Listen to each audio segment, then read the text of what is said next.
Hi, welcome back guys. This is your friend, Lettuce Head Fanfics. Back with amazing fanfiction. This is the series of What If Deku Had a Mythic Lion Quirk? Please give this video a like and subscribe to the channel if you want more videos like this. Now let's get into the fanfic. 10 years ago, Inko had made so many mistakes in her life, but she knew that this was her only chance to at least set one thing right. She was lucky Hisashi was away for a month when her 4-year-old son, Izuku, got his quirk. She wasn't sure how he got the quirk he did. Maybe because Hisashi's quirk technically made part dragon? Maybe that's why her little boy got a quirk that gave him the looks and powers of an other creature? But she didn't know enough about quirks to be sure. It didn't matter anyway, because this quirk was his only way out. When Inko found out her husband was a villain, it had been too late to escape him. Izuku had just been born and Hisashi would not allow his child to be taken away from him. It was clear he wanted Izuku to follow in his footsteps once he was old enough. He had been planting ideas into the boy's head from the moment he could speak. She knew, though, that Izuku would never become a villain. He loved heroes, and she had told him to never tell his father about that fact. But as you can expect from a child that young, he slipped a few times. And when he did, Hisashi would be so angry he turned his violence towards his son. It was the worst feeling she had ever felt. There had been no way for her to stop him from hurting her baby. And it just kept happening. So as soon as Izuku got his quirk, a quirk that would let him transform into a lion cub, she knew she had to say goodbye. This was the only way for him to escape and not to be hurt anymore. So she had bought them plane tickets to Africa. She had researched lion behavior. And she knew they would never hurt a cub, no matter if it was their own or not. So on their trip while sightseeing the lions in Africa, she told him to use his quirk when no one was looking. The vehicle they were in, together with the other tourists, had stopped on a place where they could see a pride of lions in the distance. When all the eyes of their group were on the animals they had come to see, she told her Izuku to hide in a bush next to the vehicle.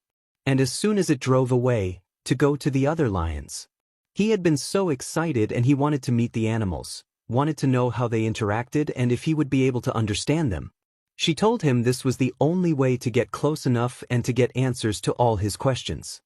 He had believed her, and he hadn't known that was the last time they would see each other.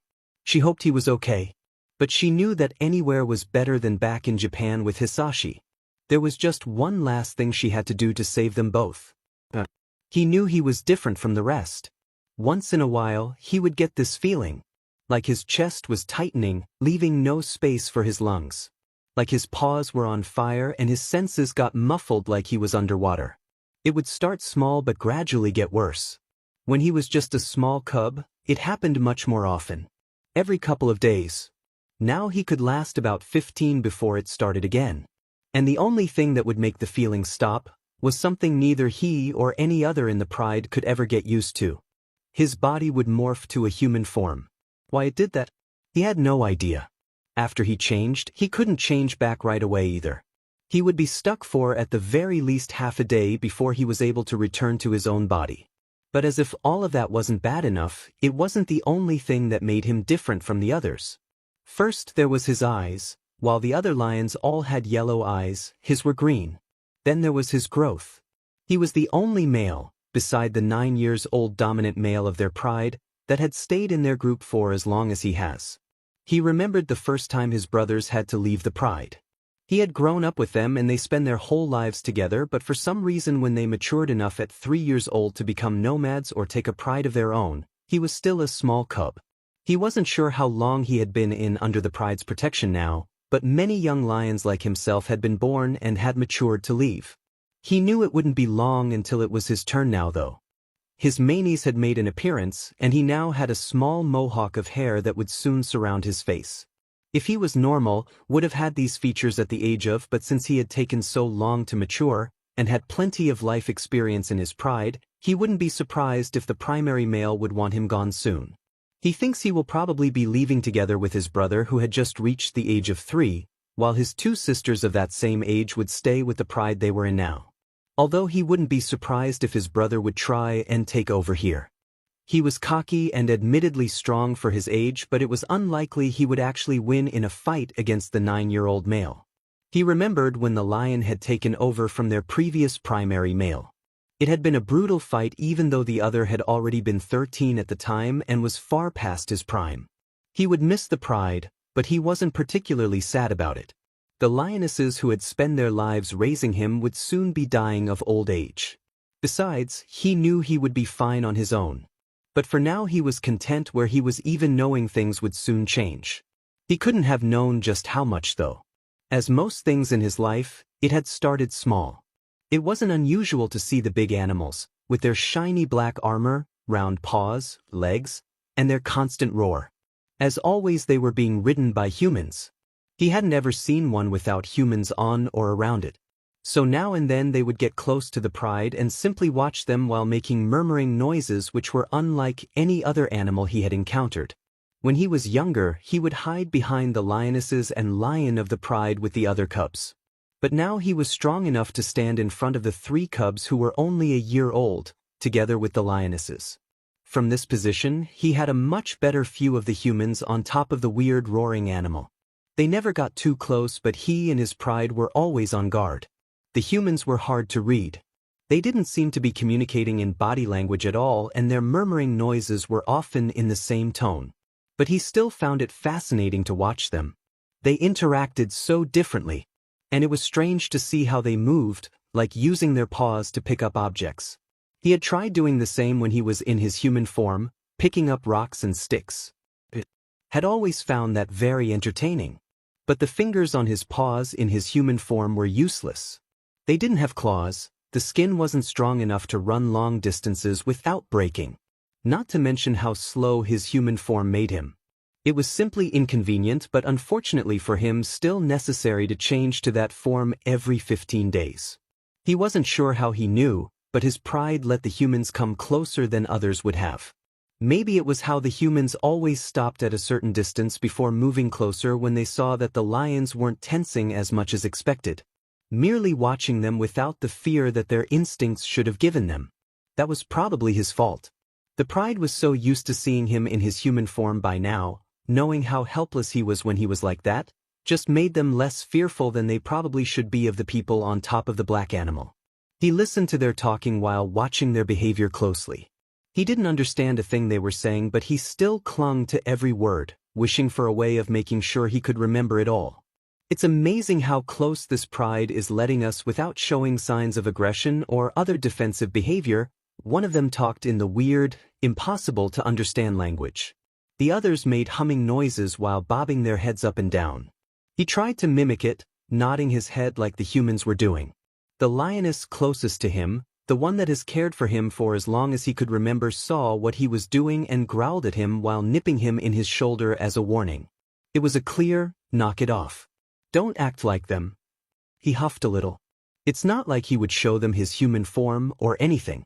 He stopped bobbing his head anyway. He knew his place. It was important to keep watching them, especially because the humans didn't use body language. They wouldn't show obvious signs of an attack, so that they had to keep their eyes open if they didn't want to be caught off guard when a fight broke out. And exactly for this reason he couldn't distract the pride. His eyes went back to the humans. And at that exact moment, he locked eyes with one of them. He didn't blink or break the eye contact. He knew they didn't think like him, but he didn't want to give the human a sign of trust. The dark brown eyes of the human widened. So maybe he did understand what this eye contact meant? Guys, please tell me I'm not the only one seeing this. He wanted to tilt his head at the funny sounds the guy was choking out while still keeping their eyes locked. He refrained though. What? What is it, Isaac? What do you see? The others directed their attention to the humans still looking at him. Only then did the human look away, instead turning his head to the others. He couldn't help but feel a bit smug about winning their little staring contest. Look at the young male in the front. About 2 years old, I think. His eyes. Then the human looked back into his eyes while pointing his finger right at him. This made all the other humans turn in his direction as well. He wasn't sure why, but suddenly they were all trying to make eye contact. He didn't like this. He bared his teeth just a little in warning. Were they threatening him? It's not like they could single him out. His pride wouldn't let that happen. Right? He made eye contact with them, one by one, not backing down. He knew better than to show weakness in a potentially dangerous situation. No way. They're green? How is that possible? You think it's the work of a quirk? But that means someone had to get close enough to use their quirk on him. We've also been watching this area close enough that we would have noticed poachers or villains this far in. What would be the point anyway? Why would someone take such a risk just to change a lion's eye color? Maybe the lion himself has a quirk? More animals with quirks are being found every day, so it's possible. They were all quiet after that. But their voices had been just a bit louder, less cautious, and they were all leaning forward. He and his pride could feel the emotions shifting, and they were now all baring their teeth, telling the humans they had overstayed their welcome. The humans seemed to take notice though. Marcel, get ready to drive. Adrian, did you get pictures? It's time to get out of here. We need to get this back to the boss. I'm sure he'll want to keep close watch on this one when he hears about it. Hell, he'll probably want to bring him in for research. All right. I got him on camera. I really hope I get to see him again. After a few more mumbles back and forth, the animal they rode started moving away from them. Most of humans were still looking at him from over their shoulder. The pride relaxed as the humans got farther away. Beyond. He couldn't help his fascination with the species of his other form. He wished he would get to see the humans again soon. He really should have known to be careful what you wish for. The humans started appearing more and more often, their attention always mainly on him. He didn't care anymore. They never got too close anyway, and he knew their stares weren't challenges even if his instinct sometimes told him otherwise. They came back every day now, tracking the pride on that armored animal they always rode. And still, when there wasn't another lioness watching him, he would try to mimic some of their movements. The only thing that made him nervous was the knowledge that soon he would have to turn to his human form. If that happened when the humans were near, he knew he couldn't protect himself. And neither would the pride. They didn't mind when he turned human and wouldn't leave him to vent for himself, but in the face of danger they couldn't have a weak link. Normally, when cubs were too weak, they would be left to die. If they kept the weak around, the strength of the pride would suffer. He was a special case. He was strong, he could protect himself and the pride, but he just had these short moments of weakness when he would turn human. So they kept him around. But he was aware that as soon as it became a liability, they wouldn't hesitate to leave him behind. He just hoped he would change back when the humans weren't there to see it. They were walking down a familiar path leading to the lake to drink when they came across a herd of buffaloes and decided they could do with a meal anyway. The humans had already been that day, so he assumed they would let them eat in peace. He helped the lionesses hunt, stalking their prey. The area had quite a few bushes and trees. They were lucky as the terrain gave them cover to get close enough. One of the buffaloes was just a bit further away from the group than the rest. He could see the eyes of the lionesses around him found their target in that buffalo.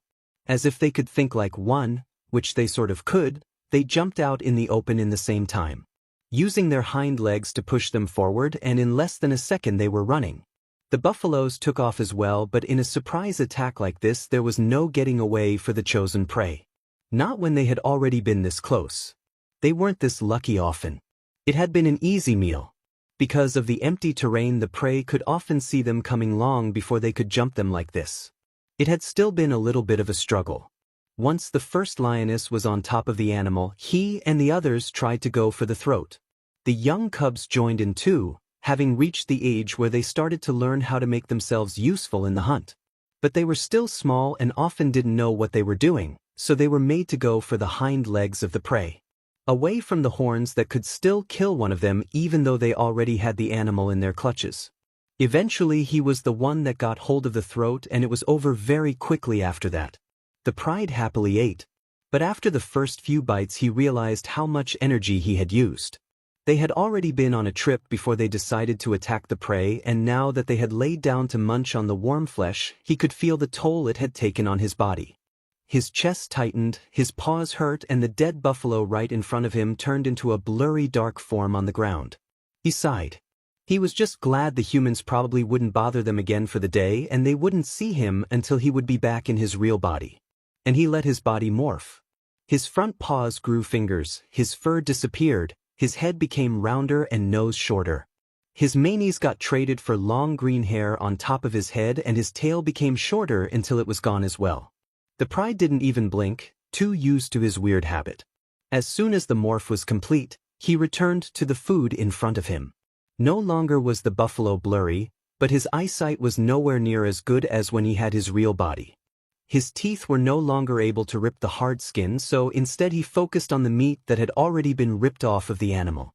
It was a lot colder now that he didn't have his fur, and he leaned into the lion closest to him, one of the younger adult lionesses. She didn't seem to mind, she only gave him a lick on the top of his head, pushing his long curly hair out of his face, and then continued eating. This was the first time he was in human form while eating prey though. It was interesting how the meat tasted different to him. It wasn't as good as when he was in his real body, but still the warmth of the flesh helped with the cold, so he didn't mind. He wouldn't pass up an opportunity to eat anyway. It was important if he wanted to stay strong and keep up with his family. When all that remained of the prey were bones, the pride took the opportunity to relax. Some napped, others groomed themselves or each other, and the cubs played together. He decided to nap as well, laying his frail human body in between his young brother and sister to keep warm. When he woke up a little while later, he felt how his body got more strength. He wasn't as tired anymore, and his muscles had stopped aching. He had learned this meant he was good to change back to his real body. He made sure to crawl away from his siblings first, not wanting to wake them up or disturb them when his body got bigger like he knew it would. Even though his body felt stronger, not all the pain had disappeared. Actually, this pain was new. He doesn't even remember ever feeling this before. His stomach was hurting and he felt a little dizzy. It would probably disappear when he morphed back though. His human form was very fragile after all. He imagined himself as a lion again. He imagined his strong paws, his manes, his tail. And one by one his lion features appeared. But even now that he was back in his real body, his stomach still hurt like it did before. He groaned. This got the attention of one of the elderly lionesses. One that has been with him for as long as he could remember.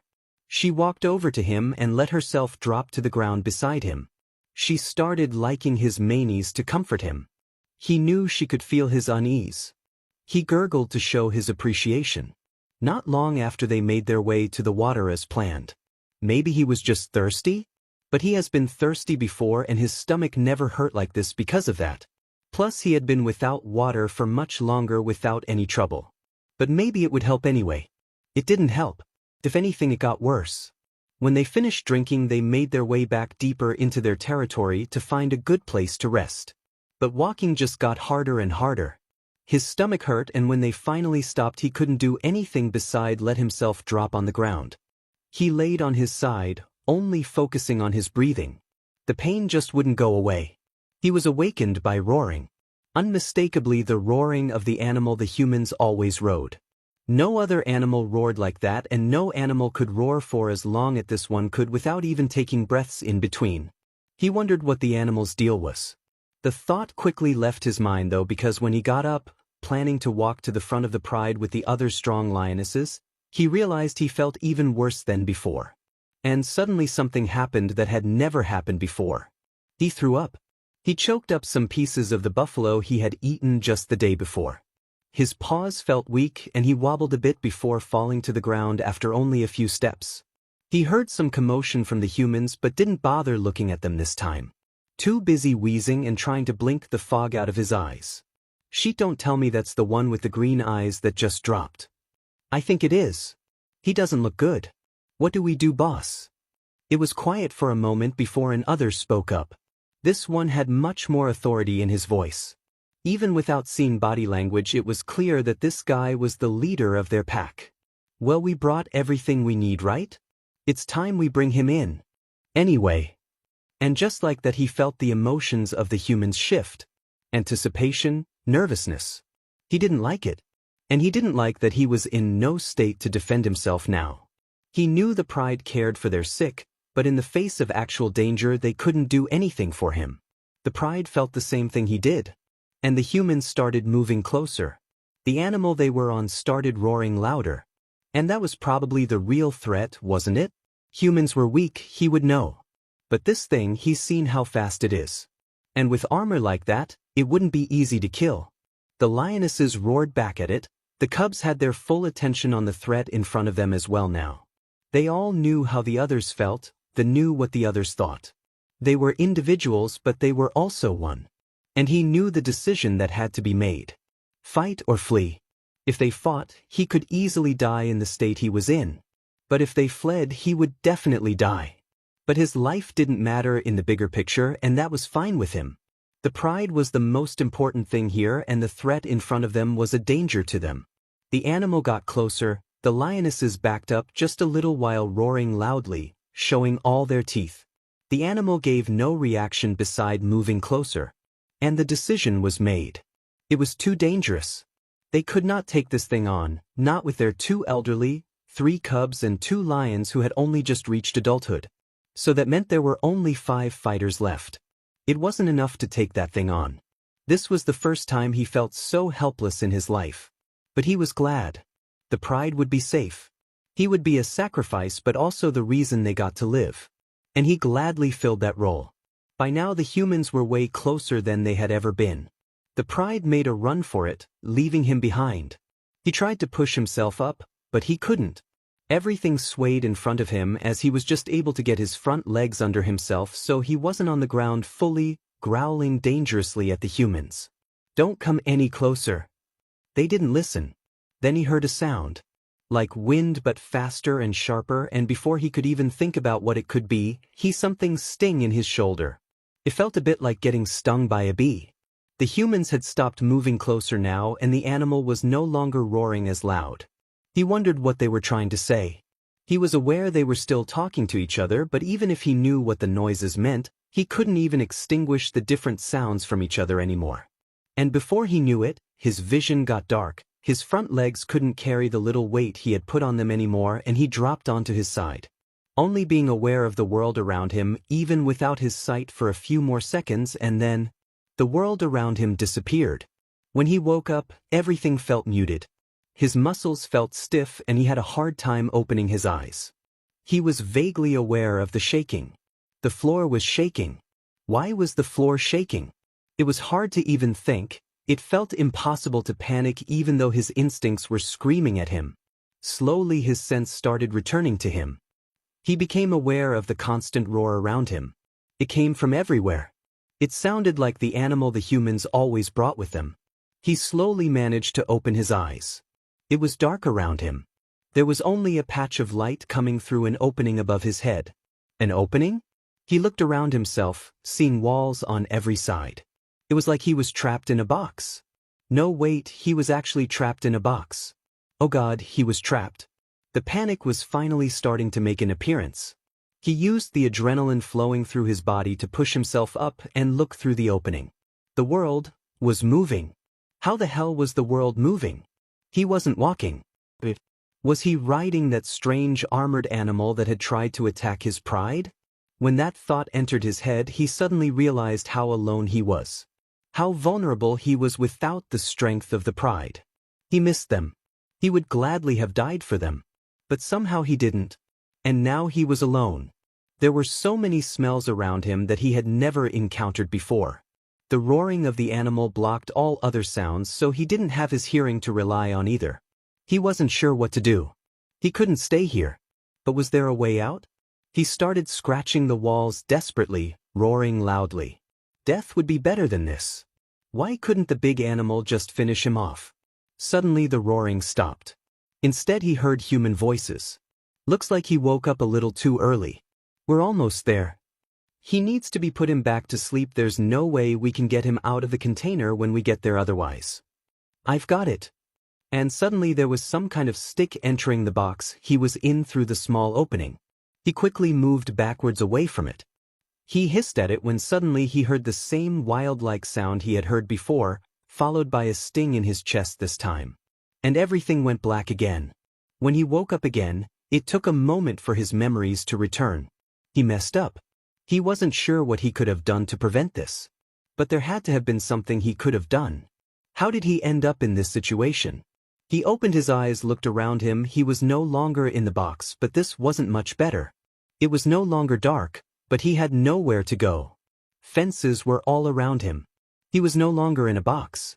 No, he was in a cage instead. It was big enough to stand up and even pace back and forth a little, but there was no way he could do as much as run. As soon as he was able to get himself up, he started pacing and biting the fences to find weak spots. When he felt his muscles starting to respond better, he jumped up on the fence only to fall back down. No matter how many times he jumped, bit and scratched at it, there was not even a scratch on the cage. He wasn't sure for how long he kept trying, but it felt like a long time. His nose got scratched up from constantly trying to bite the fence and his paws hurt from all the pacing and scratching. Then 2 humans appeared. He didn't recognize them as the people who had tracked the pride up until just a day ago. How do you even go about this? I'm not a quirkologist. How am I meant to find out what quirk a lion has beside green eyes? This is madness. I don't know. Sounds like a you problem to me. Just do what you do best, I guess. The one who spoke first got a grin on his face after he heard those words from the second. He shivered. He didn't like that grin. Well, I'll leave you to it then. Good luck. Second laughed as he patted First on the shoulder. Second walked away while First stayed close to his cage. He hissed at him. Not so friendly, are you? First hummed. Well, you're going to need a name first. You have green eyes, so I guess Kijani works for now. I just got to grab some of my tools. I'll be right back for you, Kijani. First waved at him. The gesture didn't do anything but confuse him though. And then First walked away. He was back in just a couple minutes. This time with some kind of rod in his hand. Let's see how you respond to this. Don't worry if we don't find your quirk right away though. We'll just keep trying until we do. He pushed the rod through the fence, touching his shoulder, and suddenly his whole body was buzzing. And not a pleasant kind of buzzing. Anything but pleasant. His whole body hurt as it shook. He had no time to think or to react.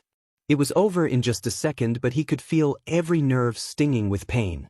He didn't get the chance to catch his breath as the rod was pushed back in without him noticing, because all he could focus on was the pain. And it just kept happening until the human sighed. Guess it doesn't have to do with electricity then. Not that I expected it to. Worth the try anyway. First sounded disappointed. At this point he couldn't do anything but lay on the ground, still shaking.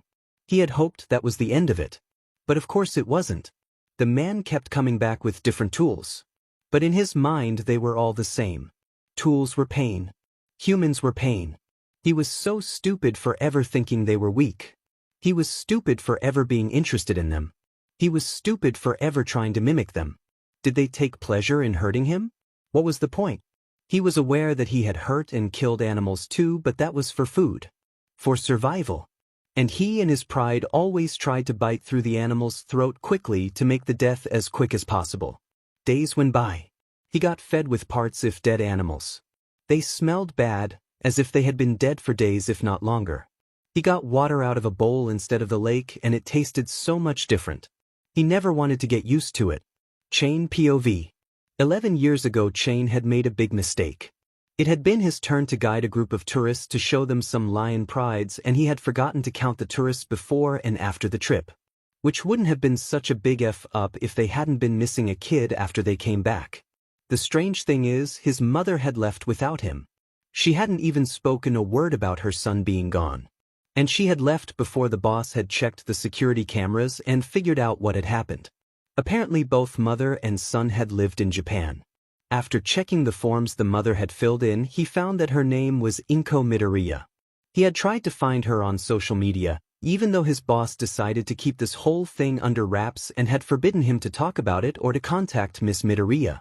Chain couldn't have contacted her anyway, even if he was allowed to.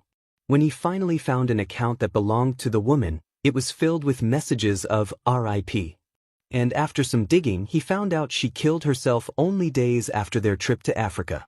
Chain had felt awful. He wasn't allowed to be a tour guide ever again. But he did still see the lions, as he would often go with the research squad to check in on the animals. But every time before he went out, he would look at a picture he had found on Midoriya Inko's social media account. He would look at the 4-year-old boy's face, with his green eyes, freckles and green hair. And he would keep his eyes open and searching every trip, just in case he would see the boy. But he never did. He had stopped looking at the picture every time before he went out eventually, but the small face was printed into his memories. When the Green Eyes lion had entered their research facility at first, Chain hadn't thought anything of it. He knew of the man who their boss had ordered to find out the animal's quirk. And he knew of his methods. It made him feel terrible, but there was nothing he could do to stop it. It took about 2 weeks of hurting the poor young lion before they finally decided to inject him with quirk suppressants to see what would happen. And when he heard of the results, he couldn't believe it and had to see it for himself. He never expected to see that face though. The green curly hair that had now grown much longer, the freckles that were slightly hidden behind the dirt and scratches on his face. His eyes were close and the boy seemed unconscious, but there was no mistaking it. It was the kid. Izuku POV. When he opened his eyes, everything hurt. For some reason he felt a lot colder than before. It felt like he had lost his fur. And then he realized that he had. And not only that, he was in his human form. How had that happened and when? He had never turned without meaning to before. What did the humans do to him? And worse, what would they do to him now that he was even weaker than before? He curled up in a corner, trying to preserve his body heat as much as he could. He was barely aware of the humans around him. It looked like they were talking to him. Didn't they know lions didn't speak human? Did they think that he was one of them just because he had to change his form to look like them once in a while? It was hard to think straight. Then a human entered his cage. They hadn't done that before when he had his real body, probably well aware he would rip them to shreds to protect himself if he did. The human was different than the one that had been hurting him every day. But that didn't matter to him. Humans were disgusting creatures and he didn't want any of them near him. So he growled, baring his teeth. He knew it wouldn't look anywhere near as intimidating as it would when he did it as a lion, but he hoped it would get the message across. Hey kid, it's Izuku, right? Izuku Midoriya? It's okay, I won't hurt you. The human was speaking in a quiet tone, making his body smaller by crouching. As if the human was sneaking up to a prey. He growled louder and hissed. His back had hit the cage behind him and he couldn't back up any further. He felt trapped. The human got one step closer and he did the only thing he could think of to protect himself. He jumped up and attacked the human, biting and scratching at the arms that were extended towards him. The human yelped loudly and quickly jumped back. He could see blood on the human's arm, but he was still disappointed with the little damage he did. Why couldn't he just turn back? The human left the cage, holding his arms close to his chest while hissing at the pain. At that moment, another human approached. He recognized this one as the alpha of their pack. Don't bother trying to befriend him, Chain. The alpha spoke. I already spoke to some people. Tomorrow someone is coming to pick him up and bring him back to Japan. He's not our problem anymore. The alpha sounded a bit disappointed. He wasn't sure why he was disappointed, but he was glad all the same. Stupid humans. Really? What were they like? What will they do with him? Apparently they have some animal with a quirk that makes him super intelligent. So he might know how to handle the kid. They're also bringing someone whose quirk erases other quirks to prevent him from turning back. I don't know what they'll do with him, but like I said, not our problem. Just bring him some blankets and some actual human food. He should be fine to stay there for one more night. He'll be gone tomorrow anyway. Dadzawa POV. Aizawa, I have a question for you. Nedzu told him. Shoyuta looked at the rat skeptically. I heard you and Yamato were looking to adopt. How is that coming along? Shoyuta very much regretted going to this meeting. It was only a few months before Shoyuta would become the homeroom teacher of the new 1A. The entrance exams would start soon, and even though he would never admit it to anyone, he was glad to be teaching again soon. He wasn't one to sit around, and as an underground hero, he couldn't patrol during the day. Not that he regretted expelling a whole class last year. The kids wouldn't have made it far into their hero career, and he refused to be responsible for more kids dying. Another thing he wouldn't admit, not even to himself, is that he enjoyed being around and helping the kids he taught. He genuinely cared about them, and his husband, Hazashi, was probably the only one who knew just how much. Which was also the reason they had been talking about adopting lately.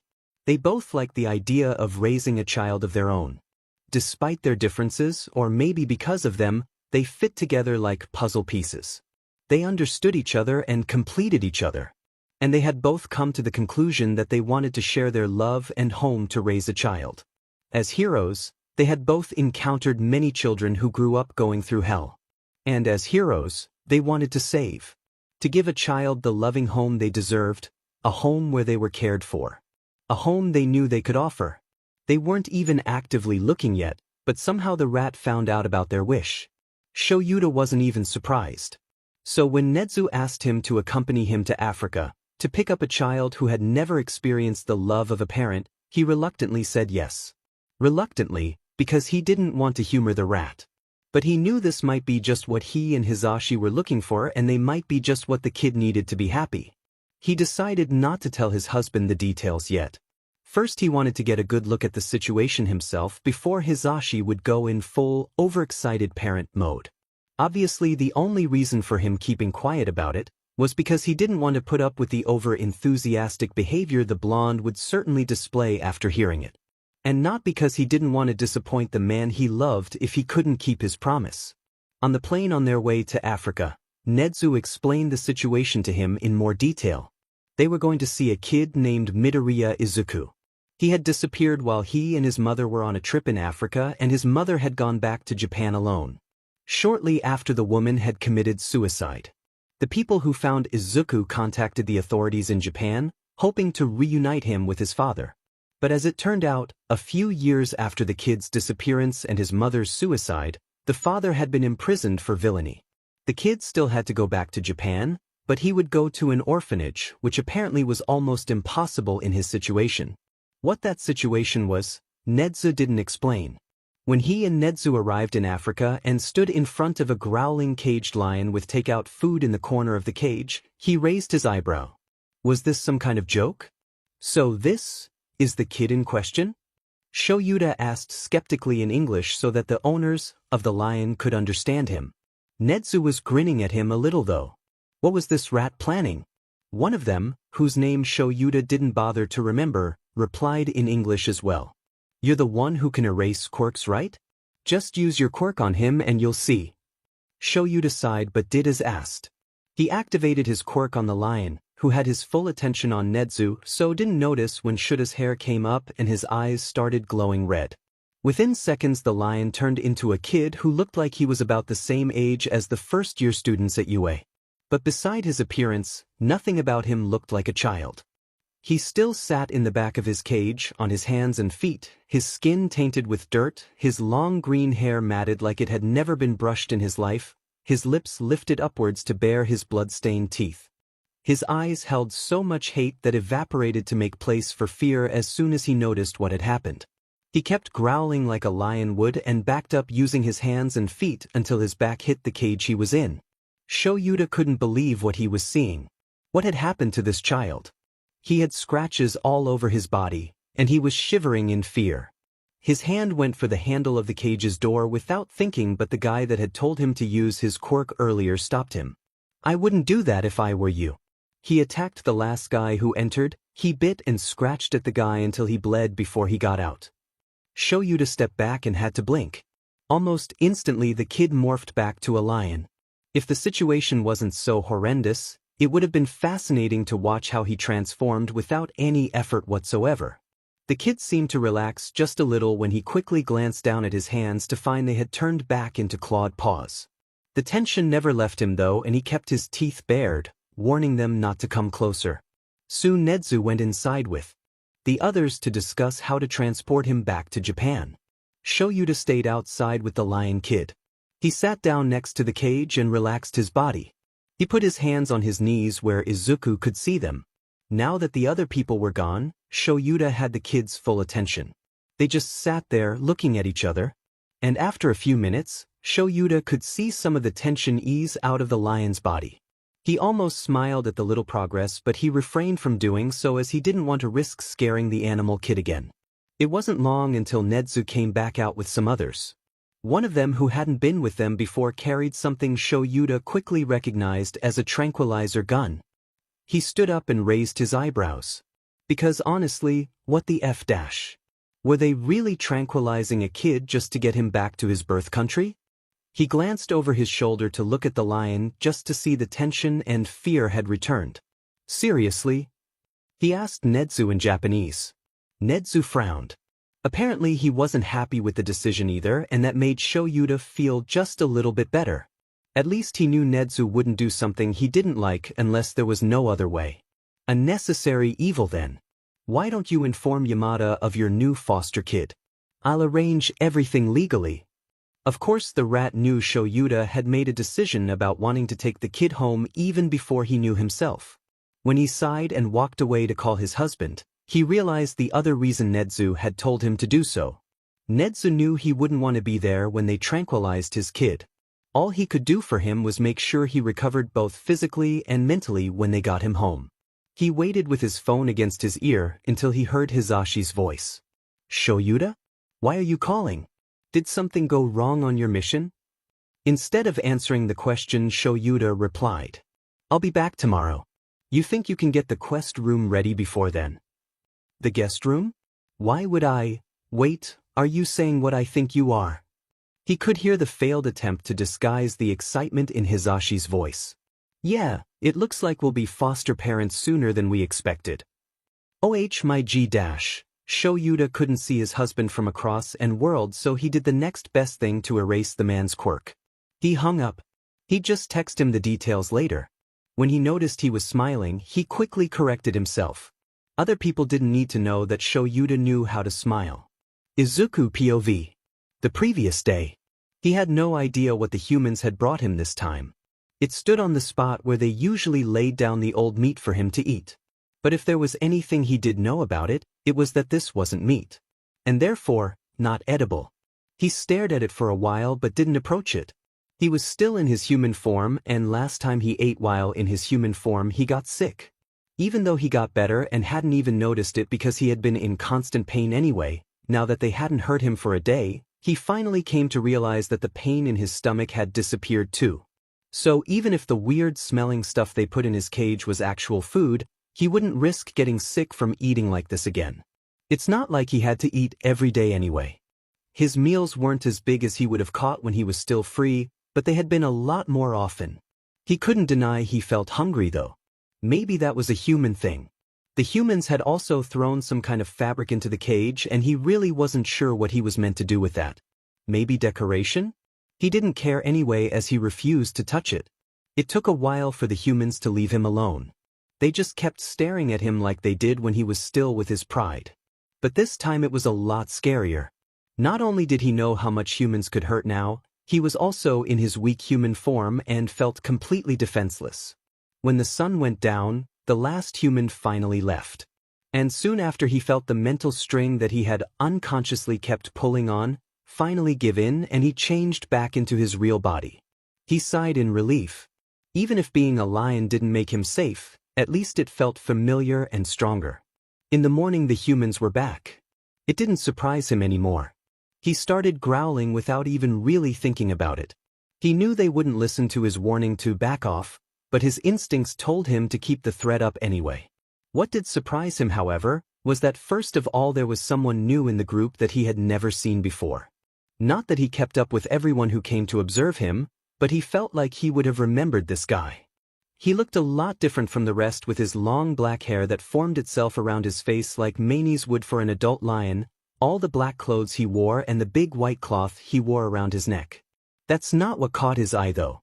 Next to the strange man with the black manes, stood an animal who seemed like some kind of weird combination between a mouse and a bear, and maybe something else he didn't know. But all he could see at the moment was a prey. So this is the kid in question? He didn't pay the voice any mind. Only focused on the prey in front of him. Why would they bring a prey outside his cage? Did they finally decide bringing him old parts of dead animals was too much work and would let him hunt for himself? But then why was it outside of the cage instead of inside with him? Maybe it wasn't enough of a challenge to catch it if it was inside his cage. He had to agree with that. That would probably make it too easy. You're the one who can erase quirks, right? Just use your quirk on him and you'll see.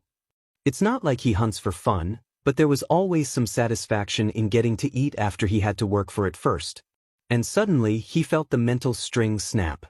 And after having spent hours yesterday pulling at that string to try to get his real body back, he knew what that meant.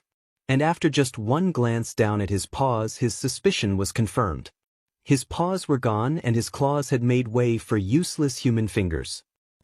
The prey was forgotten instantly. It's not like he would be able to kill anything with this stupid weak body anyway.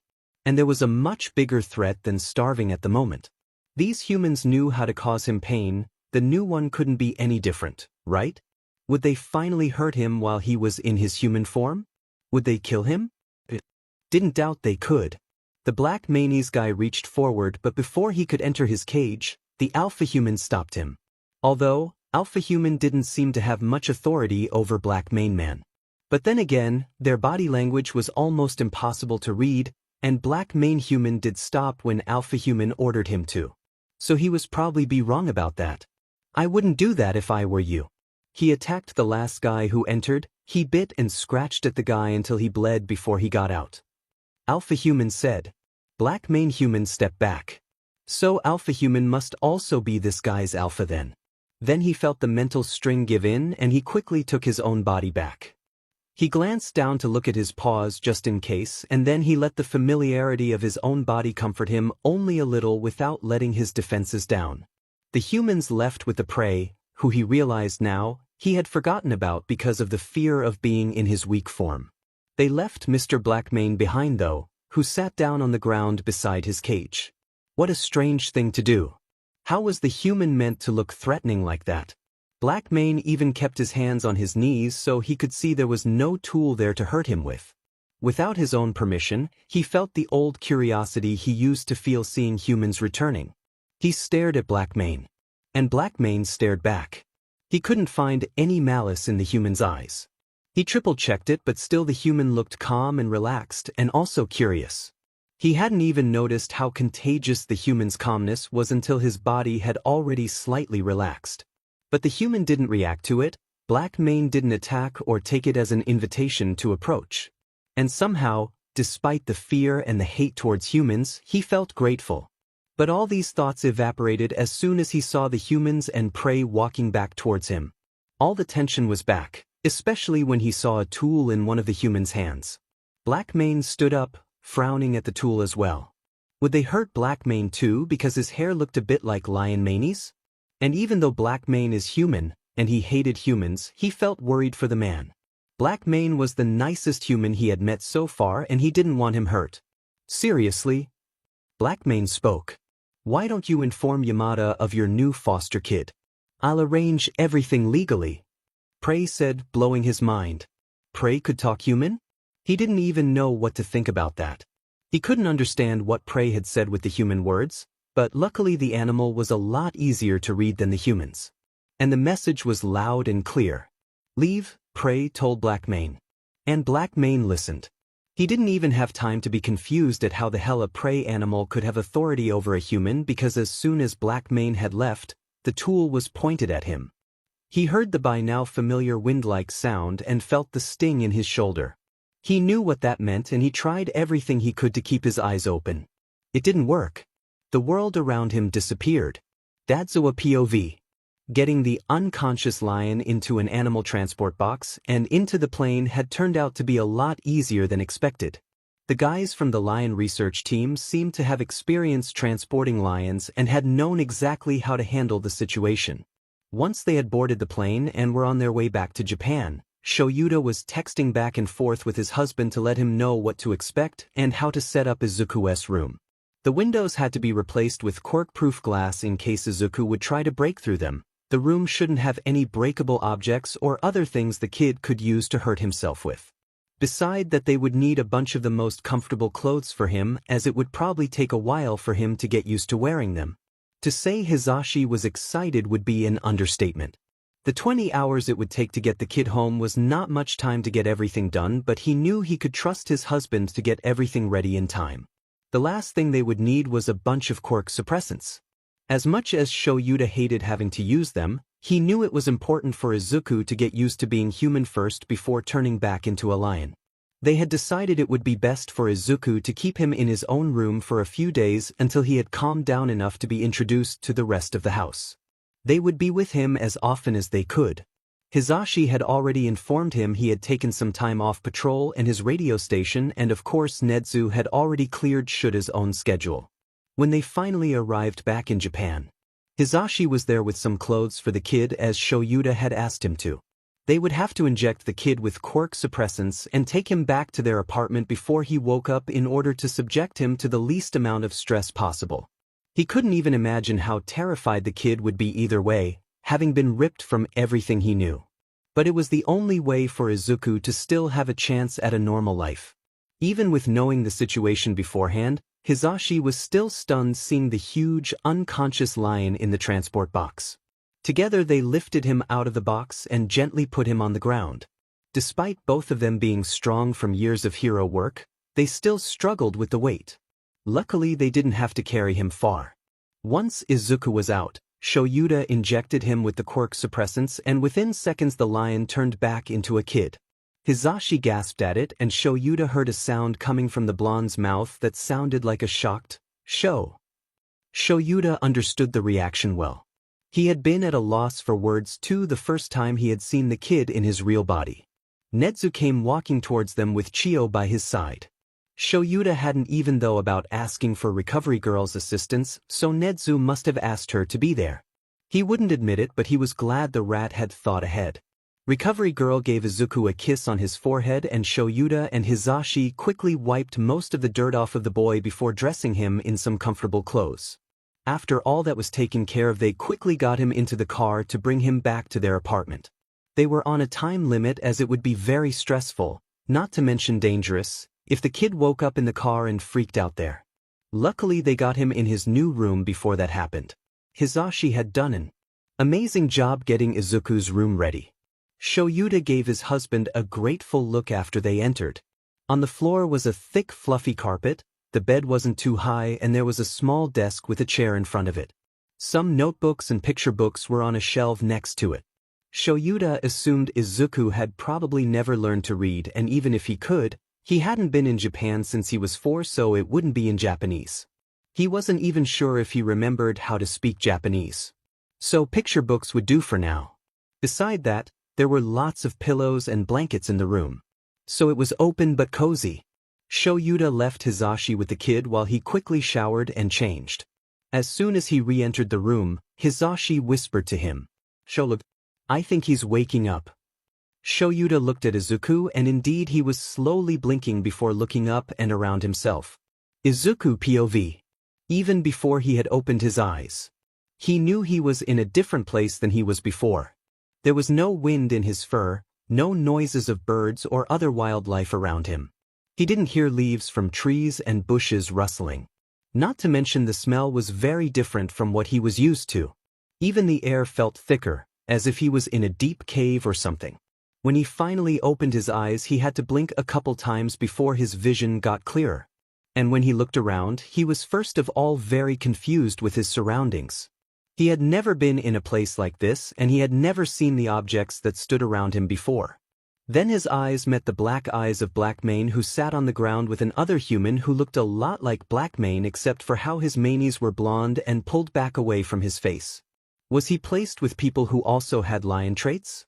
Not that he was a human with lion traits. He was just a lion who sadly had to deal with human traits sometimes. He scrambled back as far as he could to get away from the humans, baring his teeth and growling loudly at them. "Stay away from me," he warned them using his body language. But as he did so, he noticed how his body felt different. He quickly glanced down while still keeping the humans in his field of vision to check his paws. There were no paws there, only the human fingers he hated so much. Fear filled his body and he growled louder. Blondmane looked at Blackmane with an expression he could only describe as concerned. But that couldn't be right, and he wasn't good at reading humans anyway, so he assumed that couldn't be true. Humans weren't concerned with him. They only hurt him. Then he realized something else. It felt like he still had fur? But it was different. It wasn't the comfortable protection he was used to. Instead it sat around his frame like cloth. Like what the humans always wore around their body. Another glance at himself confirmed his theory. Hell no. He wasn't one of them. He wouldn't admit that it was kind of comfortable and warm. Instead he started biting at the fabric around his arm. not caring he was also nipping his own skin. Hey there, little listener. Don't dash, Blonde Mane spoke in human language while leaning forward as if he was going to reach towards him but stopped speaking and stayed back when Black Mane's hand settled on the man's shoulder. Just let him, Hizashi. We can't stop him anyway, he first needs to feel comfortable around us. If you try to stop him now, he'll probably just think you're attacking him. They were both talking very quietly, very differently from all the other humans he had encountered so far. And then he remembered how he had been concerned for Black Mane. Had the humans hurt him too? Was that why they were locked up together in this weird space? Then he saw Blonde Mane look at Black Mane and nod his head. He remembered always trying to mimic the action when he was a lion. Even if he didn't like humans, even if they hurt him so much, maybe Black Mane had received the same treatment. His eyes flickered to the scars that littered Black Mane's hands and came to the conclusion it was probably true. And then he saw there were scars on Blonde Mane's hands too. Blonde Mane must be in the same situation as them then. So he decided to show he understood them, he understood their pain, and even if he didn't trust them, as long as they didn't get any closer to him he wouldn't attack. He stopped growling. He let his upper lip relax to cover his teeth and repeated the motion he had just seen Blonde Mane make. He nodded his head up and down. It took a moment for them both to react, but then Blonde Mane gasped a little and that was enough for him to flinch back even though his back was already against the wall and his lip curled back up to show his teeth again. Black Mane himself hadn't reacted much beside the corners of the man's mouth turning upwards just a little, like he had tried to stop himself from smiling but quickly let it drop when he heard Blonde Mane's gasp and saw him react the way he did at the noise. Really, Hizashi? Black Mane sighed. Sorry, little listener, I didn't mean to scare you. Blonde Mane said, and his eyes held a bit of sadness. Was he sad because he made him flinch? He wasn't sure. Humans were confusing. He tilted his head down just a little but kept his teeth bared. It's fine. But stay back. Black Mane then looked at him and started speaking human. Was he trying to speak human to him? Were humans really so clueless that they didn't understand animals didn't know what any of those sounds meant? Try to calm down if you can, Izuku. This idiot is Hizashi and my name is Shoyuda. It's nice to officially meet you. I promise we won't hurt you. He squinted his eyes a little. Yup, they were clueless. He had the urge to shake his head because of all the stupidity, but that would mean he had to take his eyes off the humans and he wasn't risking that. Then Blonde Mane spoke up, also looking in his direction. They both kept their voices low and soothing. At least they weren't shouting like a lot of humans he had encountered before. He didn't like it when they did that. How are you liking your new room? Once you get comfortable enough we can go to the mall together so you can pick your own things. But maybe we can order some things online before then if you want. He tilted his head a little. He noticed how his lips had slowly started to cover his teeth again. Why did they have this effect on him? Any other lion would have attacked already. Maybe he was just stupid, but he couldn't help how he relaxed a little in the calm atmosphere the humans were creating by sitting on the ground, hands where he could see them and talking to him in soft voices. He noticed Black Mane studying him then. He let his gaze trail back to the man. Can you understand us, Izuku? Black Mane said. He didn't react to it except for studying the man in return. He still thought he was kind of funny looking. You think he doesn't remember how to speak Japanese? Maybe he only understands Swahili. Blonde Mane said while looking at Black Mane. At this point I'm wondering if he knows how to speak at all. He might have been living with lions since he was. I don't know if he remembers a time before then. Black Mane seemed to reply to Blonde Mane. Blonde Mane frowned. I guess time will tell. Let's just make sure the little listener trusts us first. Then we can work speaking.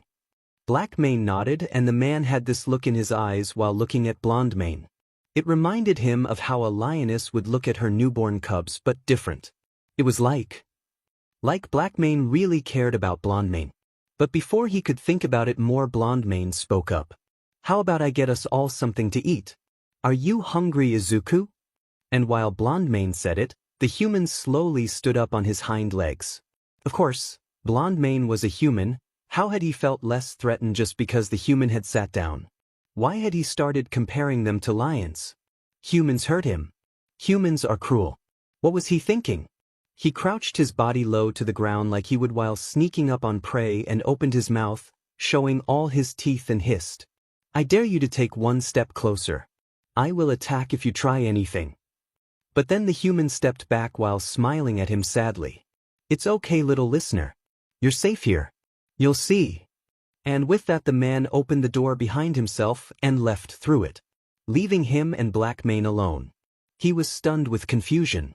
Had the threat actually worked? Blonde Mane hadn't looked scared of him. But Blonde Mane had looked sad. Was the human sad about the fact he felt the need to threaten him? But that was normal, right?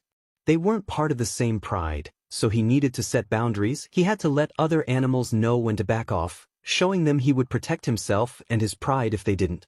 Unless. But that wasn't possible, right? After everything.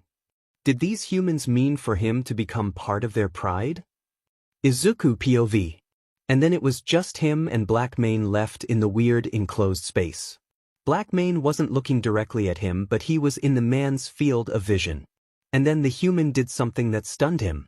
Black Mane slowly closed and opened his eyes. This was language he understood. But he couldn't do anything with it either way. It didn't matter, the human just gave him a declaration of trust. It wasn't mutual, and he wasn't going to pretend that it was. He looked away instead. He wasn't even sure if the human knew what those signs meant. But even without taking the body language into consideration, he still couldn't find any hostility coming from Black Mane. So instead he looked away to examine the space he was in instead. It was the only way for him to show the human that for the moment he trusted the man wouldn't attack him without telling Black Mane the trust was mutual. But he kept his body in a way that made sure his side was facing the human instead of his front. That way he could jump away and escape more easily than if they stood face to face. It wasn't long until the door opened again. Blonde Mane came in and he quickly realized the man had something in his hand. Straight away his defenses were back up. He wouldn't admit he was getting tired, he needed to stay strong so he would be able to protect himself when if the humans decided to hurt him. He hadn't had time to think over his earlier theory yet. He wouldn't be able to until the humans finally left him alone. He needed all his senses to keep a close watch on everything around him as long as they were close, and so he didn't have time to put his thoughts in order. His senses were already dulled in this form, so all his attention needed to be focused on them. When Blonde Mane stepped inside, bringing the weird flat round-shaped object with golden brown things on top of it along with him, a heavy scent entered along with him. Even with his dulled human senses, this smell was intense. But not in a bad way. He flared his nostrils, hoping to recognize the scent, but as far as he could tell with a human nose, he hadn't encountered it before. Against his will, he was leaning forward towards the humans and the smell that came from the same direction. Blonde Mane sat down next to Black Mane. I thought it would be best to start out with getting used to cooked meat first. I don't know when the last time he had anything like fruit or vegetables was. And I figured chicken legs would be more easily recognizable as meat even if it isn't raw. Good thinking. I think he likes it too, Black Mane said while glancing in at him. Blonde Mane looked at him too then. Black Mane still wasn't looking into his eyes, but Blonde Mane was either trying to intimidate him or he actually didn't know looking into someone's eyes like that was basically the same as threatening them. At this point he thought both options were possible. Humans were clueless after all, but that didn't make them any less dangerous. Any less painful. He involuntarily shuddered. But he locked eyes with the human anyway, ready for the staring contest it would surely result into. Don't look into his eyes. He gets scared if you do that. Right after Black Mane spoke in human, Blonde Mane looked away, leaving him slightly bewildered. Did he just win a battle of dominance between them? He didn't even know what to do with that information. Blonde Mane smiled a little when the man saw his expression. He didn't know what it looked like.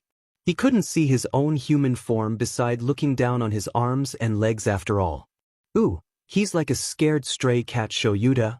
Blonde Mane spoke but kept his voice soft like a whisper even if it sounded like the human wanted to make it much louder. The corners of Black Mane's mouth turned upwards just a little. Exactly like that. Would you like some of this, little listener? Blonde Mane said, now looking at him without looking into his eyes, while holding one of the golden brown things in his hand. Was it attached to some kind of stick? Slowly Blonde Mane reached his arm forward. The smell got stronger with the piece moving closer to him, and the curiosity won over his fear to cringe away from the outstretched arm. Look, Izuku, Blackmane said, causing him to turn his head slightly in his direction. Watching him without his eyes having to move away from the thing in Blondemane's hand.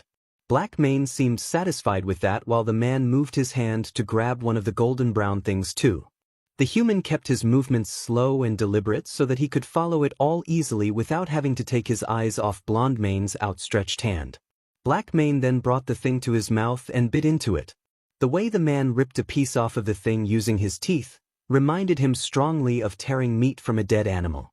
Now that he thought about it, the stick looked like bone too. But where was the skin? The hair or feathers? And why did it smell like that? He could no longer deny that he was thoroughly intrigued. Before he could stop himself, his front paw moved a step forward.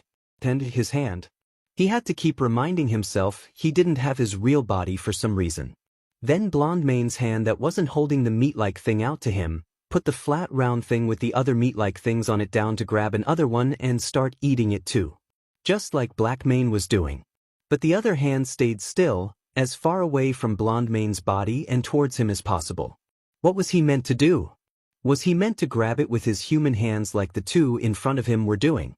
He wasn't human though. The lions never liked it when he used his hands for anything.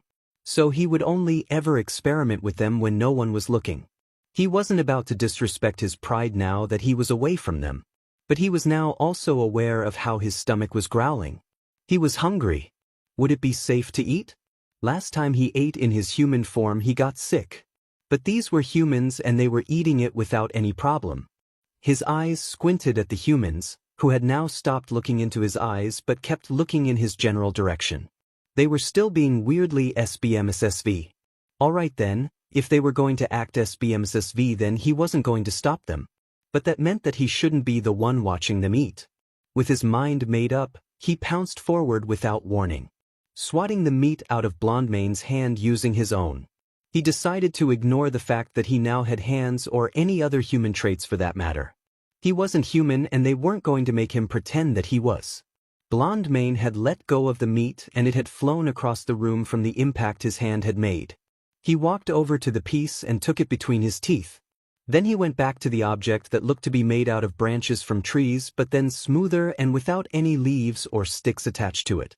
He jumped right on top of it. He laid down on it awkwardly, his toes still touching the wood so that he could jump away if needed, his stomach resting on his knees and elbows as he took the bone between his hands to chew on the meat. He refused to use the fingers and refused to acknowledge it would have been a lot easier to eat if did. He glanced at the humans who were now looking at him with wide eyes. I guess it's progress at least. Blackmane said. Oh my god, did you see that?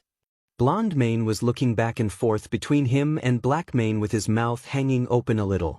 But the human wasn't exposing his teeth so he didn't mind the action too much. Blackmane rolled his eyes. The meat tasted different. He couldn't help but compare it to when he had eaten the buffalo in his human form. The buffalo had tasted off. Not like at any other time he had eaten buffalo. So maybe it was a human thing then. He noticed how the meat he was eating now didn't have any parts he had to eat around except for the bone itself. But he had to do that when eating using his real body anyway, so that was nothing new. But there wasn't leathery skin that his human teeth couldn't tear or muscle he had difficulty ripping off of the dead animal. And the biggest difference was the taste. He reluctantly admitted that this tasted much better than the buffalo had. Even though he hadn't helped catching this animal and didn't have the satisfaction of eating something he worked for, the taste was good enough to make up for that. Too soon the meat was gone and he refocused on the humans who were still watching him. Their eyes were wide but a small smile on both their faces. Let's leave him alone for a little bit, okay? Let him settle in. Blackmane said. And Blondemane nodded. He mimicked the action with his head again. The humans smiled wider before both slowly standing up. I'll leave the plate here, okay Izuku? You can eat as much as you like. Blondemane said while looking at him, still without making eye contact. Making him feel like the human was trying to communicate with him. He wasn't sure why they still tried. He didn't mind though as long as they didn't raise their voices. When they both raised to their full length on their hind legs he raised his head in suspicion. But he didn't bare his teeth or growl this time. They didn't move towards him. Instead, Black Mane opened the door and they both left the space. Blonde Mane waving his hand a little at him before the man closed the door behind himself. Finally he had time to think. But he was so overwhelmed with everything happening that he wasn't even sure where to start. The humans with manies were making him question everything. He lifted his own hand and waved at the door. He still saw no reason for why Blonde Mane had done it. Maybe it was their way of body language? Their body language didn't make any sense after all. There was no meat left on the bone he was now chewing on, and his eyes found the white round object that held more meat. He slowly got up and jumped off the wooden structure, landing on his hands first before his feet followed. He walked on all fours towards the object. He stared at it for a second before raising his hand and slowly reaching for a piece of meat. He was curious and it wouldn't do any harm if no one saw him, right? He curled his fingers around one of the bones that was sticking out of the pieces of meat and held it steady while bringing the meat to his lips. He bit into it, and he had to admit that this was so much easier than balancing the bone between his hands. But he would never let the humans see him doing this, even if their manies made them look like lions themselves. He chewed on the meat while holding the bone in one hand while balancing himself on the other and his feet. After a few more bites, he relaxed enough to sit down and let himself enjoy the food. When there were only bones left with no leftover meat, he jumped back on the wooden structure. This time laying down on his side, which was a lot more comfortable in his human form than his earlier position. No longer able to stop the sleepiness, he closed his eyes and dozed off. Third-person POV. Sitting at the kitchen table, Shoyuta and Hisashi had their eyes fixed on their laptop screen. Watching Izuku mimic what he had seen them do earlier before eating and falling asleep on top of his desk through a camera Hisashi had thought to hang in his room. Their arms were around each other's waist and smiles on their face. They would do anything to make their new son happy and trusting again. "I can't believe we have a son," Hisashi said. "Me neither, Hisashi. It's going to be rough, but we'll get through it," Shoyuta told him while still looking at the screen. "Together," Hisashi agreed. Shoyuta looked up from the laptop and locked eyes with his husband. "Together," he agreed. Dadzawa POV. During the night, both Shoyuta and Hisashi had woken up multiple times to check the camera for any signs of Izuku being awake. But the kids slept through the whole night as far as they had seen and was still asleep in the morning when they made breakfast together. Hisashi prepared some leftover chicken for Izuku while Shoyuta prepared something a little more healthy for themselves. When they sat down to eat, they left the chicken in the pan so it would stay warm to bring to Izuku after they had finished eating. "You think we should start teaching Izuku some simple words?" Hisashi asked. He was mimicking the movements we made once we had left the room yesterday. So maybe he might do the same with words. Shoyuta nodded at the idea. The camera in the kids' room had audio on it too, so they would be able to hear his attempts at Japanese. It would be a good opportunity as well to get an understanding of how much human speech he knew and how long it would take him to learn. "Our names would be a good place to start," Shoyuta replied. "Do you think he remembers his own name?" Hisashi asked then, making Shoyuta frown. Shoyuta thought about how the kid had reacted every time they spoke his name, and there admittedly hadn't been much reaction at all. "I don't think so," he said then. "Well, then we'll just have to teach him that too," Hisashi exclaimed with determination showing on his face. They didn't mention that the kid slept on his desk. That was a problem neither of them was ready to deal with. After they finished breakfast, they fed their cat. It had been a stray that Shoyuta fed occasionally when he was on patrol. He had called him BSRD as the cat tended to nip his fingers if he didn't manage to get the food out of his pockets fast enough. One day the cat had followed him home and he reluctantly let the cat in. He hadn't left since. And even after Hisashi's multiple attempts at trying to rename him, BSRD was still the only name he listened to. Shoyuta wondered how Izuku would react to meeting the cat in the future. When the cat was fed and the kitchen cleaned up, they checked the camera and saw that the kid was finally awake. So they put the chicken on a plate and headed to Izuku's room. Izuku POV. It took a moment to remember where he was when he woke up. He was still alone in this new space and decided it was a good time to explore a little since he didn't have time for that yesterday. First order of business, he decided that he liked this wooden structure he had slept on. And so he decided it was his now. He was still on top of it, so he decided rub his back and head along the top first by rolling on it. He was careful not to fall off though. Then he jumped off of it and proceeded to rub his head along the legs of the thing. With his human nose, Jace still couldn't smell his scent on it no matter how much he rubbed, so he made sure not to miss a spot. Just when he was about to move on to the rest of the room, the door opened. He mourned the missed chance of exploring the rest of the room, but the thought quickly left his mind when two familiar humans entered the room along with the same scent as yesterday. His head snapped to them and then to the round object in Blondmane's hand with more of the meat on it. Oh, he really wanted to get closer to just take it off of him. But his instincts were making him stay on his spot next to his now claimed wooden structure. They both sat down again close to the door like they had before. Blondmane put the round object with the meat on it on the floor between them. That was another thing that confused him. This round thing was a human tool. Human tools hurt. But this thing just held food. It was as strange as the two humans in front of him. Hey little listener, did you sleep well?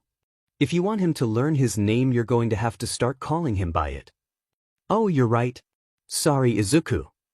He was kind of amused hearing their chatter again. He liked listening to their voices more than the silence of the space he was in. What?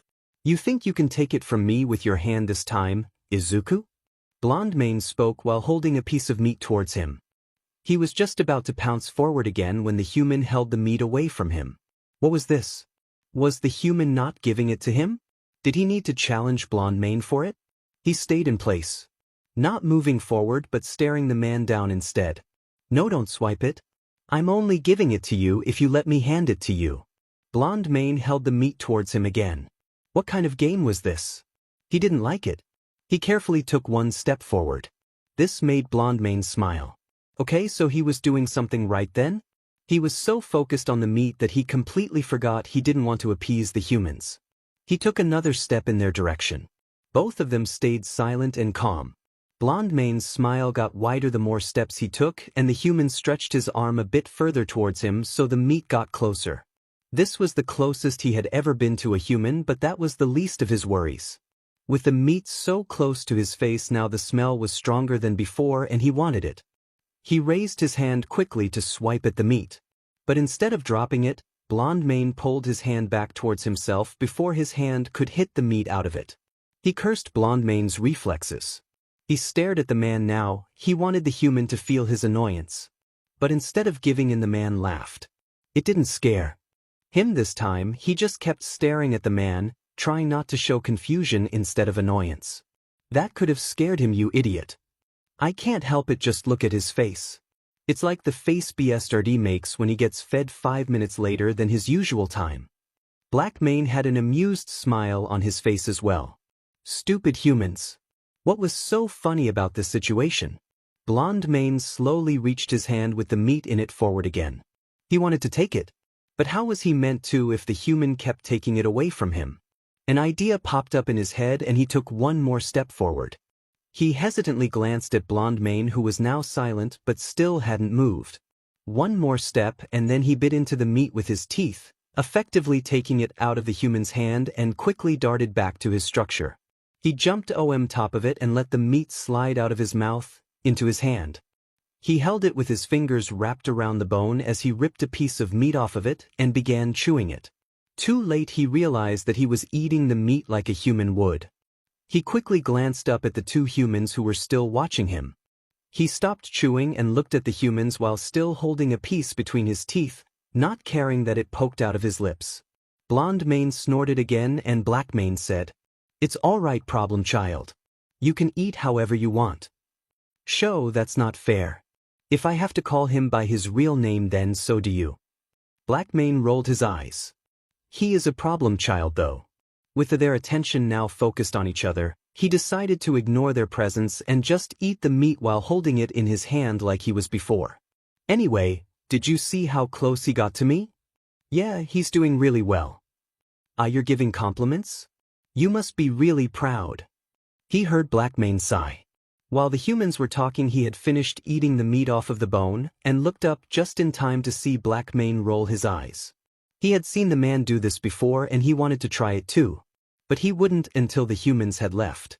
Blonde Mane looked at him then and Black Mane followed. Do you want another one, Izuku?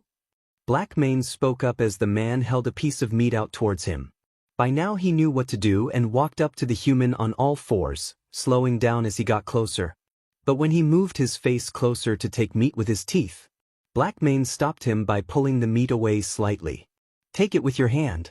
Like this. The human held up the hand that wasn't holding the meat, and when his attention went to the second hand, the man slowly used that hand to take the piece of meat out of the first. Then the man did the same with the first hand and held it back out towards him. He looked at it confused for a moment before moving his head forward again to take it. Black Mane took the meat away again.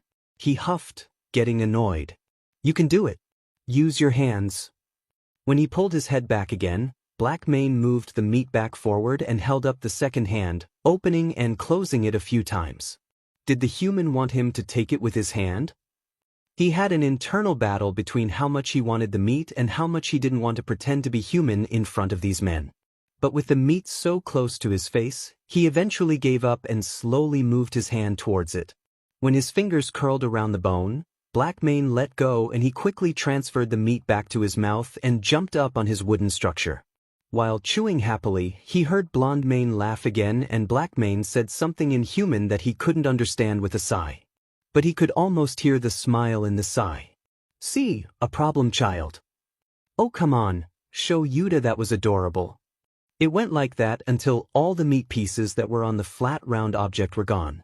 At that point the humans were still in the same space as him and he wasn't sure what to do until Black Mane's hand came up. The man pointed the fingers of the hand to his own chest and spoke up. Show Yuta. Show. Then Black Mane pulled the hand away from his own chest and pointed one finger towards Blonde Mane. Hizashi. Hi Zaisher. Then Black Mane pointed the finger towards him. Izuku. Izuku. He tilted his head. What was the man trying to do? But then Blonde Mane did the same thing.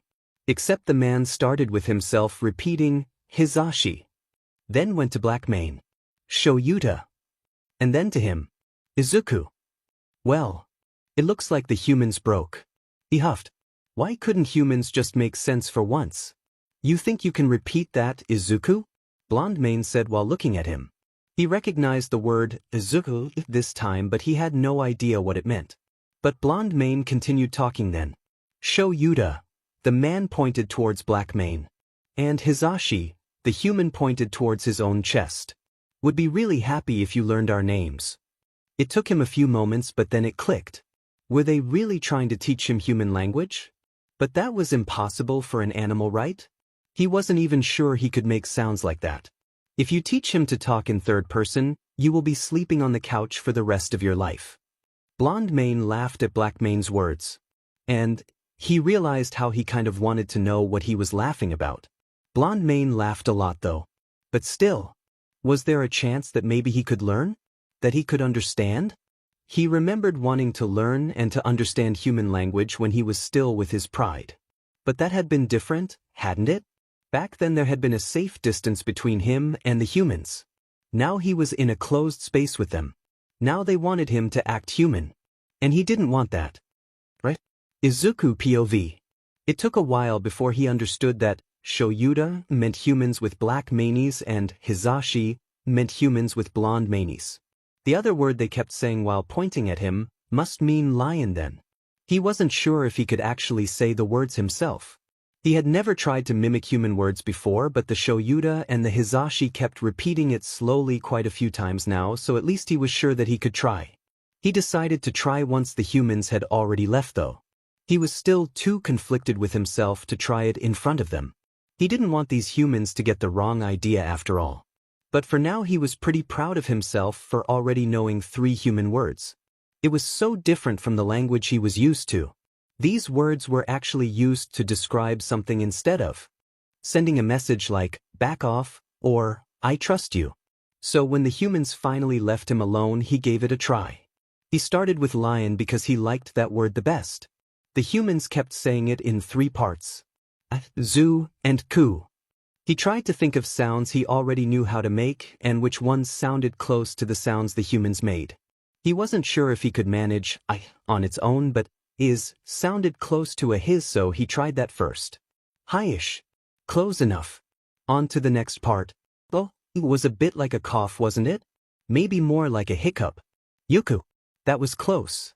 Maybe if he tried to shorten it, it might sound better. He decided to try. That sounded almost the exact same as how the humans said it. Now all that was left was to connect it. Hishiku, he pronounced it slowly. He got pretty close, but he knew it wasn't the same. Would it be easier if he let the humans help? He didn't even really want to consider it. He wanted to do it on his own. Besides, if the humans knew he was trying to learn their language, they might think he wanted to be part of them. Would that be such a bad thing though? The Shoyuda and the Hizashi hadn't hurt him so far. But they might still do so. They were humans after all. And if there's one thing he learned from his time with humans, it was that humans hurt. Humans had tools and they used them to hit him, to cut him, to shock him until he couldn't move. Were these lion-looking humans really different? Not one human he had met before had long manes like these two. So maybe they were different. But could he afford to take a chance like that? What if they wanted to do something worse? What could be worse though? He didn't even want to think about that. But he was sure humans could do worse. He couldn't get attached. Not to the Shoyuda and the Hizashi, and not to the idea of humans not hurting. He would just get disappointed. He would just get hurt. Like how humans gave him weird-smelling food that made him feel like he was getting eaten alive from the inside. That left him coughing and throwing up and... He didn't want to think about that anymore. But then why was he even trying to learn? Why did he want to understand them so badly? He would never be one of them. He wouldn't let them make him be one of them. No matter what his body looked like. Was that why they were keeping him here? To make him a human too? He wouldn't let them. The only ones he could trust were lions. He realized how much he missed his pride. He would have been safe with them if he hadn't been stupid and tried to eat prey in his human form. He wanted to go back. Was there a way to get back to the pride? He suddenly realized what he needed to do. He would learn human language. Not to speak, but he needed to understand. He would learn and he would find a way out of here and back to his family. Even if he had to become a nomad or start his own pride, it would be fine. At least he knew he could trust others of his kind. Dadzawa POV. They had never thought it would be an easy process to teach Izuku how to speak. But they had still probably underestimated the situation. Hearing Izuku try to say his own name, both Shoyuda and Hizashi had been watching the screen with wide eyes. Hizashi more obvious with his expressions than Shoyuda, of course. From where the kid was sitting, they had a perfect view of his face. And they could see him struggle. They could see the enthusiasm when he started, but when it suddenly got replaced by pain and hopelessness instead, their mood had quickly dropped. And after his first try, the kid had given up.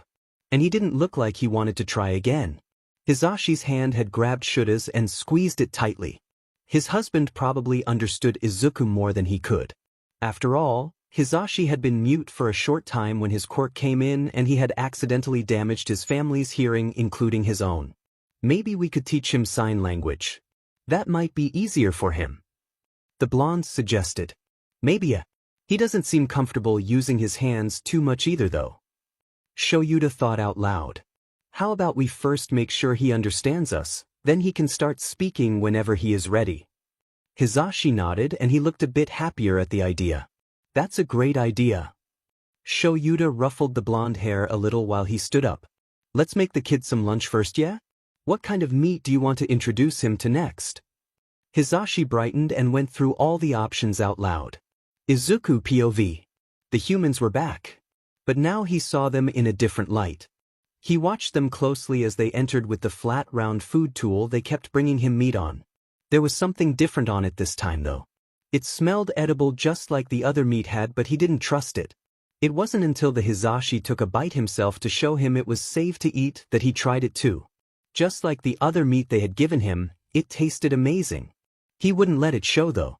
Or at least he tried to. He used his fingers and hands because it was just more convenient in this form. Not because he was pretending to be human. It would just take too long to eat if he kept it between his hands as if they were paws to rip off a piece with his teeth. It seemed like he was in luck though.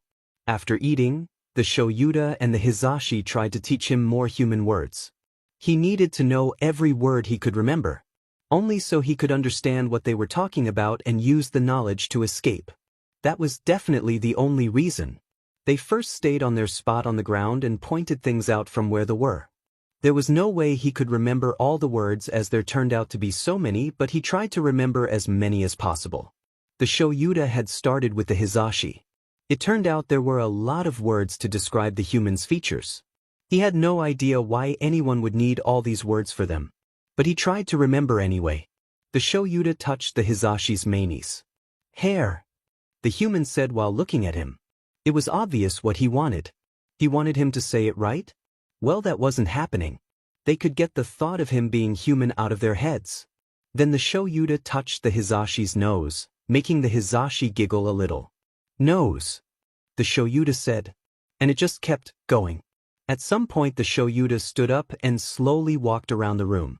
He touched a fabric thing blanket, a smaller but thicker fabric thing pillow. There was no stop to it. Humans seemed to have words for literally everything. It's not like he was fascinated with it or anything. No, he definitely wasn't. And he wasn't curious about what other kind of words they had either. Like if they also had words for different kinds of lions, or if they had words for how old a lion was. Or words for what time of the year it was when the sun went under sooner and came up later. Or if they had words for the different colors of the birds in the sky, or when there was this colorful stripe in the sky, did that have a word? And did the different colors in it all have a name? Did the sky have words to describe it too? Like if there are lots of clouds or when water falls from it. He just needed to know. To escape. He needed to know so he could escape. That was all. The Hizashi watched the other man with a smile on his face while the Shoyuda kept giving him more words. At some point the Hizashi spoke up. Maybe that's enough for Izuku today. Do you think we should leave him to think about it for a little bit? The Shoyuda nodded his head. Yeah, you're right. It's probably a lot already. We could order some cards with pictures of different things to help teach him as well. That's a good idea actually. Alright Izuku, we'll come back later, okay? He was a little disappointed that beside the word for line he still couldn't understand what they were saying. But the humans seemed content to keep teaching him, so he didn't want to lose hope just yet. It didn't take long after that for the humans to leave. He took this time alone to go over all the words in his head. Realizing just how many he had forgotten already annoyed him. But at least he knew the most important ones. Like how his wooden structure was called a desk. And the opening they kept leaving out of was a door. The humans had left by pushing down the door handle, and the door had opened. He waited for a little bit after the humans left until he walked up to the door on all fours. He leaned up on his knees while holding himself steady with one hand and used the other to push down the door handle. The door didn't open. He wasn't sure if he was more confused or annoyed at it. He tried scratching the door and biting the door handle and quickly got frustrated at how weak his human features were. He might have been able to break through it with his real body, but this was useless.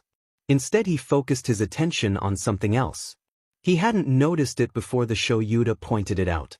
There was a see-through screen in the wall that kept him inside the space. The Shoyuda had called it a window. And if he stood on the thing that was called a bed, he could see the outside through it. Maybe he could use this window to get outside.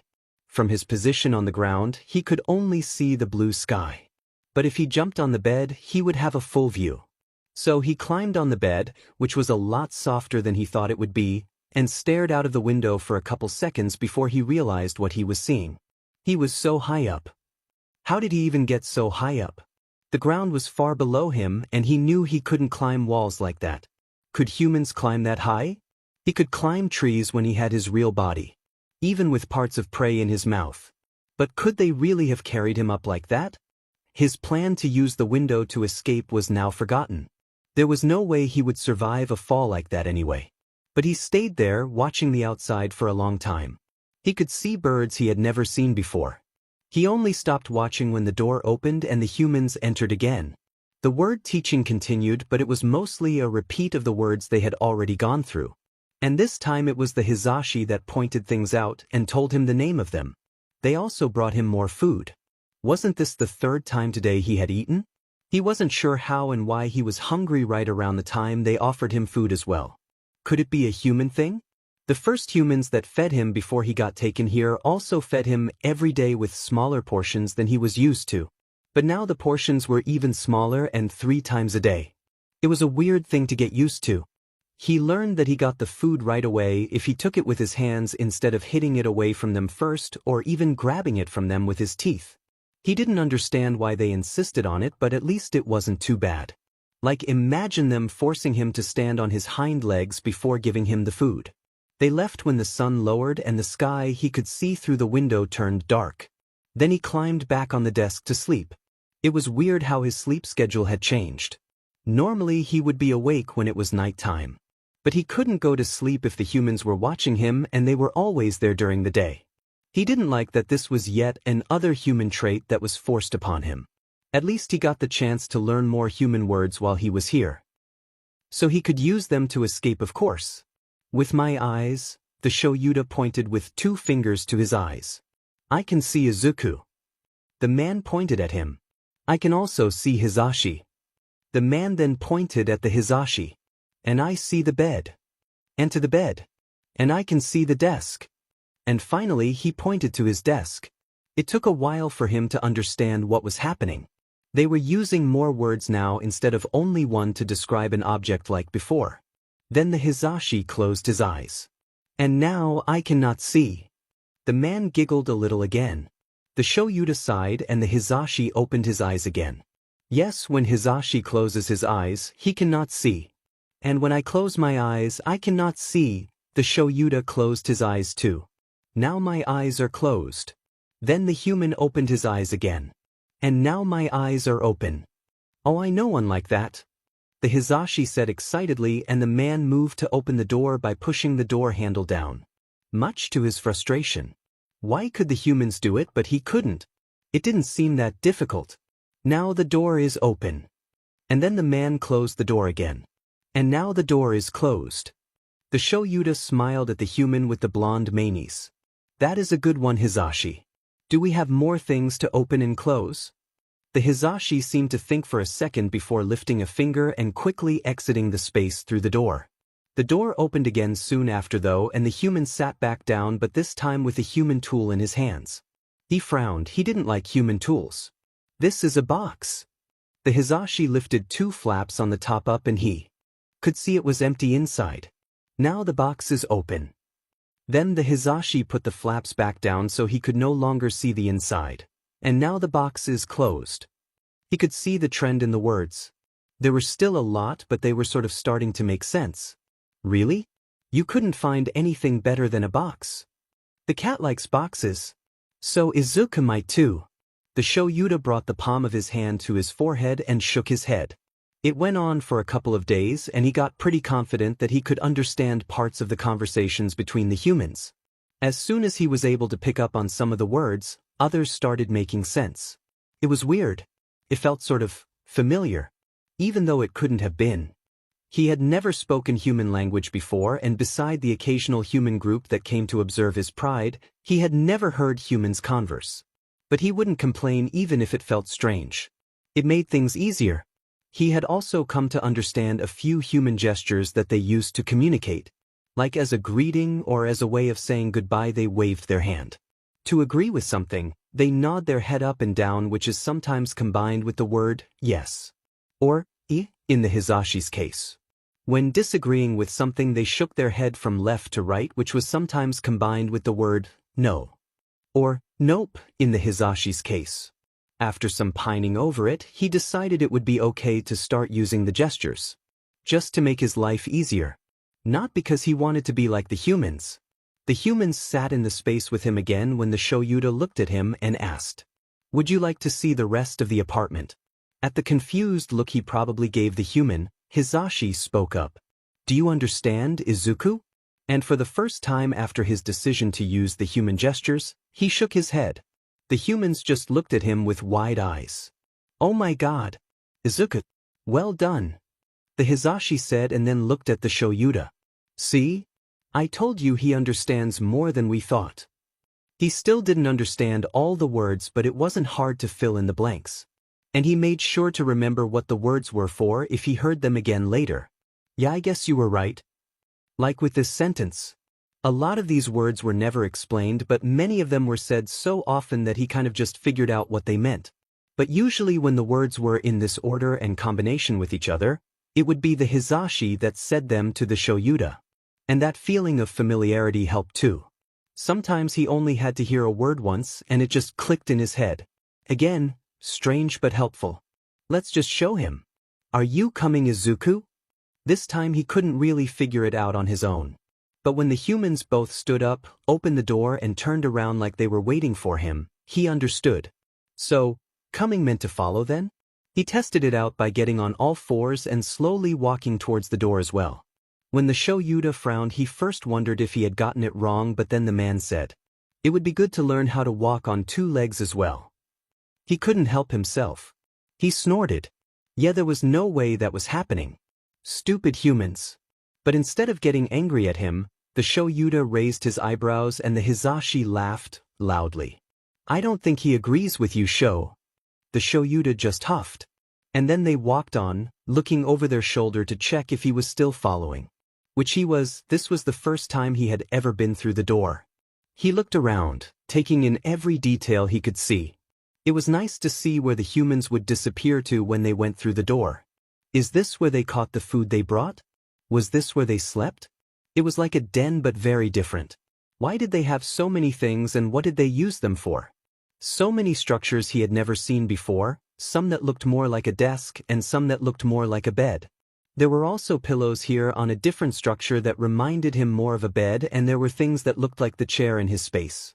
He wanted to see it all and to know what it all was. So he could escape later. He wasn't sure when yet, but he was sure that that was what he wanted the information for. And then the words game started again. There were so many new words in this space. The Hizashi gestured around with his arms. "This is the living room," the human started. And then he started pointing out all kinds of things. "This is a table. And this is the couch. This is a TV. I cannot wait to show you all kinds of TV shows and movies." "I think it's a little soon for that, Hizashi." The Shoyuda cut in. "Yeah, I know. Anyway, this is a picture. Look, it's of Shoyuda and me." The Hizashi held up a piece of paper. On it were both of the humans and they looked so real. He was fascinated by it, watching the flat, unmoving humans on the paper as if waiting for them to come alive. But then a creature walked in. It was like a lion but really small, smaller than a cub. The picture was instantly forgotten as he watched the animal. "Oh, and that is BC," the Hizashi said. He watched as the BSTRD came towards him, relieved that he could read this creature's body language perfectly. The BSTRD wasn't hostile. It came to greet him without a sign of aggression, and he decided he likes the BSTRD. He put his head down and let the BSTRD rub its head against his. The BSTRD made a funny meowing noise that he knew he had no chance of being able to return. "It looks like BSTRD has a new favorite," the Shoyuda said with an amused voice. "This is so cute though. Shoyuda, are you seeing this? Look at them rubbing their heads together. Oh my god, where is my phone? I need pictures." He didn't pay them any mind. Just enjoying his greeting with the BSTRD. From then on, the humans took him out of his space, which was apparently called his bedroom, every day. First for short amounts of time while showing him more rooms every time, and eventually, he was allowed to go where he wanted. Well, until the sun went down, then he had to stay in his room again to sleep. But he didn't mind that. He liked sleeping on the desk. After a couple of days, he could understand the human language quite well. There weren't that many words that he didn't know the meaning of anymore.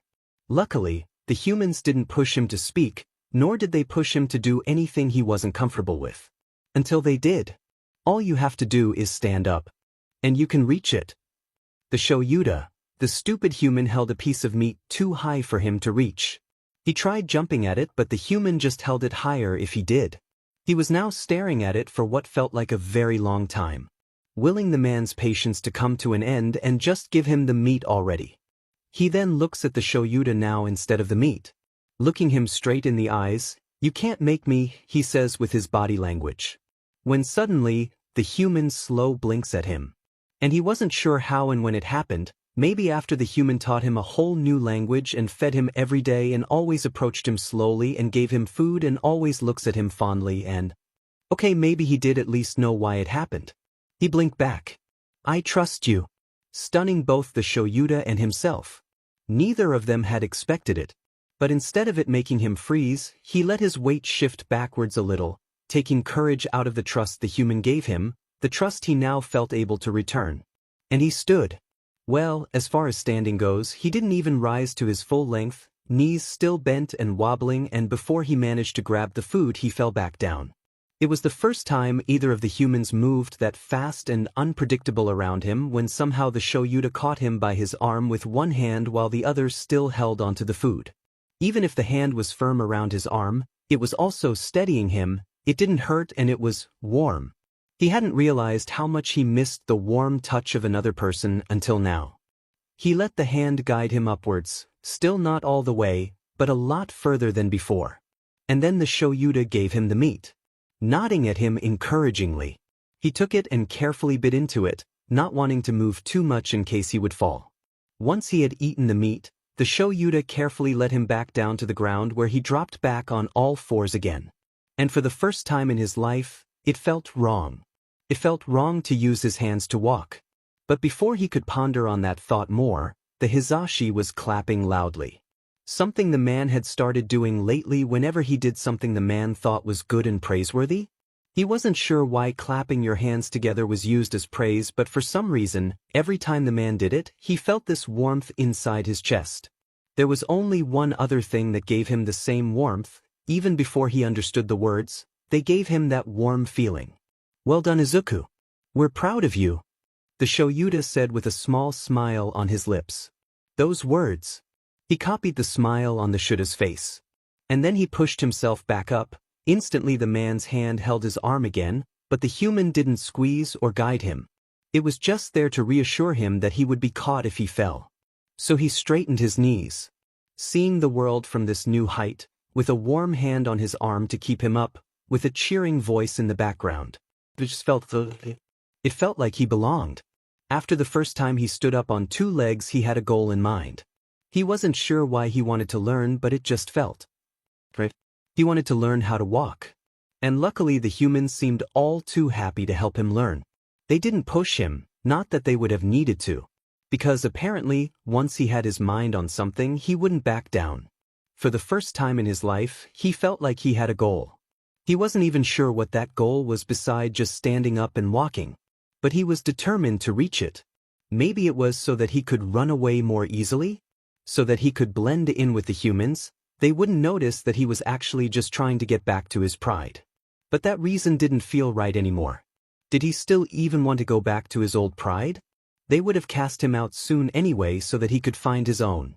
Maybe this was his own? Was this his new pride? Did a lion with human traits fit in with the humans with lion traits? For now, he decided he didn't really care all that much. He felt sort of. And he wasn't sure if that was a good or a bad thing. The Hizashi held his arm while he slowly tried to lift one leg in order to put it back down in front of the other. At first, the man had tried to hold his hand, but he didn't feel comfortable with the skin-to-skin contact just yet. It was easier to pretend that the sleeve of his shirt was fur instead of fabric.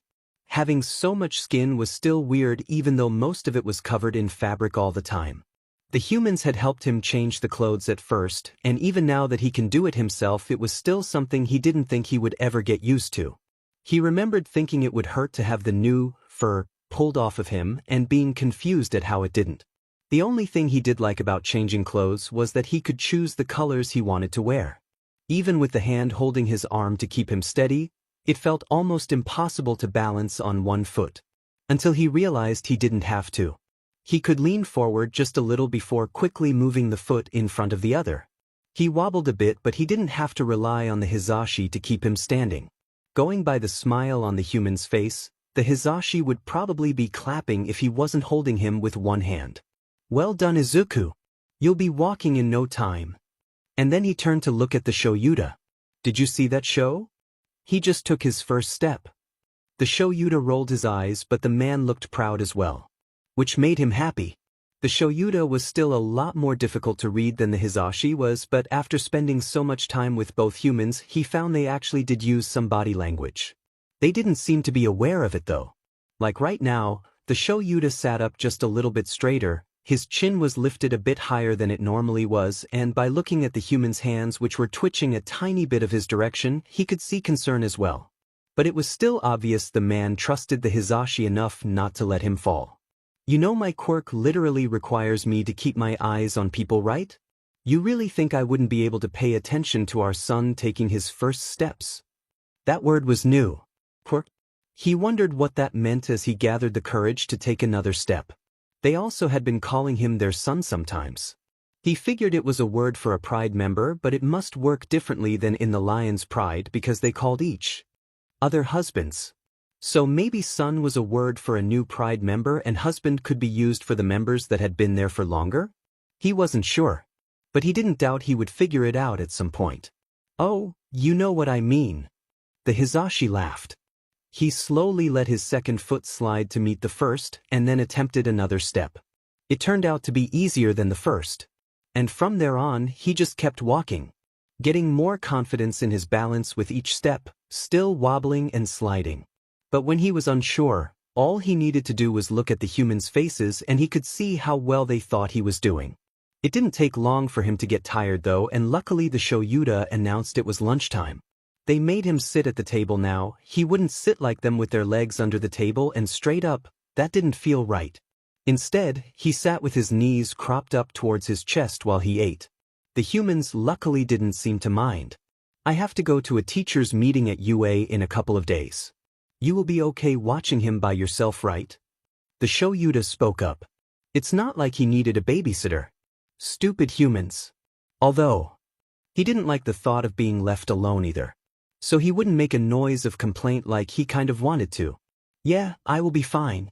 Have you spoken to Nedzu yet about how we're going to manage Izuku once we're both teaching? There was that word again. Teaching and teachers.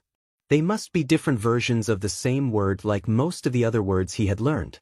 Even now that he could understand the words he still hadn't properly figured out what version to use when.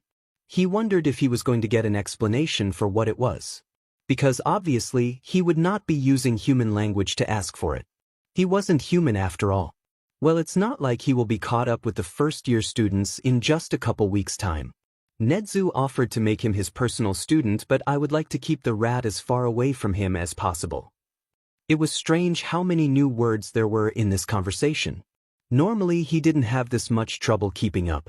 But he felt like he was completely missing the point. The Hizashi frowned. Apparently, neither of them liked the rat.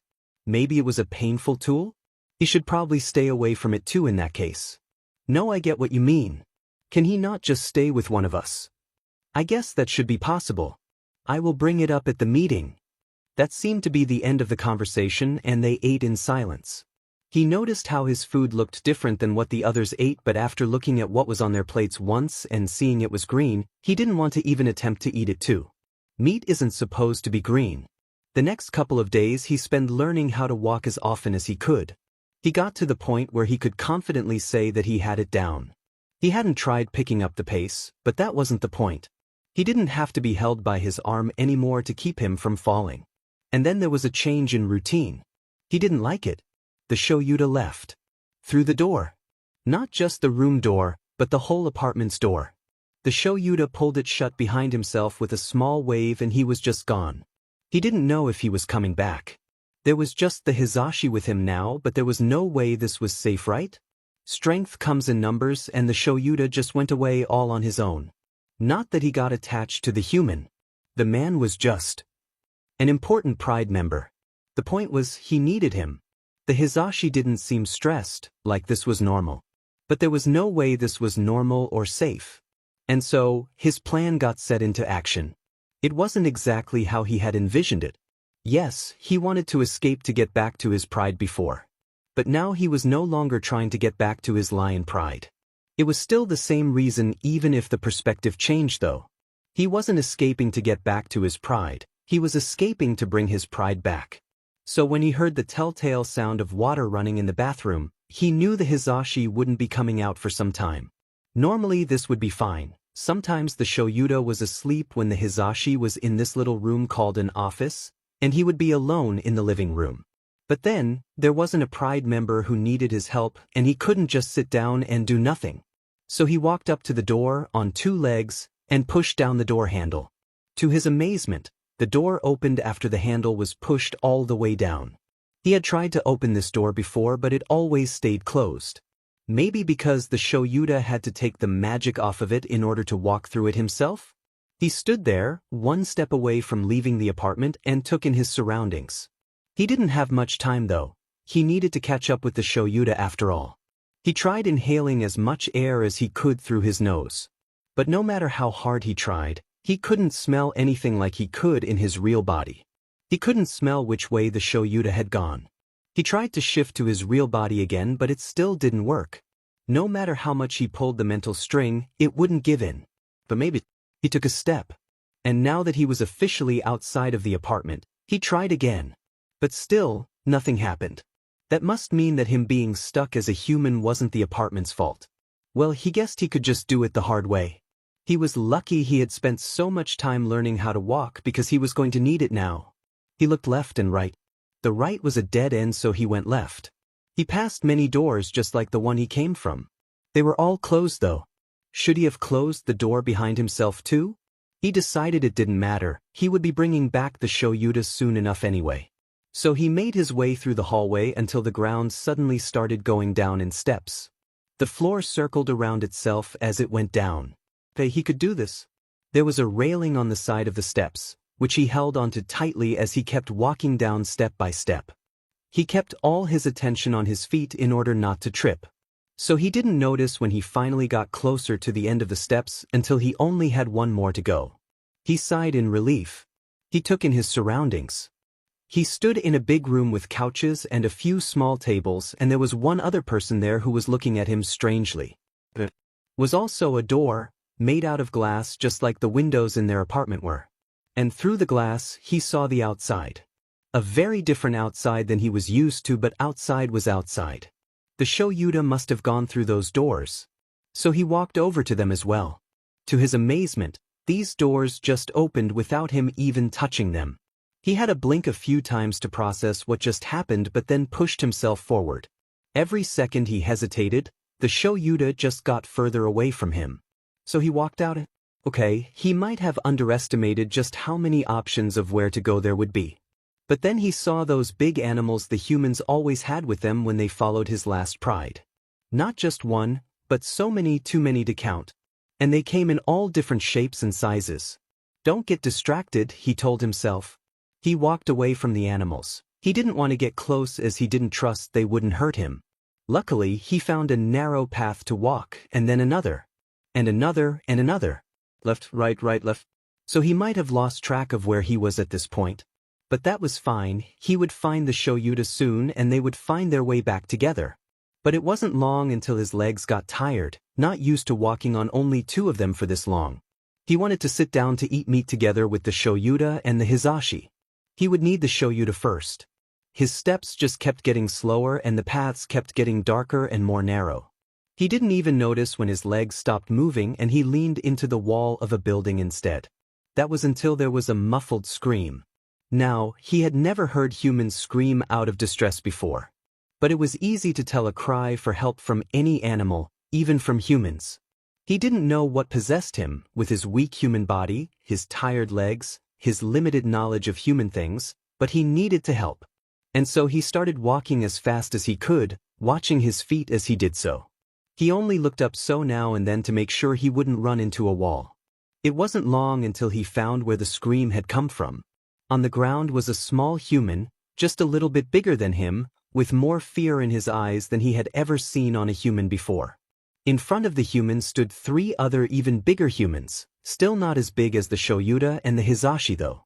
They were kicking the slightly smaller human. With their legs. He was pretty sure that was not what legs were made for, but he wasn't even surprised with the cruelty of humans. Of course they would even hurt their own. He noticed the hair of the smaller human. It was purple, but it was wild and stood in every direction. Like the hair of a young lion, not mature enough to grow it long enough for it to naturally hang downwards. Another lion-like human then. That must be the reason they were hurting the purple mane. He remembered what not lion-like humans had done to him, How angry the Shoyuta looked at the people who had hurt him even if the man didn't know just what had happened exactly. It wasn't fair. Lions were better than humans, so even lion humans deserve better than this. Without thinking about it, he charged the humans in the only way he knew how. He bit and he scratched wherever he could. His arms were so different than a lion's front legs, which made them move awkwardly, and he noticed his elbows kept hitting the humans too, and every time they grunted in pain. What the F is wrong with this kid? He effing bit me. My arm is bleeding. It didn't take too long before he heard one of them say, "Let's get out of here, this kid is completely nuts." And they all ran off, leaving him alone with Purple Mane, who stared at him with wide eyes. "Why? Why did you do that?" Purple Mane asked. He wanted to answer he really did. But it would mean he was human. Maybe he could even scare Purple Mane off if he talked like a human after what those real humans did to Purple Mane. And with this in mind, he was very confused when the exact opposite happened. "Oh, of course you're not gonna answer me. How did you even find out about my quirk, huh? Were you just gonna finish what they started?" Purple Mane looked angry. Why would he be angry? What was he supposed to have found out about? Purple Mane looked hurt and betrayed and scared. Was Purple Mane scared of him? Because he wasn't talking human? But the human just got hurt. He couldn't be scaring Purple Mane as well now. He just had to talk. Speak. Speak human. Okay, he could do this. He's heard plenty, he knows what it means and has gotten used to the sounds enough to be able to mimic it, right? He can do this. Here we go. Just word for word. Speak dash, he choked out and took a deep breath for the next word. He didn't notice Purple Mane staring at him strangely now. Is dash, okay, just one more. Hard. He wasn't sure if he was able to put the words in the right order and if he used the right versions of the different words, but at the very least he knew that these were ones he needed. So Purple Mane should be able to figure it out, right? Oh, maybe he should explain why speaking was hard for him as well. Izuku. There, now the human knew he was actually a lion. That should explain enough, right? It seemed to do the trick well enough. Purple Mane tilted his head to the side. He still seemed confused but no longer scared or hurt. It's okay. I'm Shinso. Purple Mane told him. Shinso POV. So the last thing Hitoshi thought would happen when getting the sheet kicked out of him by some upperclassmen was a kid, about his age, jumping his attackers out of nowhere to start biting them. Biting. The green-haired boy actually managed to scare his attackers off as well. He really hoped he only imagined seeing blood on one of their arms where the kid had bitten. But all he could think about was, why? Why would a kid, smaller than him, protect some random stranger from three guys who were obviously a lot stronger? Did he have no self-preservation? Probably not. When he asked why the boy had saved him and the boy didn't answer, his first thought was that he must know about his quirk. Oh, of course you're not gonna answer me. How did you even find out about my quirk, huh? Were you just gonna finish what they started? But then he heard the words that came from the boy's mouth. It sounded like he hadn't spoken in ages. Speak. Is. Hard.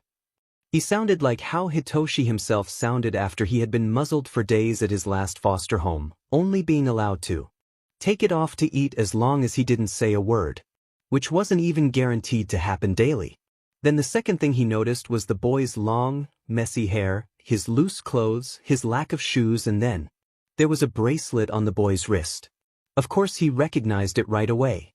Before finally finding a non-abusive home with his current fosters, he had been forced on quirk suppressants for as long as he could remember. He had had them in all shapes and sizes, and this bracelet was definitely one of them. So adding up all those factors, it wasn't hard to draw conclusions. Thank you for helping me, he decided to start with. Hitoshi knew that if anyone had bothered to ask about his own home life before, he would have cut off that conversation as quickly as it started. The boy, Izuku, apparently smiled. You are welcome, Izuku said.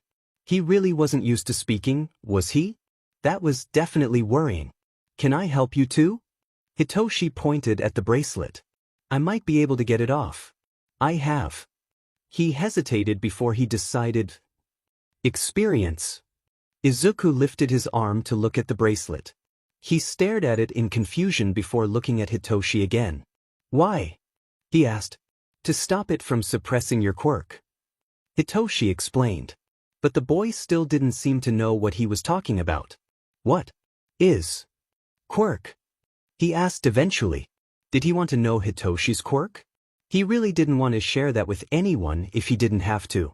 People tended to either avoid him or beat him up after finding out. But then again, they were in the same boat. Izuku must have a villainous quirk as well if he was wearing quirk suppressors, right? So maybe he would understand? You want to know what my quirk is? He decided to ask, and then Izuku looked even more confused. No. The green-haired boy tilted his head in thought. What? The quirk? Was he serious? He didn't even know what quirks were? Was Izuku not allowed outside or something? This situation was way worse than he had originally thought. It's like a superpower. Almost everyone has one. I could take it off and we can find out what yours is together. Superpower? Izuku questioned. Okay, new strategy. He needed to get this kid out of this dark alleyway and somewhere safe where his guardians couldn't find him. He hated adults. He made a mental note to beat up Izuku's guardians if he ever came across them. Let's get out of here first, okay? I have some tools at home to get that thing off of you anyway. We'll find out what your quirk is together, okay? He stood up and took a few stiff steps in the direction that would lead back to the main street and out of the alleyway. Then he turned around and gave Izuku a questioning look, as if to say, "Are you coming?" Izuku blinked at him a couple of times before slowly following him. Is it okay if I call my mom to let her know I'm bringing someone over? He asked as they slowly made their way towards the direction of his house. Yeah, she's nice, don't worry, she won't mind. He had actually been waiting for the moment she and her husband would muzzle him or yell at him or tell him not to talk, but he had now lived with them for almost half a year and it still hadn't happened. So he was slowly starting to hope that it never would. He just hoped he could trust they were actually okay with him bringing someone over. For both their sakes. Okay, Izuku said. He took his phone out of his pocket and dialed his mom's number. Hey mom. Is it okay if I, bring someone over? He asked as soon as she picked up the phone. Of course you can. I'm so glad you made a friend. She told him with enthusiasm. He still wasn't 100% sure it wasn't fake. He wasn't sure if he could ever be though, after all the shit he had been through with fake but foster families. Alright, thanks, we'll be home in about 10 minutes. He told her, and she offered to make them some lunch, which he respectfully declined. If Izuku's situation was as bad as he thought it was, the green-haired boy probably wouldn't be comfortable in the presence of an adult. They walked to his house in silence. He noticed Izuku looking around himself with wide eyes the entire time. It was almost like he hadn't been outside in a long time, which didn't even seem that unlikely with Hitoshi's current theories. Izuku probably wasn't allowed outside often, if at all. The boy was also dragging his feet, almost losing his balance a couple of times, which made him worry if he ate enough. He didn't look like he was starved often, but then again, you never know. When he unlocked the door to his house and let Izuku enter, he heard his mother call out from somewhere inside, but he didn't pay attention to her words. He just raised his voice a little so that she could hear him as he said, "We're just going to my room." He wouldn't yell inside the house, not wanting his talking privileges to get revoked.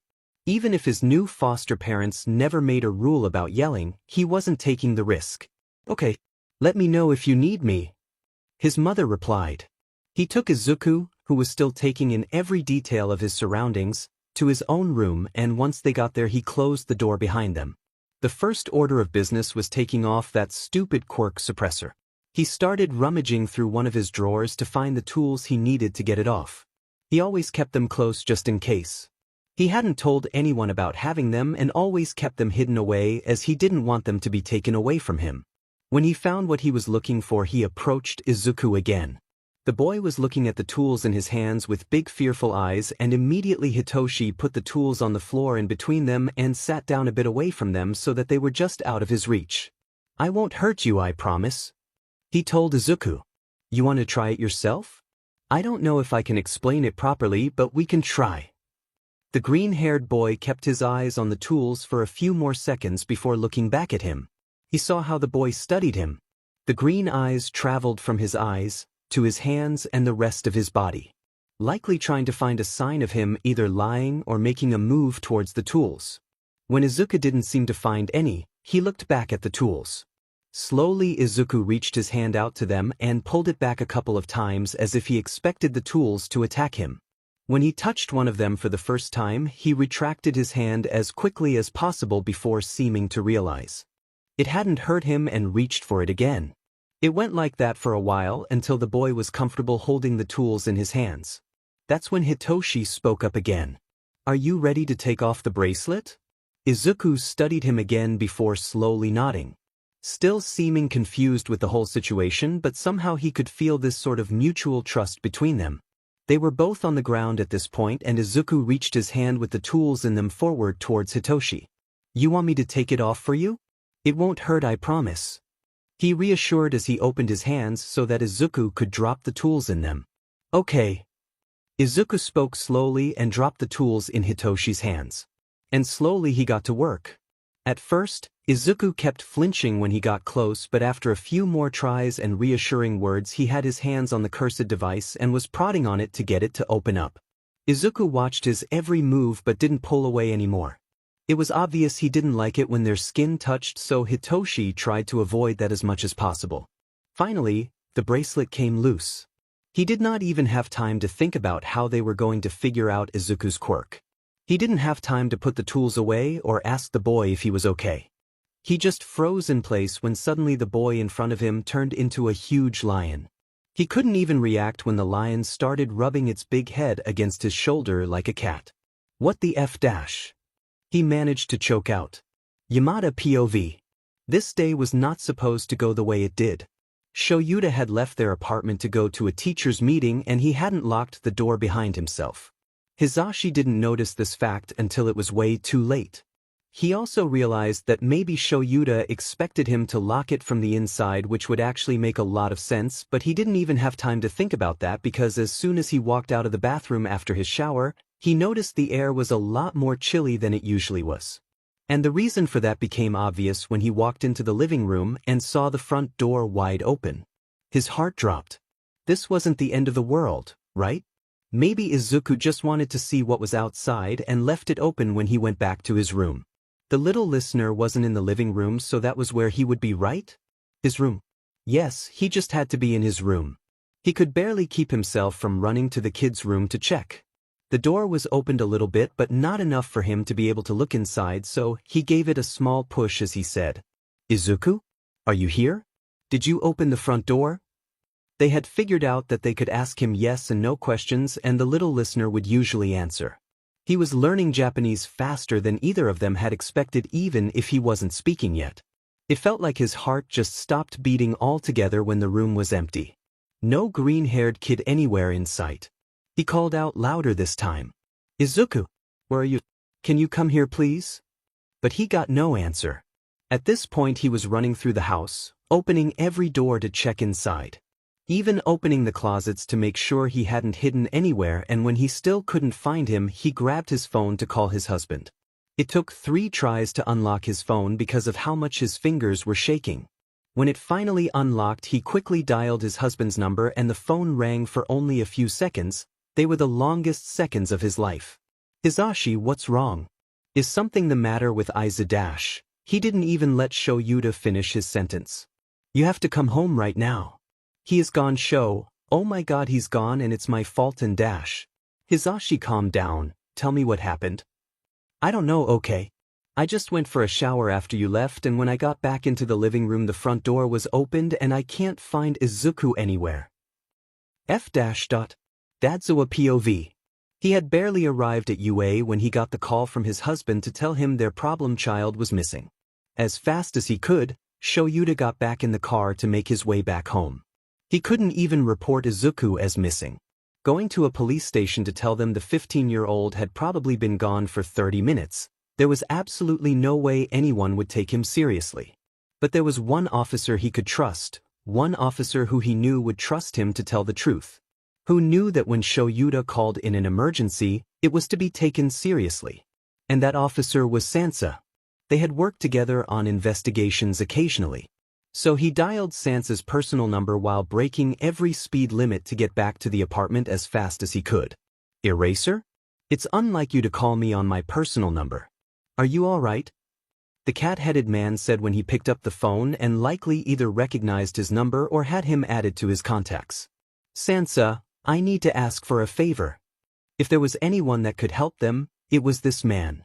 With the extra senses his quirk gave him and his ability to access police information, he had a bigger chance of quickly finding Izuku than Hisashi and Shoyuta had together. Izuku POV. Finally he had found the reason for not being able to change back into his real body. Apparently, this bracelet was suppressing his quirk. From what he gathered, the thing that gave him the ability to become human was called a quirk. And apparently this was a normal thing?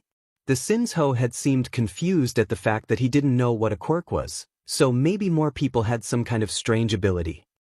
Superpower, the Shinso had called it. He wondered if the Shinso, the Hisashi and the Shoyuta had one too. But for now he was content that the Shinso got him his body back and decided that this human was his new favorite human. So he cuddled up to the Shinso, rubbing his head on the human's shoulder while purring to show his appreciation. It was apparent that the Shinso had not expected him to turn into a lion. But luckily the human slowly unfroze, choking out a "what the F," which he wasn't actually sure of what it meant. It didn't take long for the human to relax into his lion form though. The human's hand slowly came up to his head, which made him flinch at first, and the Shinso left his hand in the air, close to his head for a couple of seconds before reaching forward again to start scratching him behind his ears. He had never felt what it was like to be pet. The Shoyuta and the Hisashi would pet the BSTRD sometimes, so he knew what it was. He had seen how much the BSTRD seemed to enjoy it, but he never knew just how relaxing it was. He closed his eyes and leaned into the touch. Well, I guess we found your quirk, the Shinso said. But you can't talk like this though. The human seemed sad about that. He didn't want the human sad. The Shinso had helped him after all. But could he really give up his real body again so soon just because he wanted to make the Shinso happy? He could always turn back later, right? He now knew not to trust the bracelets.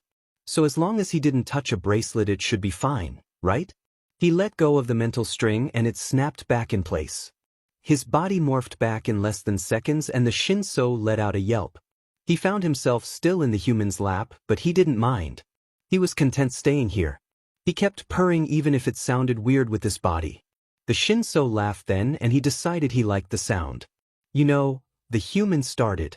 That is kind of cool. You're like a big cat. He wasn't sure what a cat was, but the Shinso seemed happy about it, so it must be a good thing. Do you know why you aren't allowed to use your quirk? It doesn't seem villainous to me. He thought about it for a second. They probably wanted him to be human, right? So they likely didn't want him to be as much of a lion as he was. Maybe they wanted him to be a human with lion traits like they were instead of the lion with human traits he was. That thought kind of saddened him. So he let his face fall as he slowly looked for the words he needed. They do not want Izuku. The smile on the Shinso's face disappeared as soon as he finished that sentence. Well, they're stupid for not wanting you, the human told him decidedly. He wasn't sure if he should correct the Shinso. He had said they didn't want a lion. They did want him, or so it seemed. They just didn't want a lion. But then the Shinso was petting his head again, and he let the thought go to lean into the touch again. They stayed like that for a few minutes until a loud high-pitched noise echoed through the house and his head shot up. His body went rigid and his eyes scanned his surroundings trying to find the source of the noise. He felt the Shinso tense as well, and they both froze when they heard voices coming from somewhere else in the house. He couldn't hear what the voices were saying until the voice he had heard earlier called up. Hitoshi, could you and your friend come down please? The Shinso and him shared a look before the human slowly rose to his feet and made his way to where the voice came from. He followed but made sure to stay behind the human. When they came downstairs, they saw a woman and a person who was some kind of weird combination between a BSTRD and a human. It confused him so much that he couldn't help but whisper, BSTRD, while looking at the strange human. The Shinso seemed to have heard him and looked at him before glaring at the weird human. Then the BSTRD human spoke up. Hey Izuku, I'm here to bring you back to your dad's. Do you want to come with me, or would you like me to call them to pick you up? The weird-looking human spoke and then added, You can shake your head if you are okay coming with me and nod if you want me to call them. He had no clue what dads were and who they were meant to be, so he didn't move his head like requested. The Shinso seemed to understand though. The younger human was obviously not happy with the situation and took a protective stance in front of him before he replied for him. I don't know who you are, but Izuku is not going anywhere. Oh, my apologies for not introducing myself sooner. Hitoshi-kun, was it? The BSN said as he took something out of his pocket that looked a bit like a small book without pages. Shinso. The Shinso corrected. The BSN showed the Shinso the object. Shinsu-kun then. My name is Sansa and I work as an officer here at the local police department. The Shinso just looked angrier now. In that case, you must be a really shitty officer if you're trying to bring a child back to his abusive parents. Hitoshi. Mind your manners, please. The woman said, but the Shinso ignored her. The BSN blinked a couple of times, which confused him because it didn't look like the half-human did it out of trust. Instead, the man looked confused. Excuse me? The Shinso scoffed. All right, let me just call Eraserhead. There seems to be a misunderstanding and I'm sure he can shed some light on the situation. The Shinso's eyes widened. Eraserhead? You mean the underground hero Eraserhead? The one and only. I'm surprised you've heard of him though. Of course, he is my favorite hero.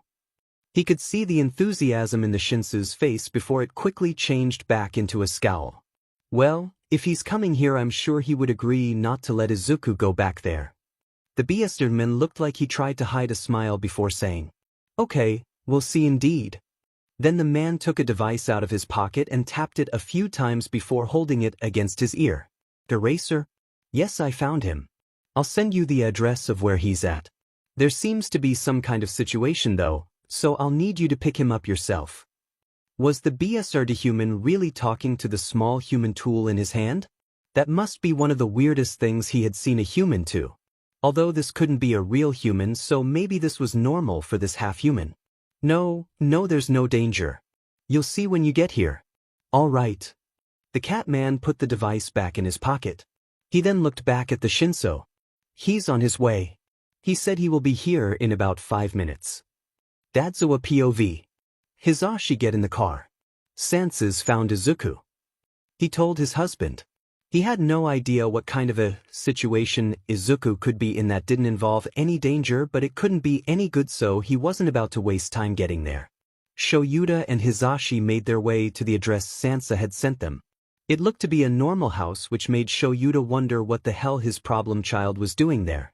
It must have something to do with the situation Sansa was talking about, but he couldn't for the life of him come up with what this situation could be. When they got there, the door was left open and Sansa greeted them there. Shoyuta muttered a thanks for finding the kids so fast to the officer while the man guided them inside the house. They were met with the sight of Izuku, standing on his own 2 feet, which still hadn't failed to make him proud, with a boy about the kid's age standing protectively in front of him. Izuku looked obviously relieved at seeing them but was mostly eyeing Shoyuta. Eraser, Mike, this is Shinsu-kun. Sansa gestured to the purple-haired kid in front of Izuku. Shinsu-kun, meet Eraserhead and present Mike. Both of them showed the kid and the woman who might be the kid's mom their hero license. Shinso looked at Shoyuta with wide eyes. I can't believe the Eraserhead is in my house. Shinso muttered, and he probably hadn't meant for them to hear him, but after years of underground hero work, it was loud and clear to Shoyuta. Shinsu-kun has some concerns about Izuku's home life. Sansa continued. Both Shoyuta and Hizashi rose their eyebrows at this. All right, what makes you think that, kid? Shoyuta asked him seriously, not giving anything away. The purple-haired kid's expression became serious as well. From the things he's told me, it's pretty obvious that he's being abused at home. Shoyuta did a double take. He needed a moment to process what the kid had just said. What do you mean, what he has told you? Well, from what he said this time Hizashi cut him off. He spoke to you? Shoyuta was at a loss for words. He honestly should have known the problem child should be able to speak by now with how much he could understand. But after the very first time he tried, they had never heard him attempt it again. And then there was the second thing. What the hell had the problem child said to make this kid think they were abusing him? Yeah, was he not meant to? Shinso seemed just as confused as them now. More like he hasn't been able to before. Hizashi exclaimed, completely missing the point that apparently the first time Izuku spoke, he expressed that he is unhappy with his home life. He would never admit how much that thought hurt. Dadzawa POV. Alright, well, first things first, Shoyuta said. He made sure his voice didn't betray the sadness he felt at what the purple-haired kid had implied. Can you tell us what made you think Izuku is being abused? Shinso still stood in front of Izuku, who was looking very confused at what was happening. They had never taught him the word abuse, so unless Shinso had explained it, the kid probably had no idea what that even meant. Well, first off, he looked like he hadn't been outside for a long time. When we were outside, he was looking at every small thing with wide eyes like he hadn't seen it in years, if at all. And that's not even the worst thing. Okay, Shoyuta could see how that would look worrying.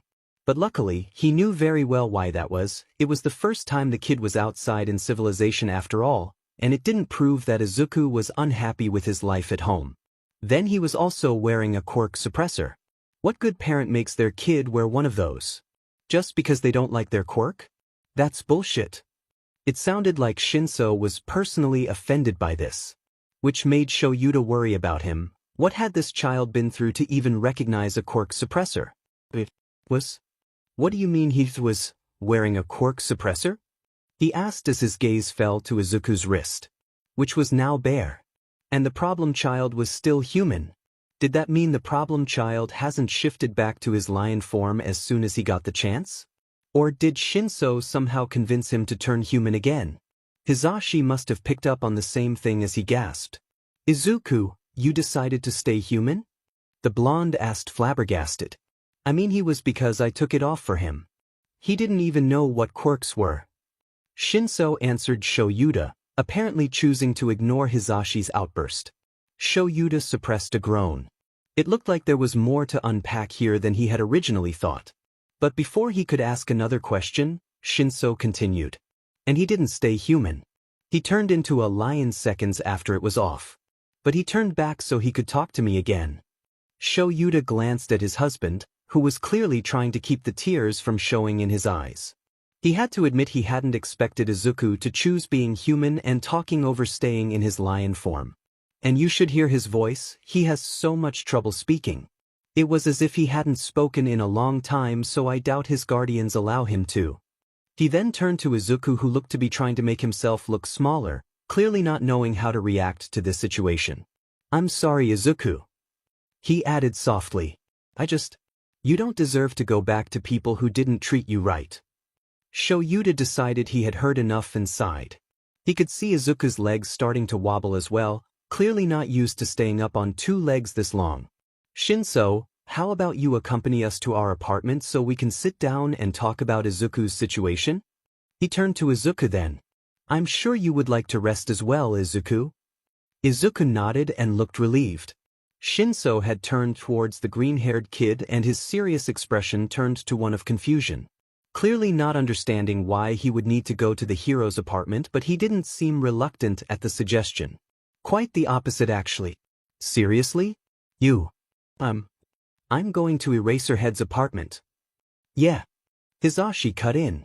If you and Izuku get along, I'm sure you'll be over more often anyway. Before Shinso got the chance to think about that, Shoyuta quickly asked the woman, who he had almost forgotten about, if it was okay for the boy to join them. When she agreed, Shoyuta led the way. Hizashi, can you drive the car back? I'll walk with the kids. His husband agreed. They both knew this was not the right time to introduce Izuku to car rides as well. Izuku POV. He had thought he had the human language down by now. But he really didn't. He had no idea what was going on anymore. What he did know, the Shoyuta was back. And the Hizashi was with the man. That must mean that the Hizashi had found the Shoyuta while he had accidentally forgotten about his search when he was with the Shinso. Oops. At least they were all back together now. and it looked like the Shinso was coming back with them. But then the Hizashi went a different route than the rest of them. Why would the human do that? Were they really that reckless? Hizashi was going to drive the car? What did that even mean? He had no clue. They made their way through more crowded places this time, and he made sure to stick close to his pride, not wanting anyone else to separate. Soon enough he started recognizing the territory. And they were back at their apartment soon after. He instantly felt better upon entering this own territory. And to his surprise, the Hizashi was there too. The Shinsu's eyes roamed all over the place just like he had done when he had left the familiarity of his home. Is it all right for Shinsu-kun to be here, Izuku? The Shoyuda asked him. He nodded. If the Shinso was part of their pride now, he should stay in their territory too. The Hizashi gave the Shoyuda a questioning look, to which the Shoyuda responded with a shrug. All right, let's all have a seat, the Shoyuda announced then while gesturing to the seating area in the living room. While the three found a place to sit, the Hizashi made some tea for everyone. Never in his life had he thought he would like warm flavored water, but tea quickly became something he would never pass up on. While letting his cup warm his hands, he listened to the Shuda's situation. Shinsu-kun, first of all, I want to thank you for making sure Izuku was safe and for trying to help him with his home life. The Hizashi started, and the Shinsu's face turned a light shade of red, which made him tilt his head. Could the Shinso change the color of his skin at will? Was that a superpower the human had been talking about earlier? It was nothing really, the boy said while trying to hide his face and looking down. He also noted the Shinso tried to hide his emotions, but the boy was nowhere near as good at it as the Shoyuda was, so he had no trouble reading the surprise on the Shinsu's face. I can see why you would assume Izuku might be abused, but luckily this is not the case. Izuku has actually been living with Shoyuda, or as you know him, Eraserhead, and me for only a few months now. Before that he lived in Africa. The blonde explained. Some recognition flashed across the Shinsu's features. Is that why he has so much trouble speaking? Because he is learning Japanese? The Shoyuda cut in then. Yes and no. It's more complicated than that. The fact that he spoke to you at all is very surprising to us.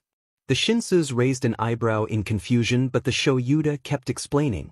He lived in Africa ever since his quirk first came in, and hasn't had any human contact from that moment on until we brought him back to Japan. The purple-haired human's eyes widened. But if he hasn't had any human contact, how did he survive? The Shoyuda smiled sadly. For 10 years he lived among wild lions. The researchers in the area only found out he was different when they noticed his eye color. That confused him. He had lived among lions? He had no idea what lions were, but he should know, right? If he lived with these lions his entire life, he should at least be able to guess what they were. But he could come up with nothing. The Shinso must have noticed his confusion, and the human narrowed his eyes in suspicion. Is this true, Izuku? Remembering how the Shinso got upset when he didn't use human words, he decided to voice his question. What is lions? The Hizashi squealed at hearing his voice, but after having gotten used to the weird loud noise the human tended to make, he didn't pay it any mind. Izuku. He lived with lions. All the humans frowned. Did he say something wrong? He was pretty sure he used the correct words. Right? No, wait, that wasn't true. The words changed when speaking about something that happened in the past. And there was also the hissing sound after a word that was meant to be multiple. Lived with. Izukus. You lived alone? No, the Shinso still wasn't understanding him. But before he could think about what else he could have said wrong, the Shoyuda cut in. Izuku, can you describe an Izuku for me? This he could do. He didn't notice the questioning looks the other humans gave the man as he thought about all the features a lion had. Izuku. 4 legs, and hair. He gestured with his hands around his face to show how the manes of a lion went all around their head instead of just on top. No. Fingers. At this point both the Hizashi and the Shinso seemed to be understanding what he was talking about as well. Oh little listener, the Hizashi said quietly, which was quite an abnormal thing for him to do. Izuku. You are Izuku. A lion has 4 legs, a tail, manes, and no fingers. Izuku is your name. It is what we call you. Just like my name is Hisashi. Everyone has their own name, kid, the Shoyuda added. Huh? His name was Izuku? And Blonde Main's name was Hisashi, Black Main's name was Shoyuda and Purple Main's name was Shinso? He looked from one to the other. I'm sorry we never properly explained this to you, problem child. An apology from the Shoyuda was rare. Izuku didn't always understand the point of apologies. But it was clear there was meaning behind them, especially from Shoyuda. He felt this warmth in his chest. He was Izuku. He was a lion and he was Izuku.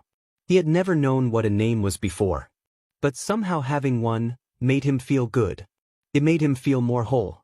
And looking around himself, to Shoyuda and Hisashi, who cared for him and taught him everything he wanted to learn without him having to ask first.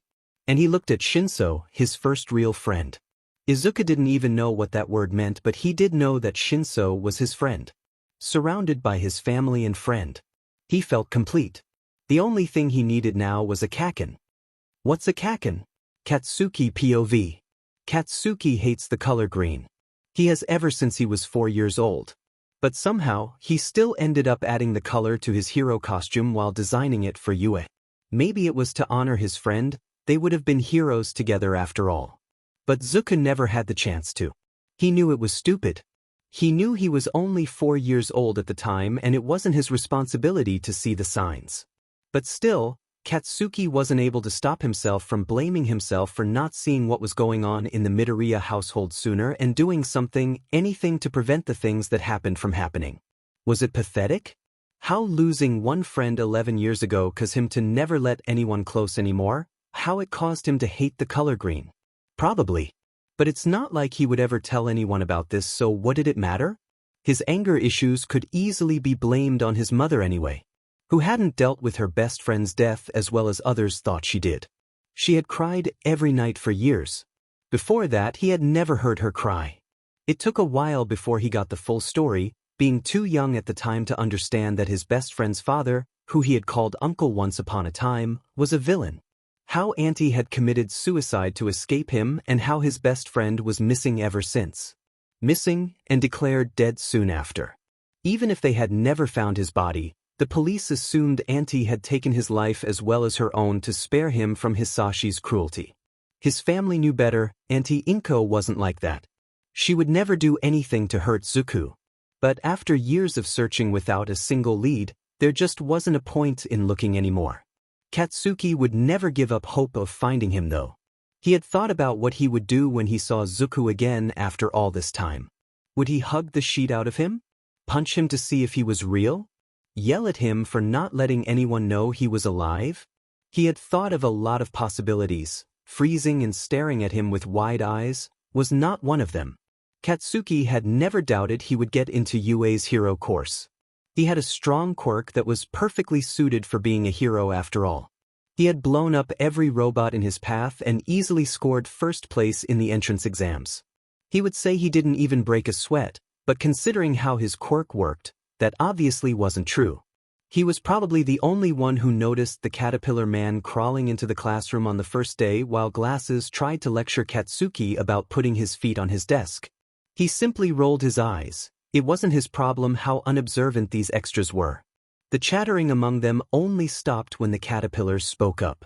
Go somewhere else if you want to make friends, this is the hero course. The guy then unzipped the sleeping bag and made his way to the front of the class. Katsuki thought he looked like a hobo. My name is Aizawa and I will be your homeroom teacher. The man then looked towards the entrance of the classroom as if waiting for something Katsuki couldn't see. Aizawa nodded towards the open door and seconds after a lion walked in, quickly hiding behind their homeroom teacher's legs. For as far as that was possible with how huge the animal was. Katsuki couldn't help the sharp sting he felt in his chest at seeing it. What were the chances of their homeroom teacher having a lion as a FING pet? He wasn't looking forward to being reminded of his best friend every day. The lion is with me. Don't touch him, I gave him permission to bite if you get too close. Okay, Katsuki couldn't help but grin at that even if some of the extras looked slightly horrified. What's its name? A girl with a round face asked. Before Aizawa-sensei could reply, Katsuki caught someone with a rock-like face in the corner of his eyes moving his hands. He recognized it as sign language right away. His parents didn't give him choice but to practice it when they found out his explosions were damaging his hearing and there was a chance he would go completely deaf in the future. But Katsuki isn't someone to do things only halfway, so he was fluent in JSL before his parents even had the basics down. He says his name is Izuku. The rockhead signed. Katsuki almost gave himself a whiplash with how fast his head turned back to the lion. Because there was no way, right?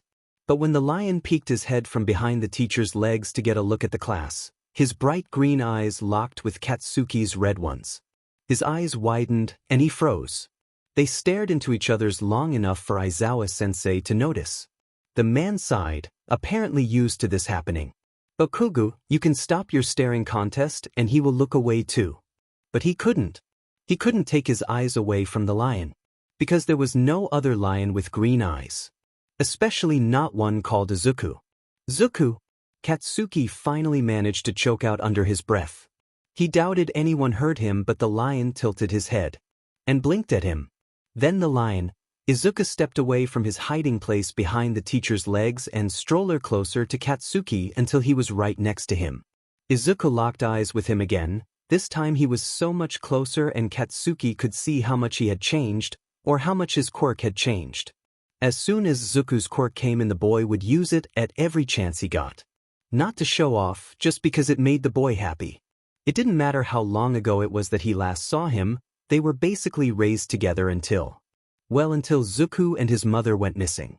All of his earliest memories had Zuku in them, or the lion cub with those green eyes. Those eyes that were staring into his own red ones right now. They were the only thing about him that hadn't changed a bit. He was much, much bigger. He was starting to get manies and was no longer covered in spots that used to remind Katsuki of Zuku's freckles. He blinked away the memories, and as soon as his eyes opened again, Zuku moved his head to lean on Katsuki's lap. Zuku sighed deeply, apparently comfortable enough to then close his eyes. "All right then." Aizawa-sensei grumbled something under his breath that sounded suspiciously like "problem child," and then proceeded to tell them what they would be doing today, but Katsuki was no longer listening. His attention fully focused on his friend that currently had his head on his lap. It was unreal.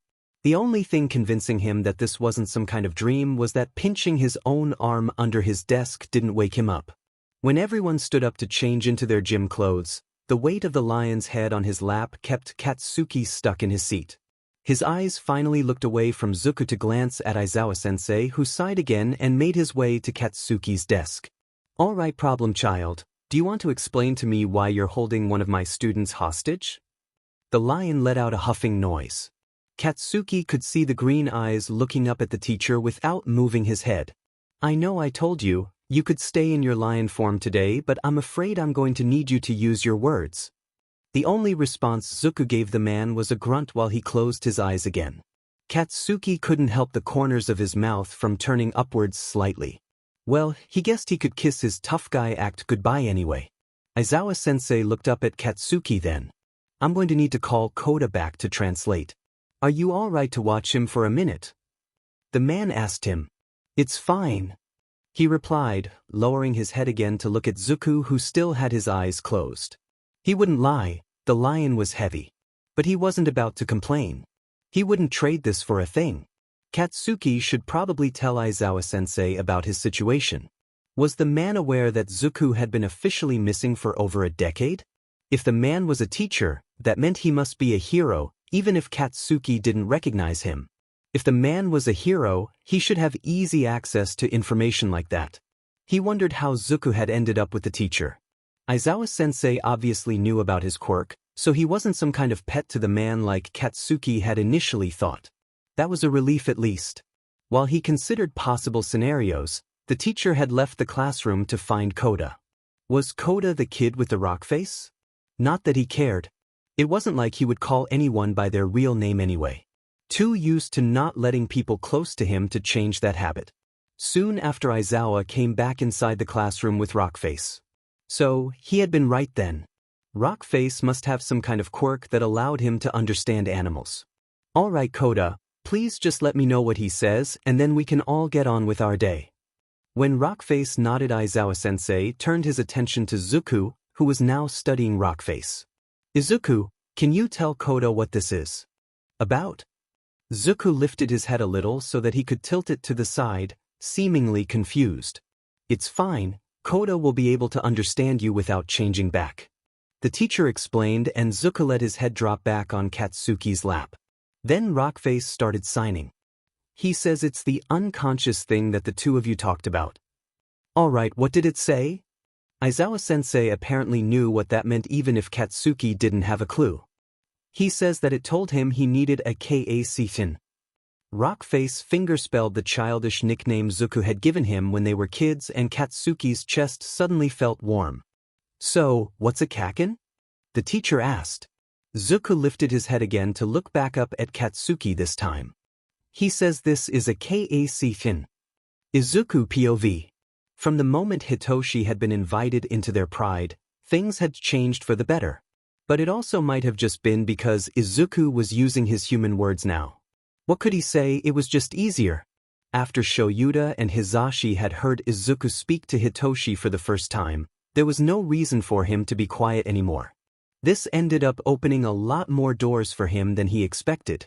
One of those doors was being allowed to follow Shoyuta around on UA campus. He honestly hadn't known what to think of the concept of school until he experienced it for himself. Even if it wasn't from a student's point of view, so far he was quite enjoying exploring this new territory on Shuta's heels. What he also hadn't expected was finally finding a kaken. He still didn't know why or what a kaken even was, but everything about the spiky blonde boy with the explosive aura screamed kaken to him. And so he had decided kaken was his now and kept the boy in his sight at all times. When he relayed this information to Shoyuta with the help of a kid who was somehow able to translate for him, the man let him drag kaken along with them. He didn't have human hands at the moment, not being comfortable enough in his human form around so many people he didn't know. So holding kaken's hand carefully between his teeth would have to do. Kaken wasn't complaining, so he must have thought it was a great solution too. When they ended up at the dressing rooms, Shoyuta finally stopped Izuku. You're going to have to let go of Bakugo now. Before Izuku even had time to pout, the man added. Don't worry, we'll see him again in a few minutes. Reluctantly, he let go of kaken to follow Shoyuta instead. They made their way outside and kaken entered the dressing room. Izuku took a deep breath when they walked through the door that led them outside the building and smelled the area around him. Within seconds, his head jerked to the left and his eyes zeroed in on some birds who sat on a low branch on a nearby tree. The branch was low enough for him to easily snatch one of the birds. He was just getting into a crouch when he heard Shoyuta next to him. Don't even think about it. Izuku let out a slightly annoyed huff and laid himself down on the grass beside the man instead. When the students joined them, Shoyuta told him to stay on his side for the rest of the exercise as that would be safer. And Izuku didn't have a human mouth to tell him he wasn't a cub and could take care of himself, so instead he chose to softly nib at Shuta's shoes. Not hard enough to hurt the man, obviously. Shoyuta sighed while some of the students giggled behind their hand. Soon enough the exercise started and Izuku found himself not being able to look away from the different quirks the students displayed.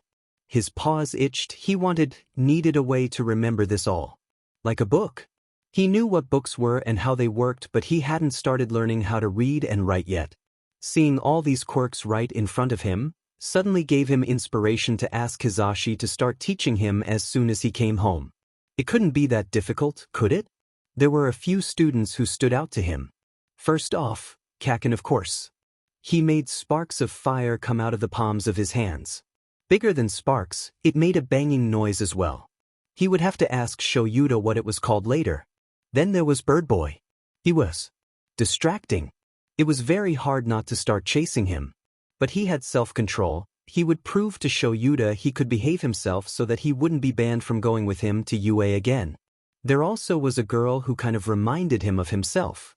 She was human, but also an animal. Just like Izuku was an animal, but also slightly human. The biggest difference between them, though, she was both at the same time. Izuku could only imagine having his claws, tail, ears, and sharp teeth at the same time as his human body.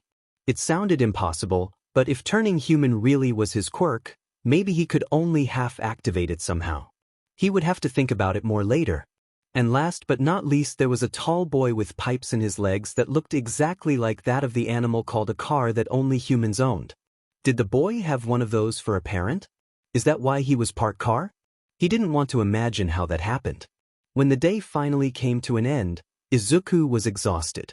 He wasn't used to being around so many different people in a new environment. As everyone went home, Izuku and Shoyuta made their way to the teacher's lounge to meet up with Hisashi. Izuku dragged his newfound Kaken along with them by his hand. He didn't miss Shoyuta rolling his eyes and sighing at the sight. Only when they finally reached their destination and Izuku saw Hitoshi there waiting for him did he let go of Kaken. As soon as Hitoshi saw the lion running his way, he bent his knees to keep his balance as he knew what was coming. Izuku jumped up on his hind legs to throw his front paws over Hitoshi's shoulders. Practice is the only thing that kept Hitoshi standing upright when the full weight of the lion was thrown at him. The boy wrapped his arms around the lion. "Hey Izu, did you have fun today?" Izuku let out a happy gurgling noise as a way of saying yes. "I'm glad," Hitoshi said and then tilted his head to look over the lion's shoulder. "Who is this you brought?" he asked. Instead of morphing back like he would have done if he was home to answer his friend, he dropped back to the ground to walk over to Kaken. He took Kaken's hand back in his mouth to drag him over to Hitoshi. Kaken's eyes narrowed suspiciously at the purple-haired kid with eye bags. Hitoshi glared in return. "This is Bakugu, or as Izuku calls him, Kaken." Shoyuta decided to intervene before the overprotective boys went for each other's throats. While he said this, Hisashi just came out to join the group of four. "Oh, so we've finally found the Kaken Izuku has been looking for?" The blonde laughed. Kaken paused at this. "You were looking for me too?" Hisashi tilted his head. "Too? Did you know Izuku before?" He left the sentence hanging. Everyone seemed to know what he meant though. "Well, except for Izuku. We grew up together. Did Izuku not tell you this?" Kaken glanced quickly at the lion. Izuku almost thought he had imagined the hurt look with how fast the blonde scolded his face back to indifference. The old hag and Auntie Inko were best friends. When Izuku didn't hear the rest of the sentence as suddenly images flashed through his mind. A green-haired woman holding him close, tears streaming down her face as she whispered 3 words. "I'm sorry, Izuku." The sudden headache that came with the "was that a memory?" had him craving to go home. He trotted over to Shoyuta and pulled on the man's pant leg, letting out a whining noise. Shoyuta looked down at him. "What's wrong, problem child?" He pulled a bit harder to try and get the message across. Shoyuta looked at him fondly, not that the others would know with how the man hid it in his capture scarf. But Izuku had gotten used to his body language enough to be able to tell even with his face hidden like this. "I think it's been a long day for Izuku and it's about time we head home. He's staying home tomorrow though, so if you and your parents would like to come over for dinner, we could continue this conversation then." He looked back at Izuku then. "Would you like that, problem child?" Izuku nodded, only half registering that he would like to spend more time with Kaken as he couldn't get the tear-stricken face of the green-haired woman out of his mind. Even during the car ride back home, where he would usually spend the full trip watching the outside of the windows, fascinated with riding the weird animal. He was solely focused on the memory that had resurfaced. Who was she? Why was she sorry? Where did he meet her and where did she go? Only when they arrived back at the apartment, he noticed how sad he had become just from thinking about it. Sadness wasn't the only emotion that accompanied the thoughts of the woman. There was fear as well and an emotion he was a lot less familiar with, anger. "Are you okay, little listener?" Hisashi asked him as apparently noticed the change in Izuku's mood. And the boy decided then that he didn't want to think about it anymore. He didn't want to be sad and scared and he definitely didn't want to feel angry. So he let himself morph back and looked at the blonde with determination instead. He didn't notice how watery his human eyes were or how worried Hisashi's expression became when he saw it and asked, "Can you teach me how to read and write, Zashi?" After a short moment of silence where Hisashi studied the boy, he took a step forward to ruffle his hair with a fond smile. "Of course I can. Do you want to start learning now? We can order in some food tonight." Unless you want Shoyuta to cook. Izuku grimaced thinking about Shuta's non-existent cooking skills. Yes, please. They spend the rest of the evening getting to know letters and short words. Izuku was surprised with how fast he was learning and remembering what Hisashi taught him. It also effectively took his mind off of the green-haired woman. At least, it did until nighttime. As soon as he fell asleep, the memory started up again. Just like in the memory from before, there was the green-haired woman. She was still crying. She was still apologizing. But unlike before, she wasn't apologizing to him now. Her back was turned towards him. She was on the floor with her head in her hands as a figure, large and ominous, stood above her. Izuku wanted to walk towards the woman to try and comfort her, her sadness making him upset, but he couldn't get his feet to move. Her apologies turned to please. Please, I'm sorry, I didn't mean to. She looked up at the figure in front of her who brought their hand to her face in a fast and harsh movement in reply. A loud slap echoed through the room. And Izuku felt his face become wet as he hid his body further behind the door he now realized he was hiding behind. You really think I wouldn't find out? The figure asked. The woman was clutching her face now. The TV was playing some other children's show when I walked away. I swear I didn't know an All Might movie would start playing after. She didn't get to finish her sentence as the man roughly threw her to the ground. Don't say that name in my house. This time both of Izuku's hands came up to his mouth to make sure no sobs escaped his lips. He wished he had enough hands to cover his eyes and ears as well. Don't let my son watch that brainwashing hero bullshit. That's all I asked you. Is that really so difficult? The man scoffed. He then took off towards the front door. I'm going out. Make sure not to make the same mistake twice, he said before he threw the door open and let it fall shut behind him with a loud bang. Izuku startled from the noise and opened his eyes, which he hadn't realized were closed. Mom! He yelled and wanted to run over to the Woma, to Mommy. But then his vision cleared and she was no longer there. He was no longer in that house. Instead, he found himself in the familiar room, his room, in Shoyuta and Hisashi's apartment. His bedroom door opened and revealed Shoyuta in the doorway. The man quickly walked over to Izuku. Izuku sobbed loudly as Shoyuta pulled him into a hug. They held on to each other and Izuku only pulled away slightly when the worst sobs had stopped to look at the man. Shoyuta? Where's Mommy? Today Shoyuta had a day off from teaching at UA to spend with Izuku. He'd had a lengthy discussion with Nedzu about how they would settle Izuku into a normal school rhythm before the semester started. They had come to the conclusion after the first day that the kid would need a day back in the familiarity of his home to process. All Might would teach in his absence. They had agreed to slowly increase Izuku's tolerance to being in a school setting by switching between some full days, half days, and off days. Expecting the kid to be exhausted from yesterday, he let him sleep in while he said his goodbyes to Hisashi. The blonde had just left when Shoyuta heard his problem child cry out. He didn't hesitate to run to his problem child's bedroom, only to find no danger besides bad dreams. And he couldn't fight those off for him. All he could do was comfort the boy in the aftermath. He let the kid cry on his shoulder as he held him close. But when the sobs finally receded, Shoyuta? Where's Mommy? Saying Izuku's question came as a surprise would be an understatement. But being a teacher made him an expert in dealing with unexpected questions or actions. And so Shoyuta stayed calm.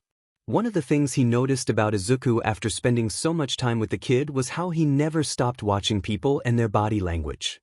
Which was only logical, of course. It was the only language he'd known for over a decade. That's a difficult question to answer, problem child. It wasn't like they had even taught Izuku the word death yet. He sighed and rubbed his fingers through the kid's curly hair. Did you dream about her? Shoyuta asked gently. Izuku nodded in response. There was a man hurting her. And he was being loud, like Hisashi, but Hisashi isn't scary when he's loud. Shoyuta pulled his kid back into his chest. He hadn't just remembered his mother, he had remembered his mother being abused. Maybe by his biological father?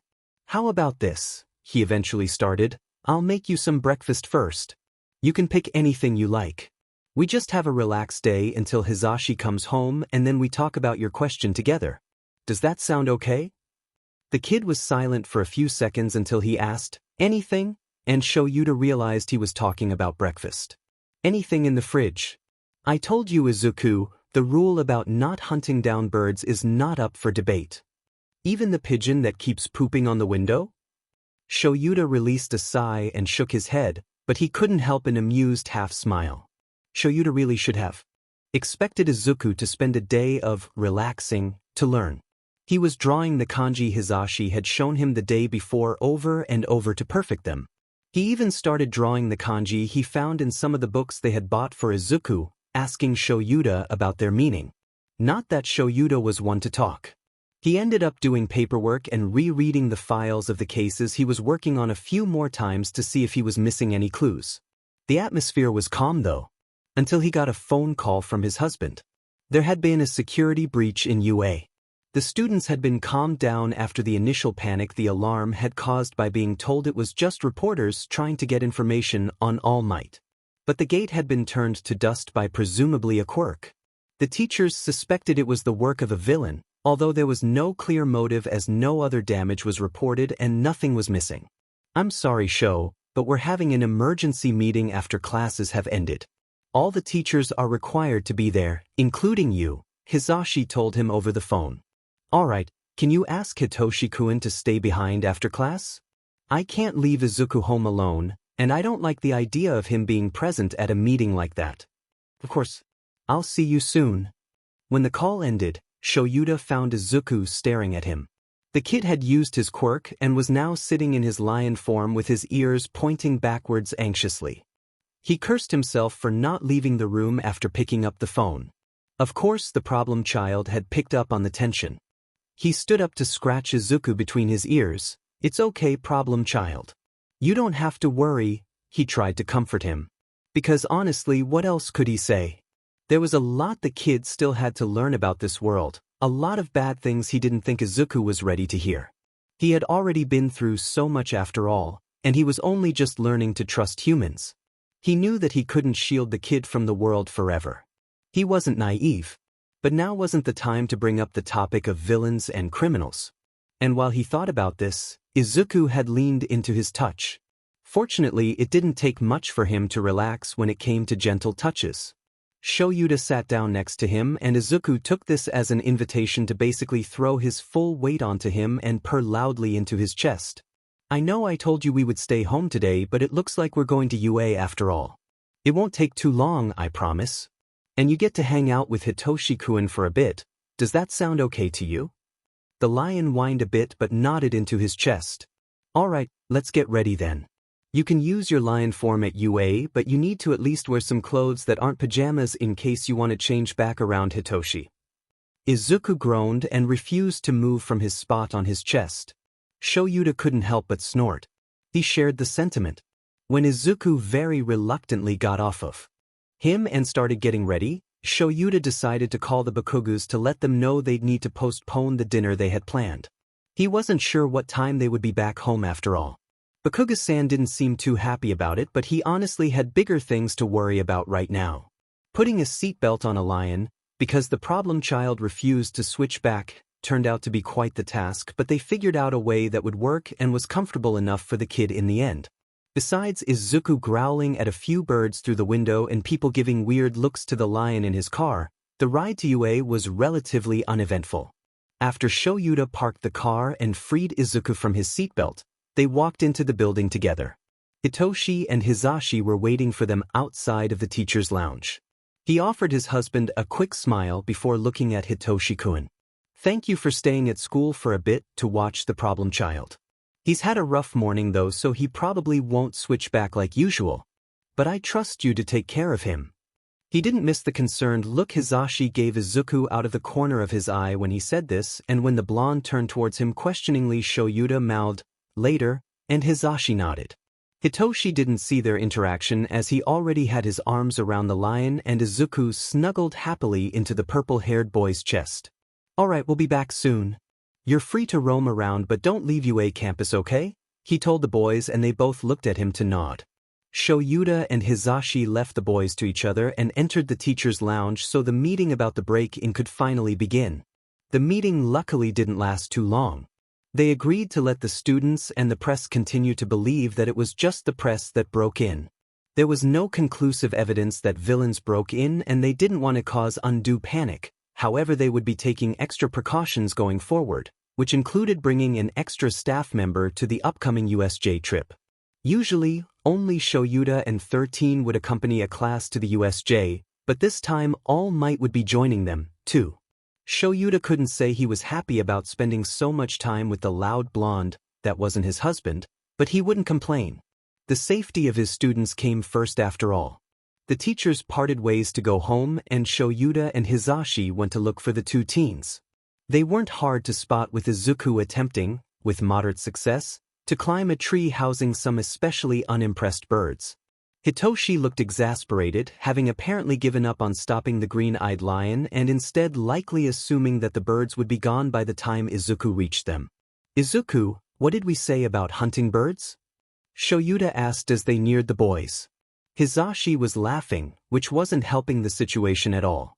One of these days they were going to find dead birds on plates as a gift if they couldn't get it through the kids' head that hunting and killing wild animals was not acceptable behavior. Izuku let himself drop from the tree, landing on 4 paws, and he gave Shoyuta the most annoyed look he was capable of as a lion, which could be better described as cute than annoyed. This only made the blonde laugh harder. Wiping faux tears, he called out, "Are you coming, little listener? We've got food at home." Luckily, the lion perked up at this and gave Hitoshi a lick across his face before trotting over to them. "Thank you for watching him, Hitoshi-kun. Would you like a ride home?" Hizashi asked. Hitoshi agreed, and they all got into the car. This time Izuku went into the back seat with his friend, and Shoyuta got the seatbelt around the lion much more quickly now that he knew how to. They first dropped Hitoshi off at his house, and Izuku gave the boy another lick as goodbye. Hitoshi wiped his face with his sleeve and gave Izuku a head pat in reply. "See you tomorrow, Izu." Then he turned to the adults. "Thank you for bringing me." "No problem, little listener. See you at school tomorrow," Hizashi said, and Shoyuta nodded at the boy. When they arrived home, Izuku changed back into his human form. Shoyuta noticed how the boy was still in his pajamas and had apparently decided to ignore Shoyuta earlier when he told him to change. He gave the boy a look that said, "Really?" But beside that, he let it slide. Izuku looked sheepish but smiled at getting away with being cheeky. Hizashi made them some dinner, and after they had finished eating they all moved to the couch. Shoyuta decided now was as good a time as any to bring up what happened this morning. "Izuku had a nightmare this morning," he told his husband, and then turned to Izuku. "Do you want to tell him what it was about, or do you want me to?" Izuku slumped a bit but spoke up. There was a woman with green hair, and she was being hit by a scary loud man. "I think she was my mom," he said while looking down. Hizashi looked sympathetic as Izuku continued, "Where did she go?" "Shoyuta said that we would talk about it together when you were here." Hizashi moved closer to Izuku to wrap an arm around the boy. Shoyuta and his husband shared a quick look before Hizashi started.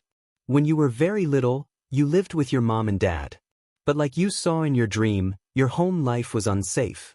We think that soon after your quirk came in, your mom brought you to Africa to protect you from your dad. And there's no easy way to say this, but she died soon after." Izuku tilted his head. "What does that word mean?" Of course they both knew what word the kid was talking about. This time Shoyuta continued, "It is when someone goes to sleep and doesn't wake up. When someone dies, they go away while their body stays here." Hizashi hugged their kid, and Shoyuta put a hand in the kid's hair to softly slide it after he finished, but Izuku didn't look as upset as they had expected him to be. His face turned into one of realization, and he let out a soft, "Oh, I get it." "What is it, little listener?" "It happened with the lions sometimes. When they got too old, or some cubs who weren't strong enough. And when we had to eat, the other animal would die so that we could live." They decided not to correct him on how to use the word yet. That wasn't important right now, but they did realize that Izuku knew more about death than they thought. He didn't see it in a way that humans did. Of course, in the wild, life and death was viewed as another means of survival. He wasn't sure if this would turn out to be a good or a bad thing. Shoyuta could imagine it would be easier for the kid to deal with death, but he wondered if Izuku had ever really known grief. And where is the man? Izuku asked. Your dad has done a lot of bad things, and he was locked up so that he can't hurt anyone anymore. Shoyuta explained, and Izuku nodded but still looked confused. Why is the bad man my dad? Hisashi smiled sadly, because you share his blood, little listener, like how your mom gave birth to you. But don't worry, you can still choose who your family is, even if you aren't related by blood. Shoyuta cringed a little. He was not ready to talk to Izuku about the birds and the bees yet.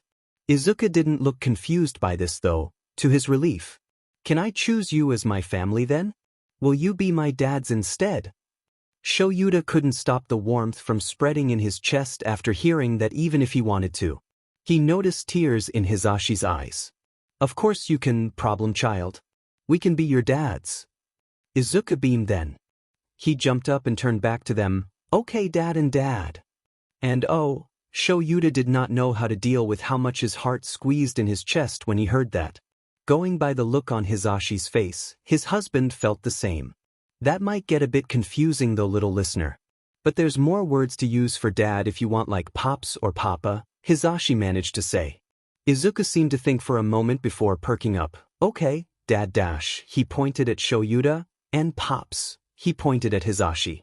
Hisashi actually let out a sob at this and wrapped the boy into a hug. Shoyuta couldn't stop his arms from wrapping around the two.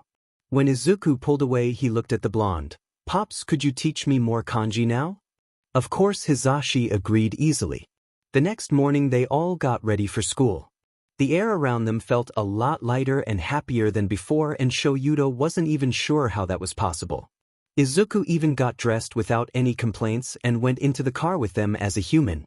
To Shuta's surprise, Izuku decided to stay in his human form even after the car ride to UA, and they walked into the building together. Hitoshi was already at the doors waiting for them to arrive before entering. The two teens shared a hug, and Shoyuta once again felt appreciation for the purple-haired boy for being such a good friend to his kid. Even though they were in different classes, the Hitoshi still wanted to greet his friend before parting ways again. Izuku didn't even turn back into a lion when they walked through the halls. It wasn't very crowded, but there were some early students around, and usually Izuku wasn't comfortable in new places with unknown people. Shoyuta definitely wouldn't complain though. It would be a lot easier than transporting a lion on a bus filled with teenagers. As they entered the 1A classroom, most of his students looked confused at the boy, which made sense, since he was a lion the last time they saw him. Shoyuta sighed but explained, "This is Izuku, and he will be with me again today. Let him be, and only talk to him if he approaches you first. Just because he is human today doesn't mean he won't bite if you bother him." The students stared with big eyes, but at least they kept their mouths shut. With that out of the way, we will be going on a class trip. Change into your hero costumes and meet me outside at the bus. While the students made their way to where Izuku and Shoyuta were waiting, Izuku decided the kaken was much too far away. He trotted up to the kaken and took his hand before dragging him over to show his dad. "Dad, look, I found the kaken," he told his dad happily. Dad gave an amused huff before turning to the kaken and asking, "About that. Bakugu, do you have any idea as to why he calls you that?" The kaken took a nonchalant stance as he answered, "It's just a nickname he gave me when we were little because he couldn't pronounce my name." Dad nodded. "Right, that makes sense," he murmured. Izuku perked up at this though. He knew the word nickname, but he hadn't heard it often. It was like how Hitoshi called him Aizu. Did this mean Izuku came up with kaken as a nickname? "So kaken is my nickname for you?" he asked the blonde to clarify. "Yeah, nerd, you have always called me kaken." "Huh." Izuku paused and looked up at his dad. "Dad, what's nerd?" Instead of answering, Dad sent kaken a glare. Izuku would just have to ask Pops later. At that point, everyone had made it to the bus, and after a stern comment from Dad about how long it still took them to get ready and the importance of time, they all entered the bus. Izuku didn't really agree with his dad, though. Up until a few months ago he didn't even know what time was, so he couldn't imagine why it would be so important. He took his spot beside Dad and listened to the students chatter all the way to their destination while his dad pretended to be asleep. At the first glance, their destination looked like a big dome. But once they were inside, Izuku balked. There were so many types of terrain in one place, he didn't know how that was even possible. He wanted to go explore so bad he was already giving Dad big eyes, puppy dog eyes as Pops had once called them. Over time he had figured out that if he gave his dad's puppy dog eyes, they had a very hard time saying no to him. By the look Dad gave him, he knew exactly what Izuku wanted, but the big white caterpillar person was talking and Dad nodded his head towards them as if to let him know he didn't want to interrupt them. Izuku huffed but accepted the request to wait. Instead he turned his eyes towards all the landscapes he could see, imagining what he would do where. He could see a very large tree he definitely wanted to try climbing. In the distance he could also see terrain that looked very similar as to where he used to live, so checking that out was also on the list of things to do. His thoughts were interrupted by a voice of one of the students. "Sensei, what is that? Is this like the entrance exam where the lesson has already started?" And suddenly his dad looked anxious. No, not anxious, he looked afraid.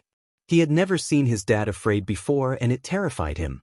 He followed his dad's eyes towards the middle of the center and there he saw black mist and people he had never seen before stepping through it towards them. One of them had severed hands all over himself and he was staring straight at Izuku as he quickly shifted back to his lion form and growled. After months of learning, of living instead of surviving, of being hugged and fed and cared for, the sudden abundance of fear sent his head straight back to the cage. It was as if he was being shocked and hit and kicked all over again, and all he could do was lift his upper lip to show his teeth to tell people to stay away from him. "Those are villains."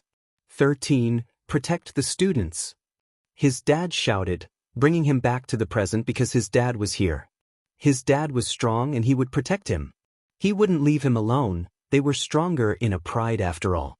He hadn't left Izuku alone ever since he rescued him, so it was okay. Back then, when the human hurt him with his sticks and tools, and he didn't have a pride. He was alone in a cage and he got hurt because of it. But now he had his dad and together they were strong. And Dad accepted him into his pride, so that means he thought Izuku was strong as well and he would want him by his side. He didn't have to worry as long as Dad didn't decide that Izuku was too weak and told him to leave. So he went to stand beside his dad, making himself look bigger, confident in their strength together. Everything would be okay because they would do this together. "Izuku, I need you to stay with 13. It will be okay," and his dad leaped down to confront the villains, leaving him behind. His world stopped. He knew the words were meant to be comforting, to reassure him. But they did anything but that. His dad was leaving him alone, while there was a clear threat right in front of him. Izuku knew what that meant. Despite the tone that was meant for reassuring, leaving a weaker pride member in a situation of danger only meant one thing. You need to get rid of the weaker link for the strongest to survive. And Izuku was the weakest link. He hadn't noticed his upper lips falling back down over his sharp teeth until he let out a soft whine. It wasn't a protest though, it was acceptance, and he stumbled back because what else could he do? He cared about his dad and about his pride. And his dad was clear, he wanted Izuku to leave his side. So he did what he had to and stepped away from his dad. If his dad thought he had a better surviving chance without Izuku, he would trust his judgment and give his dad this chance to live even if that meant Izuku wouldn't. He turned around and suddenly there was black mist, shaped like a person, right in front of him. Everything was happening at once and Izuku couldn't keep up. Kaken came up beside him, growling at the mist while standing next to and slightly in front of Izuku as if to protect him. The boy with spiky red hair mimicked Kaken in his stance and stood on the other side of Izuku. Did that mean Kaken and the redhead accepted Izuku into their pride? This quickly? So he wasn't alone? From his understanding, it took way longer to find and get accepted into a new pride after being cast out, but Izuku wouldn't complain. He ignored how his heart ached and his mind couldn't keep up with the changes in prides and ranks and dynamics.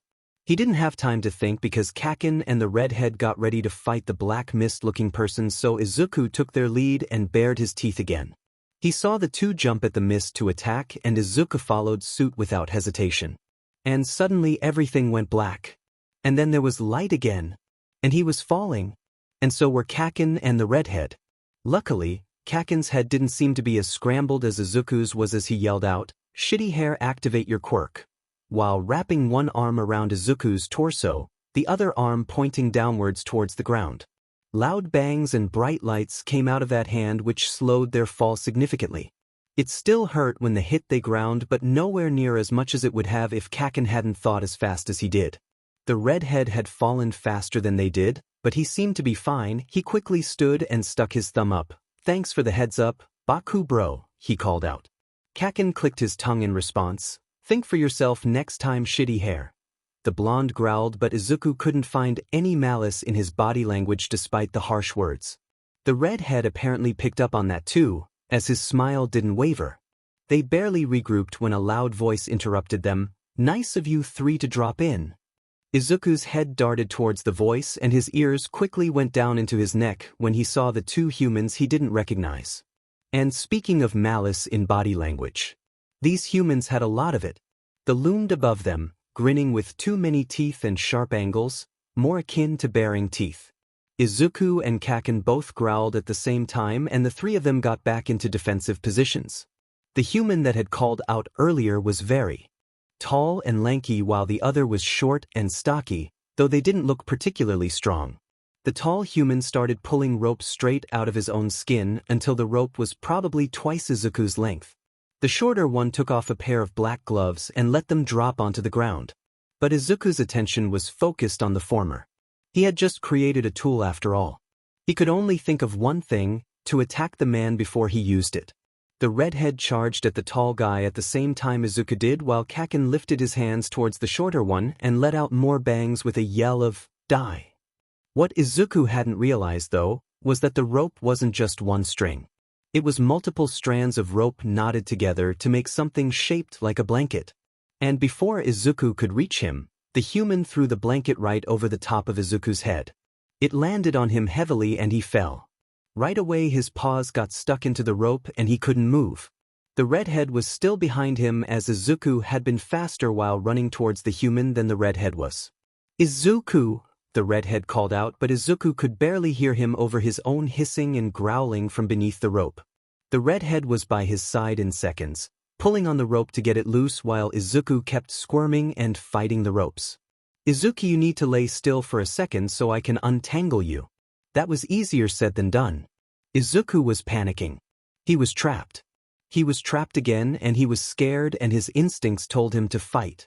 But he would trust his pride mate. Even if they hadn't been a pride for long, pride mates wouldn't hurt their own. If he couldn't trust anything else, he could at least trust that. So, he laid as still as he could while the redhead fiddled with the rope that slowly got looser. In the corner of his eye, he could see Kaken now holding both humans off. Even over the haze of his spiraling thoughts, he couldn't help but think, Kaken really is amazing. Kaken would protect him. And suddenly the rope got pulled off of him and he was back on his feet. Kaken turned his head for a second to check on them, but that turned out to be a mistake. The shorter man took Kaken's distraction as his chance to tap the blonde's arm with his uncovered hand. Right away, Kaken stopped fighting the humans and turned towards Izuku and the redhead. Izuku didn't miss the smile on the shorter man's face before Kaken charged. Too shocked to react, he could only watch as Kaken let out another bang, but this time straight towards the redhead, whose skin turned a different, rock-like texture right before the bang hit him. And then Kaken's hand was turned towards him. Izuku could only stare as Kaken's hand lit up. He could hear the bang and he was blinded by the light before the pain hit him. It hit Izuku directly on the right side of his face and he was blasted to the side while his head felt like it was burning. Everything started spinning. He only just caught the cloudy look in Kaken's eyes turn back to the usual red, but this time with so much fury it could burn down the whole savannah, and Kaken whipped around to face the humans who had attacked them, screaming bloody murder when his vision turned black. The first thing he felt when he woke up was a pulsing ache in his head. He groaned from the pain and tried to pry his eyes open, only to be met with a blinding light. He quickly closed them again. But the next thing he noticed was that he seemed to be lying on something soft and warm. Nothing like the hot grainy sand he was used to. Nor did he feel a soft wind ruffling his fur or hear the distant sounds of birds and the lions in his pride. Slowly the panic set in. He was almost too scared to open his eyes again, but he knew whatever situation he was in would be more dangerous with his eyes closed. Then he heard a scraping noise so close he felt the vibrations in his ears and his eyes shot open. Barely giving his eyes time to adjust to the light, his gaze shifted from side to side to find any possible threats, black spots slowly easing away from his vision. They quickly fell on the figure looming above him, hand outstretched towards his head. He was moving before he could even think, scrambling backwards to get on his paws, lip twisting and curling as he growled at his attacker. His haste immediately left him losing his footing on the uneven surface of the object he had been laying on just seconds ago. He rapidly got his feet back under his body, scrambling to stand tall on all fours and glare unblinkingly at the figure in front of him. The figure put its hands up in the air in surrender, doing nothing to diminish his fear but instead facilitating it. "Whoa, hey there, little listener. I'm sorry, I didn't mean to frighten you." Little listener? There was only one person who called him that. His pops was here? Slowly, to his irk, his memories came back to him. Memories of him being cared for and happy in the presence of his dad and pops left him steadily dropping his guard. That was until he recalled what happened before waking up. At this moment, he realized three important things. Dad had cast him out of his pride. Pops being here with him might mean he doesn't know that Izuku isn't part of their pride anymore, and he doesn't know where his new pride was and needed to find them immediately. It didn't matter that Pops was watching him with his warm and caring gaze. Izuku couldn't let him get too close. Dad was obviously the leader of the pride, and if Dad found out about Izuku and Pops interacting after Dad had cast him out, it probably wouldn't end well. He might think Izuku was trying to take Pops away from him. Distantly, Izuku could hear a part of him tell himself that this wasn't the way humans did things, but he couldn't afford to listen to even himself. He couldn't hope for it to be right, and he couldn't risk Dad attacking him because there was no way he would be able to fight the man. He cared about him too much, and besides, it's not like he had a chance of winning. So he tensed up and growled at Pops again, trying to keep him away. He needed to get out, he needed to find Kaken. In his panic, Izuku didn't see Pops clicking a button that was hanging next to the bed. He tried to ignore the piercing headache as he shifted his eyes to the door, his escape. Pops, who had apparently seen the movement, got out a rushed, "Izuku, don't," before Izuku had darted towards the door. The door handle wasn't made for paws though, and he had no idea how to open the door without curling his hand around the handle. He tried to jump up and put his weight on it, but the handle was a lot stiffer than the ones he was used to at the apartment. Pops dashed towards him in an attempt to get Izuku to stop. The choice to keep trying to open the door or avoid Pops touching him was made within a second, and Izuku scrambled back again. He pushed himself into the furthest corner away from Pops and hissed at the man, trying desperately to get his warning to back off across. "Izuku, listen to me, I need you to calm down. Don't you recognize me? It's Hisashi, remember? Your Pops. I'm not going to hurt you."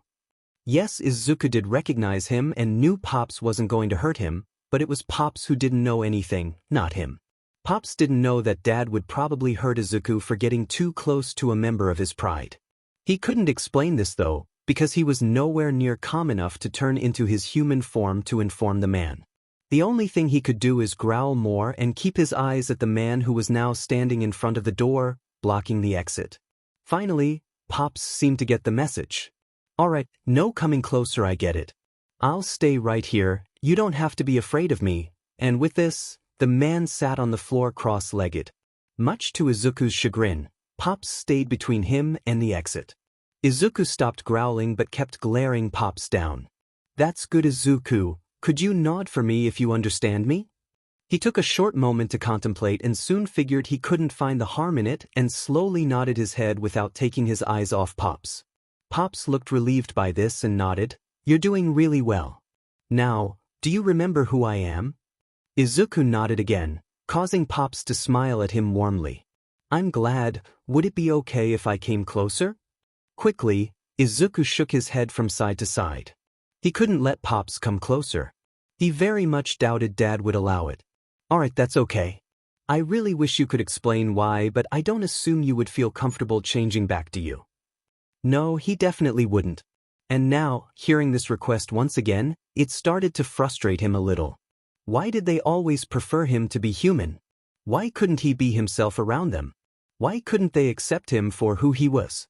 Why were they trying so desperately to change him? Without even knowing his upper lip. had warped up again to show his canines. I'm good time too, as at that moment the door to the room opened and a woman in white stepped in. Before she could even fully enter the room, Pops held a hand up. Izuku started growling again. I see he's awake. She looked at Izuku and back at Pops. Is everything okay? She asked anxiously. Yeah, he woke up just a few minutes ago, but he's acting abnormally. I'm not sure what's wrong, but he isn't reacting well to seeing me. I was wondering if it was okay to bring Katsuki Bakugo in here? He clung to the boy from the moment he first saw him, and I heard he was getting discharged later today, so he should still be here. Then he turned to Izuku. I would ask for Shoyuta or Shinsukuin, but Shoyuta is still asleep and Shinsukuin is at home with his moms. If you want, we can visit Shoyuta together later though. He glanced back at the woman. Would that be okay? Yeah, no, there was no way he was going to invade Dad's territory like that, especially if the man was sleeping. But he perked up at hearing that Kaken would come. Yes, that should be all right. I'll see what I can do, the woman said and then walked back out of the room, closing the door behind her. Bakugo-kun will be here soon, okay, little listener? And Izuku nodded again. He kind of wanted to lay down while waiting, but he didn't want to give Pops any ideas about coming closer. Even if he said he wouldn't. He did relax a bit more though, calming down at knowing a member of his pride would be here soon. They waited in silence until the door opened again. Kaken was on the other side, scowl already set on his face. He saw Pops first, looking down at the man and opened his mouth. Why are you on the Gru dash? But he cut himself off when he saw Izuku. Letting out a soft, oh. The blonde boy made his way into the room. But as soon as Kaken came into full view, Izuku started trembling again.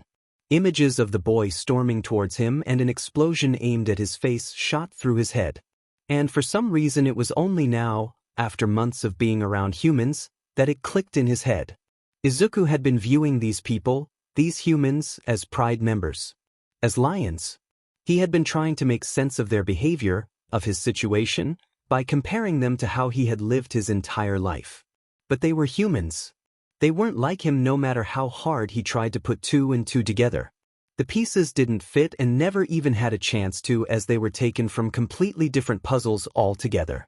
The thing was though, that in the end it didn't matter. It didn't matter that they were different, or that he had now come to that realization. He had no power to change the situation.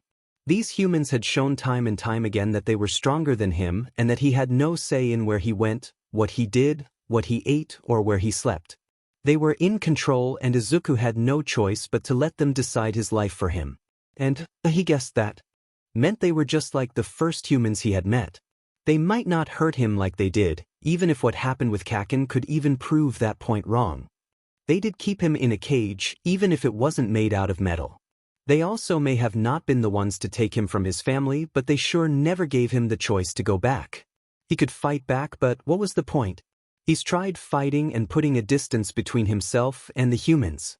Telling them to stay away and now he's too tired. He's just so tired.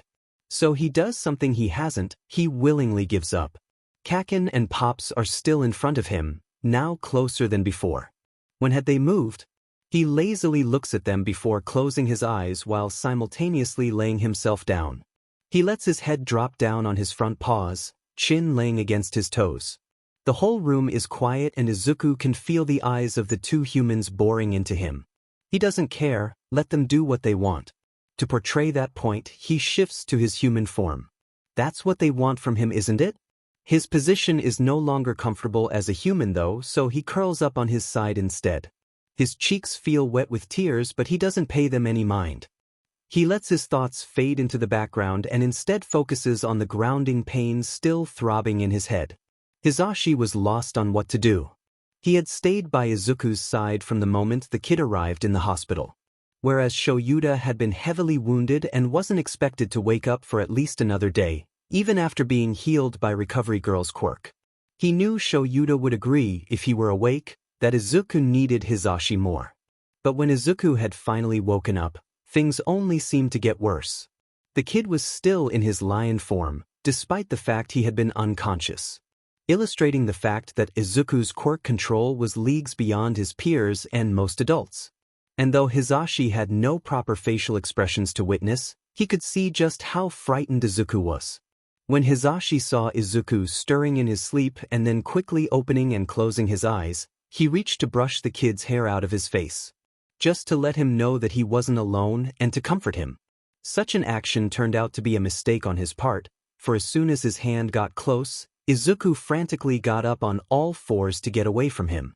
The last time he had seen Izuku this scared was when he and Shoyuta had first taken the kid in, hissing and growling to get him or Shoyuta away from him months ago, when he still didn't know who they were and what exactly to trust. And no matter how much he had tried to reassure him, things just kept escalating. First he had tried to escape the room, then when Hisashi placed himself between the door and Izuku, the kid backed up into a corner of the room, growling at Hisashi to stay far away from Izuku. When Izuku finally gave a positive reaction, it was to the mention of Bakugo-kun. So he asked the nurse if she could get Katsuki Bakugo and point him into the direction of Izuku's hospital room. Tough, the hope of Izuku calming down with Bakugo's presence dwindled as soon as the blonde boy entered the room. Izuku's eyes became glassy as he stared into space, long enough to make Hisashi's stomach turn in worry. He had never seen the kid dissociate before now. He moved closer to the boy and tried to ground him by softly speaking, just like he has learned to do for victims he rescues in his hero work. However, when Izuku's eyes finally showed more light in them, the kid didn't acknowledge having heard a single word Hisashi had said. And if the episode wasn't worrying enough, Izuku closed his eyes and deflated, laying down and morphing back to his human form. Stunned and out of his silent reassurances, the room was quiet until Bakugo-kun spoke up. What the hell happened? The boy's voice was gruff like always, but the words were spoken quietly and choked, as though he struggled physically to bring the words forth. Hisashi chanced a glance at the blonde and found the kid mirroring his own expression. "I don't know, little listener," he answered and looked back at Izuku. "Hey Izuku? Can I touch you? That position can't be comfortable. So we should get you back in bed, all right?" Hisashi softly spoke, starting to shuffle slightly forwards. He didn't get a reply from Izuku, not even an acknowledgement that the kid had heard him. "I'm going to touch your shoulder now, okay?" After not getting any reaction, he gently laid a warm hand on Izuku's shoulder. Izuku only opened his eyes for a second to glance at Hisashi before he lazily closed them again. It made Hisashi's gut twist with fear and worry, but he needed to keep his own feelings aside. Izuku came first. "All right, I'm going to pick you up now to get you back in bed, yeah?" Silence. Hisashi closed the last bit of distance between them to wrap his arms around Izuku. He cradled the boy to his chest while slowly getting up with a faint, "All right, up we get." He kept his movements slow and careful, letting Izuku know what was happening with his voice in a last-ditch effort to both ground him and avoid startling him. "I'm just gonna put you down on the bed now, Izuku. I swear you're going to be okay." As soon as Izuku was settled in bed and still not seeing any change in the kid's state, he let himself slump into the chair placed by the bedside. He had to blink a couple times to keep his own tears away at the sight of Izuku's tear-stricken cheeks. He couldn't fathom what went through the boy's head as he was silently crying in his dissociative state. When he was sure he had blinked away the water in his eyes, he looked back at Bakugo-kun, who was being unusually silent. Right away he regretted involving the blonde in this. He didn't need to see his friend in this state. "I'm sorry for making you come here, Bakugo-kun." Before he could add anything else, the blonde shakily interjected, "What's wrong with him?" Hisashi grimaced. "He looks to be dissociating.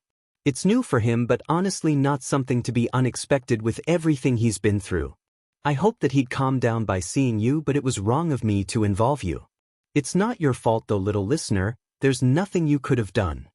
"You're wrong," Bakugo-kun says, stern and with little room for argument. "It is my fault." The boy exhaled shakily, causing Hisashi to want to stop him from blaming himself, but before he even gets a chance to open his mouth, Bakugo continues. "I attacked him. At the USJ. He says. I was FENG dumb and looked away from a villain. The a-hole touched me and used his shitty quirk on me to make me throw an explosion in Zuka's face." The blonde clenched his hands into fists. "No wonder Zuka checked out as soon as he saw me." Hisashi hadn't known about this. However, even if it did explain things, it didn't change his mind. No, little listener, it still wasn't your fault. You're here at UA to learn and to make mistakes. You shouldn't have faced any villains or dangerous situations like this until much, much later. There's no way you could have predicted what would happen. And I'm sorry we, as teachers, failed you by not keeping you safe until you were older and more experienced. I know that you are strong, but you're still a child and you don't deserve to bear any blame. The villains who decided to attack the kids do, us teachers do, but none of you students have to shoulder that burden. Bakugo-kun looked like he wanted to protest but nodded. I should probably get going before the hag comes barging in. And maybe Izuku will feel better when I'm not here. The last part was mumbled under his breath, but Hisashi heard him regardless. It wasn't the time to have that discussion though. He couldn't even be sure if Izuku wouldn't come out of his dissociation once the blonde had left. So he smiled sadly at the boy instead and said, "All right, make sure to rest. You have Aizawa's personal number so you can message him if you need anything, okay?" "Yeah, okay, whatever," he dismissively said as he made his way to the door. He looked back at Izuku one more time before leaving the room. Hisashi sighed and took out his phone to text Namuri, asking her if she could pick up some clothes for him to change into and food from his and Sho's apartment. As well as, while she was there, make sure BSTRD had enough food and water. He couldn't leave Izuku's room while his kid was in this state. Once she replied an affirmative, he started talking to Izuku again, telling him about anything lighthearted he could think of, like how BSTRD had broken into the fridge the other day. The rest of the day had passed without any changes. Namuri had stopped by to bring Hisashi's stuff and Izuku hadn't even looked up. The nurse brought some food which Izuku numbly ate as soon as Hisashi requested for him to eat something. He slept in the chair by Izuku's bedside and woke up from the door opening. In the door frame sat a mummy in a wheelchair. He quickly realized that said mummy was in fact his husband, bandaged from head to toe with only one eye peeking out from under a bandage. "Sho!" Hisashi almost screeched but stopped himself just in time when he remembered Izuku might still be sleeping. "What are you doing out of bed? I didn't even know you were awake yet," he yelled at his husband. Shoyuta waved his concern off with a quick, "I'm fine," and rolled himself over so he could look at Izuku. "How is he?" he asked Hisashi. At the sound of Shuta's voice, however, Izuku stiffened. Looks like he was awake after all. He distantly hoped that he hadn't woken the kid up with his reaction to seeing Shoyuta. But more importantly, he didn't like the implication of Izuku being scared of not just him, but Shoyuta as well. "Hey kid." Shoyuta rolled his wheelchair over to the other side of the bed to come face to face with Izuku as he was lying curled on his side, head turned away from the door.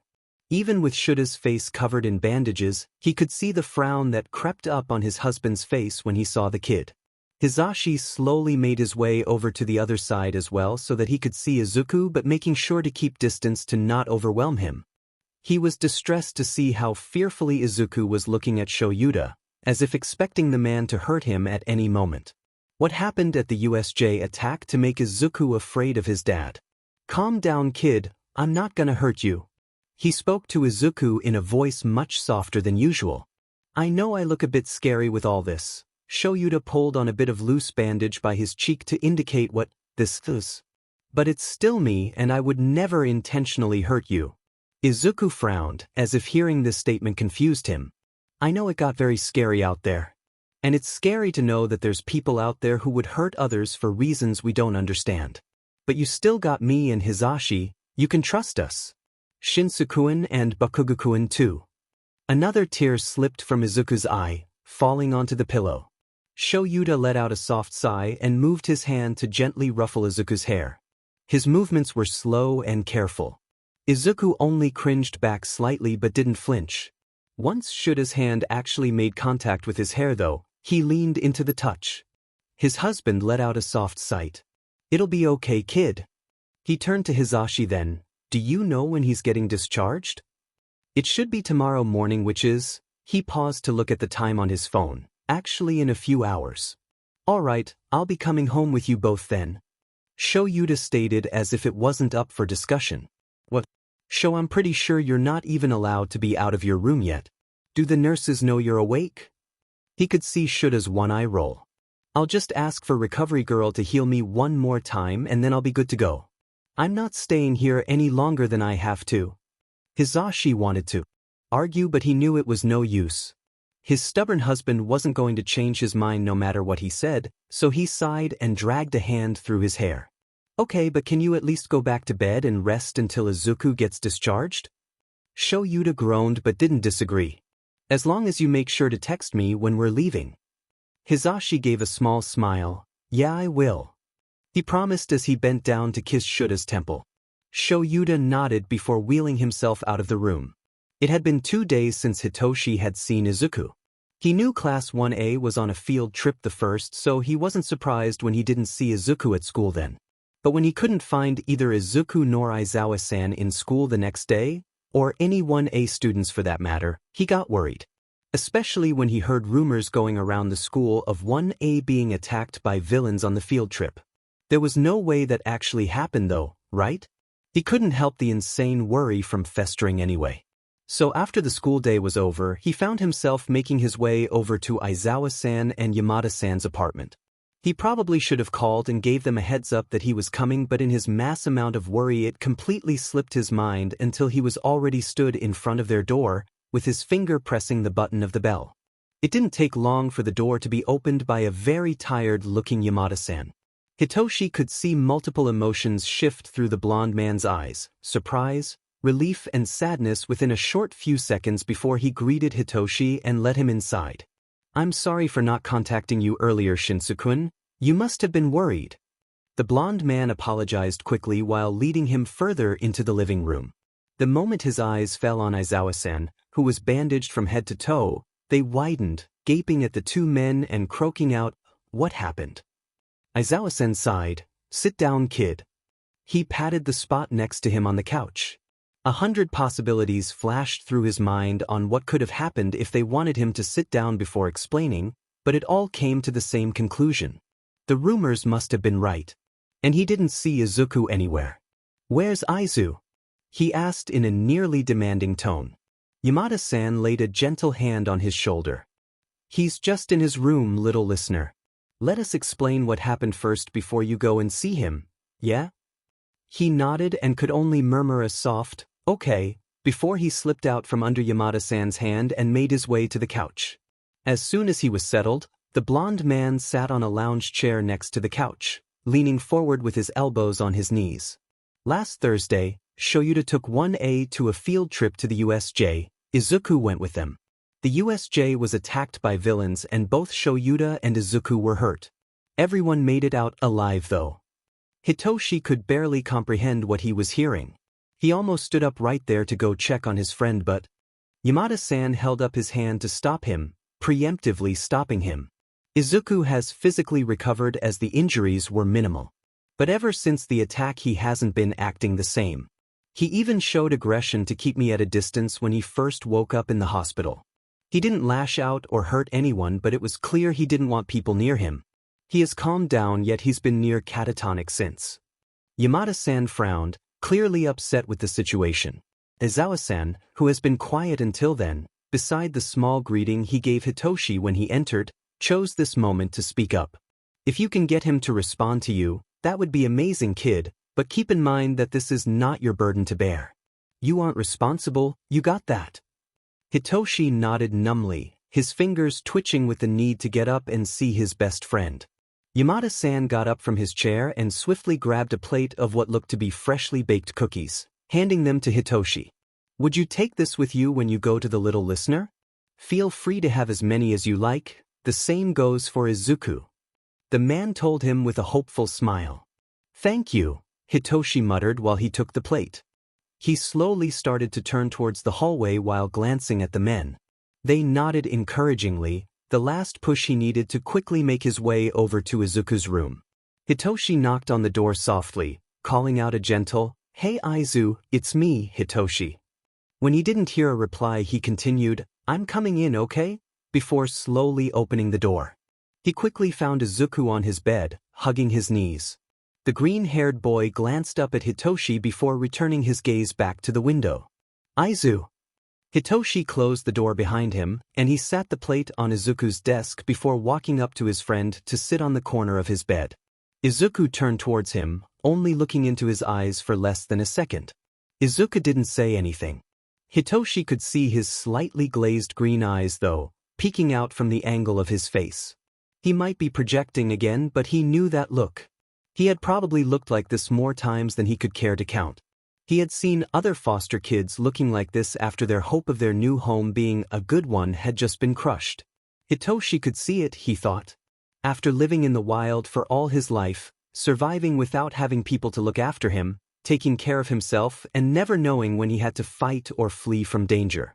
He could see how after being brought into safety, learning what it's like to be comforted, to not have to worry about danger because there were people who cared about him to protect him, what had happened at the USJ would crush those rose-tinted classes the boy had unintentionally obtained. But he realized now, he didn't actually know. He had been here from almost the start, from where Izuku had just learned how to speak to learning how to eat with chopsticks. He was there with Izuku the first time he took a sip of coffee for Kami's sake. And even with all of this, Hitoshi knew nothing about Izuku's past before the boy came back to Japan. He knew he had lived in Africa among lions, which was, admittedly, still more than nothing. But nowhere near enough to be called something. Aizu. Would you tell me about it? Izuku tilted his head in question. Would you tell me about before? What it was like living as a lion, he elaborated. Izuku's eyes widened a little bit and finally met Hitoshi's. Then the boy slowly nodded. Yeah, I can, he said and then hesitated. What would you want to know? Anything honestly, how about what you did on any given day? Izuku hummed softly in thought. Well, it depended on quite a few things actually. Like if it got really warm we had to make sure to stay close to water to stay hydrated. And when we had to get food then we would be out hunting. And sometimes we just lazed or roamed around a lot. Hitoshi wasn't sure why he had never asked about any of this before, but he was definitely regretting that now. It felt like the world around them fell away as Izuku talked about his past, in a way he never had imagined. The boy didn't sound scared or acted like he hated reminiscing, he just sounded nostalgic. Did you stay in lion form all day? Hitoshi wondered. Mostly yes. I had to transform to my human form once every few weeks, but it used to be more often when I was younger though. And you stayed with real lions? Did they not attack you when you transformed back? Izuku tilted his head. What do you mean real? He silently laughed off the question. And no, they didn't attack me. It was pretty normal. Now that I think about it, it would probably have scared them the first few times it happened. I'm not sure why they didn't decide to abandon me, to be honest. It might be because of my mom. She was always very protective of her cubs and had a hard time leaving them behind if they turned out too weak. There was a lot to unpack there. Many things he couldn't understand or comprehend. He couldn't imagine thinking about this would become normal anytime soon. But he could listen to Izuku talk about it forever, so that was okay. He would take things one step at a time. Your mom? Izuku lit up slightly. Oh, you're not my mom. I guess it would be considered my adoptive mom here? Not that that was really a thing there, but she was different, I guess. She was a lioness who just got unusually attached to her cubs, even when they got sick or were born too weak. She didn't give up on them until the pride threatened to leave her behind with it. That might be why she accepted me in? Maybe she lost one or more or maybe even all of her cubs before the pride stumbled upon me, and that is why she took me as a replacement. I'm honestly not sure, but that does sound like something she would do. It was weird to imagine that Izuku was still talking about a lion and not a human. And she, Hitoshi, hesitated. She took care of you. Izuku nodded enthusiastically this time. She did. For way too long actually. It took me years to grow as big as my siblings. They were fully grown while I was still a cub. And I'm still not fully grown. And I stayed under her wing for very long before I was finally able to be somewhat self-sufficient. If I had stayed there for much longer I would have had to leave the pride because or that. Hitoshi had so many questions and with every answer only produced more. He found himself not minding that one bit. He couldn't remember the last time he was happy about being able to ask questions. It definitely wasn't his first time being overjoyed that Izuku never hesitated to happily answer them. You would have had to leave? Why? Izuku seemed a bit confused by the question. Because there was already a strong male and I am nowhere near strong enough to take him on obviously, he laughed lightly. Oh. Hitoshi understood then. He knew that some other social animals like horses or deer had the same system. I didn't know lions did that. He spoke his revelation out loud. Well yeah, you guys do it too, right? You guys? Who did he mean? Humans, I mean. Hitoshi had to blink for a moment to let that sink in. You guys and humans were the same thing for Izuku? Does that mean? One thing at the time. Humans don't really do that. We can have friends from any gender and usually have one partner. And a family is usually made up out of anyone you want, in my opinion. I think if you really care about someone, you could consider them family. He probably wasn't explaining this correctly at all. This is why he always left the explaining of new words and concepts to Aizawa-san and Yamada-san. That sounds confusing. Yeah, I guess so. They sat in silence for a little bit, Hitoshi taking this moment to ponder over all the new information he had been given. Because of the silence in the room, they could hear the knocking on the apartment door. Izuku's eyes instantly fixed themselves onto the closed door of his bedroom. They heard muffled voices coming from inside the apartment moments later, but the walls were not thin enough to make out the words. Izuku looked fearful and Hitoshi knew how anxious the boy got when someone he wasn't close to entered the apartment. Which, now that he thought about it, was probably out of instincts he had developed as a lion as well. Lions were territorial after all. Do you want me to check out who it is? Hitoshi offered. Izuku quickly snatched one of Hitoshi's hands and shook his head rapidly. Hitoshi put his other hand around Izuku's for reassurance. It's okay, Izu, I'll stay right here. His friend seemed a little less frightened hearing this and calmed down. Hitoshi smiled at him softly as if to say, It's okay, I've got you. There was a knock on Izuku's door not much later and the door slowly opened a moment later after no reply. Hitoshi softly squeezed Izuku's hands. Aizawa-san was outside his bedroom, but he didn't look to be the only one there. Aizawa-san's eyes locked with Hitoshi's purple ones for a second before they landed on Izuku. Hitoshi did not like the look in his eyes. And by the tightening of Izuku's hands, Izuku saw it too. The man looked afraid.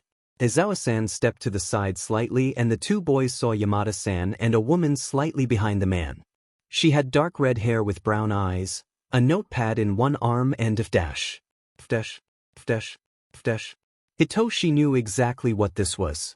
He had seen that same type of notepad multiple times before and the aura the woman seemed to have around her too many times to not know what this was. Rage filled him as he looked at Aizawa-san. He had trusted him, had thought the man was good, that he could rely on him to keep Izuku safe, that Izuku could rely on him to keep him safe. And now he was giving Izuku up? For what? Just because Izuku was going through a rough patch? He kept quiet though, knowing better than to open his mouth around a social worker. Izuku, Shinsakuin, this is Nakamura-san. She came here because she needs to speak with Izuku for a little bit. Izuku didn't nod or agree, he just kept staring at the adults. It's okay, sweetheart, I wouldn't hurt you.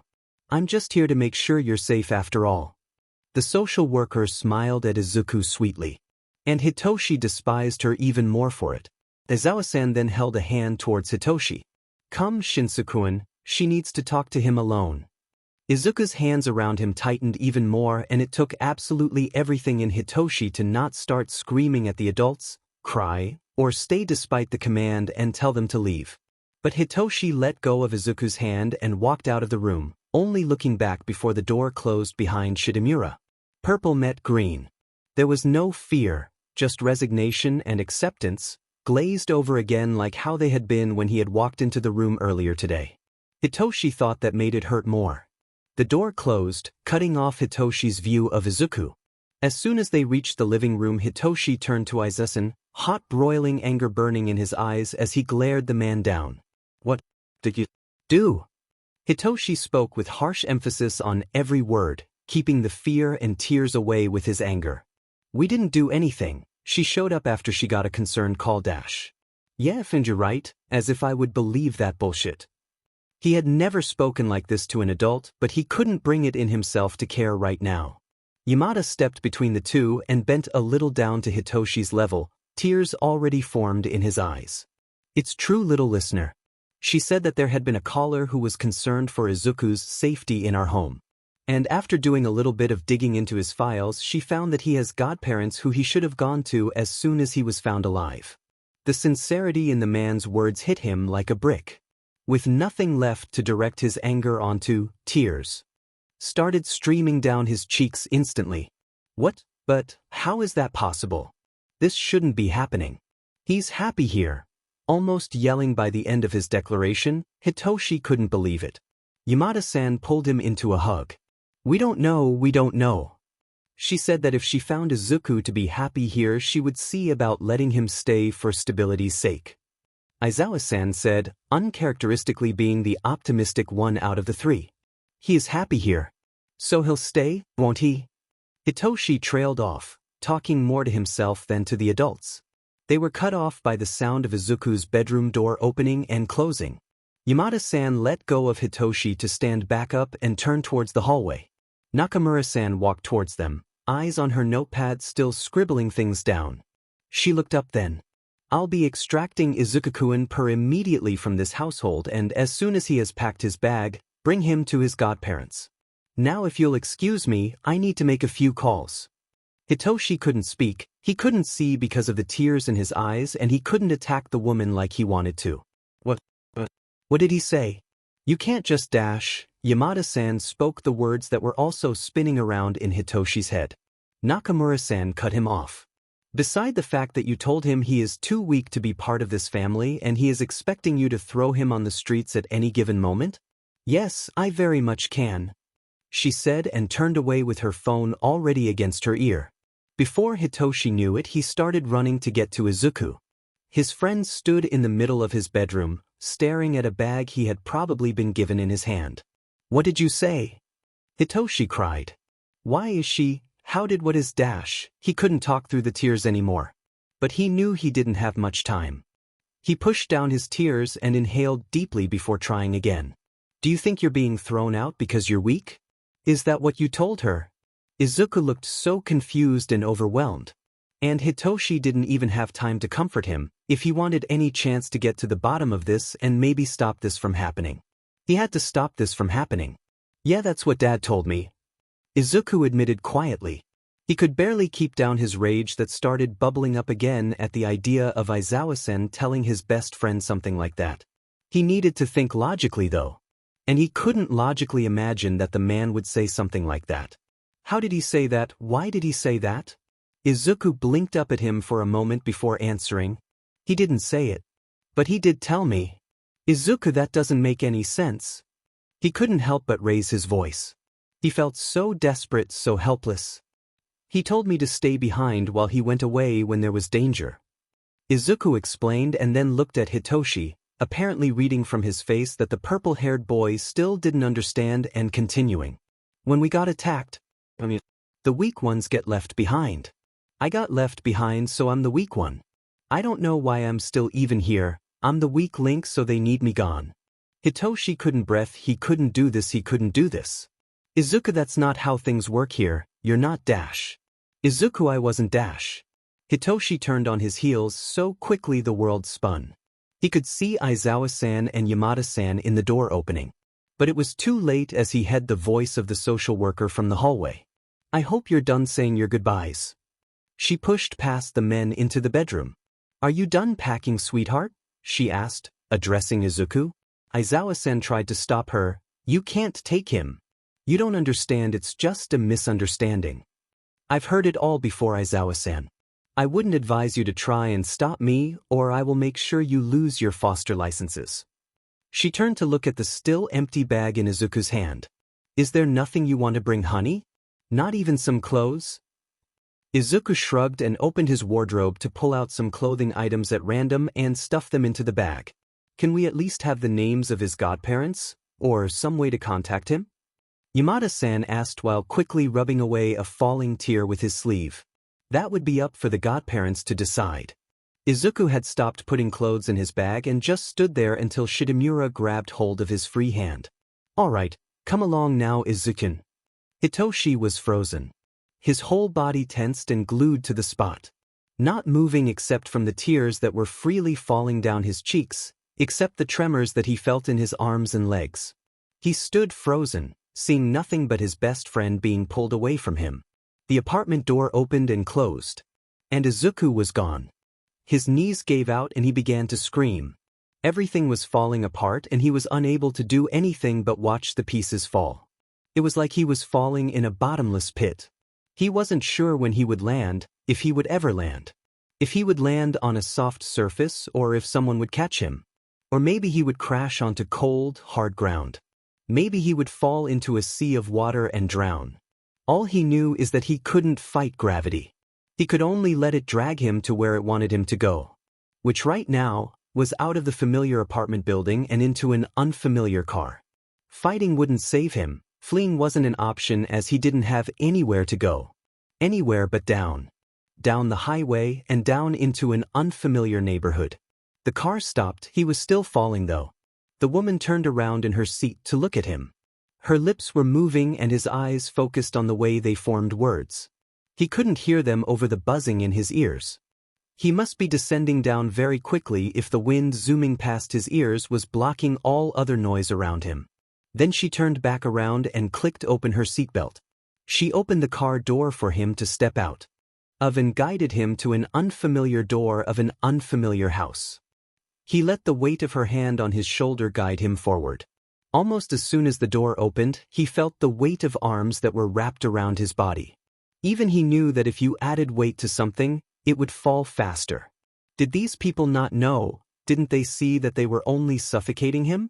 The woman had taken her hand off of his shoulder. The new arms retracted and instead turned into one arm around his shoulders, guiding him further into the house. One glance behind himself showed him that the woman waved at him before the door was closed, and she was gone. He turned his head back forwards and up to look at the new person with him. She was tall with short blonde hair. She looked like Kaken, he distantly realized. And her lips were moving too while she was walking him into an unfamiliar living room. She guided him to the couch which he sat down on. A man joined them then, he had brown hair with glasses. Seeing both of them together like this, it spiked a sense of familiarity deep inside him, but it got drowned out by all the unfamiliar. They took turns talking, probably to him as they were looking at him and gesturing to him. They glanced at each other in the slight pauses in between their words and then looked at him again. He felt himself drifting. He wasn't sure if he was floating now, like he had fallen into a void of nothing. Maybe he was still falling, but it just was too fast to make out the shapes around him anymore. He was here, but also he wasn't. He let the current take him deeper, the blurs become blurring, the clouds thicker. The clouds were soft. He liked that. He was only brought back out of the void by a loud yelling. A loud yelling that he recognized. It gave him something solid to hold on to keep his head above the clouds of nothingness. So he listened to the voice until he was able to make out the words. How did you even get him here without me knowing about it? How long have you been going behind my back to make this happen? It was Kaken. What was I meant to do when you told me he got hurt under some random man's supervision? Of course I got him out of there. This is what Inko would have wanted me to do, a woman's voice yelled back at Kaken. That must be the blonde woman's voice then. He's not some random guy for F's sake. He's our homeroom teacher and a hero. Who you told me dressed like a homeless person and sleeps on the floor in a sleeping bag. A loud, frustrated growl resounded from Kaken. He slowly started regaining his vision then. His eyes found Kaken, standing in the door opening of the living room. Kaken glared at the blonde woman. Now if you're done whining, you can take Izuku up to your room. You two will be sharing after all. We already added an extra bed to it while you were out. Huh. I swear you're mental. You're FNG mental. Kaken found him staring then. He held his breath for a few seconds before slowly letting it out and holding out his hand to him. Come on Zuku, we need to go upstairs. Even if Kaken was still telling him what to do, his voice turned gentle as soon as the words were directed at him. It took a moment for him to remember how legs worked, but luckily he didn't stumble as he slowly stooped up and took Kaken's hand. They walked up the stairs together. He wasn't used to walking stairs. Sure, he'd walked up and down stairs in UA before, but having stairs in a house was different. Kaken took them to a bedroom that somehow spiked a sense of nostalgia in him, but he couldn't fathom why. Kaken glanced around the room himself, scowling at the second bed, before dragging him in. Kaken let go of his hand then. Izuku, Kaken addressed him, making him look up at the blonde. As soon as their eyes met, he continued, "What happened at the... I couldn't stop it. And that's not, I mean..." Kaken took a moment to gather himself. "I meant to say I'm sorry." The words were spoken quick, as if it physically hurt the boy to apologize. To him it didn't matter either way. He knew of the concept of apologies and forgiving people, he understood it even. That doesn't mean he agreed with it. He had lived his entire life without words, so why would they suddenly mean more than actions? Actions have consequences and words don't change that. Having said that, he wasn't really upset with Kaken to begin with. He was just upset with himself for misreading the situation. Looking back at what happened now, he could make a few theories on what the reason for it was. For one, when he was stranded with Kaken and his friend, he had kind of assumed that he had been welcomed into the group. Maybe he had assumed wrong, and Kaken lashing out was like the boy telling him to back off. The other scenario he could come up with was that he had been accepted into the group. But Kaken was just asserting dominance and showing his strength and leadership. Maybe he had unintentionally challenged Kaken and Kaken put him in his place. That wasn't abnormal, even if there definitely could have been a better time and place for it. Either way, both reasons were valid, so Kaken wasn't in the wrong. Therefore he wasn't sure why Kaken was apologizing now. He couldn't say he wasn't curious which scenario it was though. Would it be weird to ask? Dad and Pops sometimes likes to explain their actions to him. They never really asked Izuku to return the favor though. Words were weird. Body language was much easier. He now realized just how tired he was. And he hadn't replied to Kaken. He wasn't sure if he was meant to. It hit him just how much he didn't understand. He hadn't even had the time yet to think about what Hitoshi had told him. Humans don't really do that. We can have friends from any gender and usually have one partner. And a family is usually made up out of anyone you want, in my opinion. I think if you really care about someone, you could consider them family. He still didn't know what Hitoshi meant, but he did know that it was different than he had thought. But the most important part was that humans didn't work the way a pride did. And that screwed with his entire perception of what he'd seen up until now. "Izuku, I'm tired," he said instead of replying. He was slightly surprised his voice still worked. Kaken looked a little upset but nodded. "All right, you should probably sleep then." "Do you want me to leave?" he asked. Why would Kaken have to leave his own territory just because he was here? That didn't make any sense. Was that included in how humans were different? "No, you can stay," he told Kaken. Kaken nodded. His mind was on autopilot as he managed to find pajamas in the mess of clothes he had brought. He barely recognized his own voice as he asked Kaken where the bathroom was to change. He realized too late that he had forgotten a toothbrush, but he could not find it in himself to care or ask for one. He just kept drifting further down and down. He laid on a bed that wasn't his own, but maybe neither was the one he'd had at Dad's place. It too felt weird to have his eyes closed. So he laid on his back, staring at an imaginary spot on the ceiling. If he closed his eyes, it'd feel like he was swaying. Like the bed was following motions of waves. Like he'd sink any moment. So he kept staring at that spot, laying completely still without moving a muscle until he didn't remember how he had ever managed to move his limbs in the first place. He felt a little more aware when he woke up the next morning. He honestly couldn't remember much of the previous day, and he had a feeling that he didn't want to. Only thinking about remembering made it feel like there was a large brick wall in his head, blocking the thoughts away. It felt like he could probably break through the wall if he wanted, but it would be at the cost of himself shattering. So he didn't. He realized he had woken up from Kaken, who was moving around in the room. He turned his head to watch the boy. When Kaken noticed that he was awake, he stopped shoving the books in his backpack to look at him. "Morning, Izuku," Kaken said in a voice barely louder than a whisper, his voice taking a rough edge in the morning. "The hag is making breakfast, you hungry?"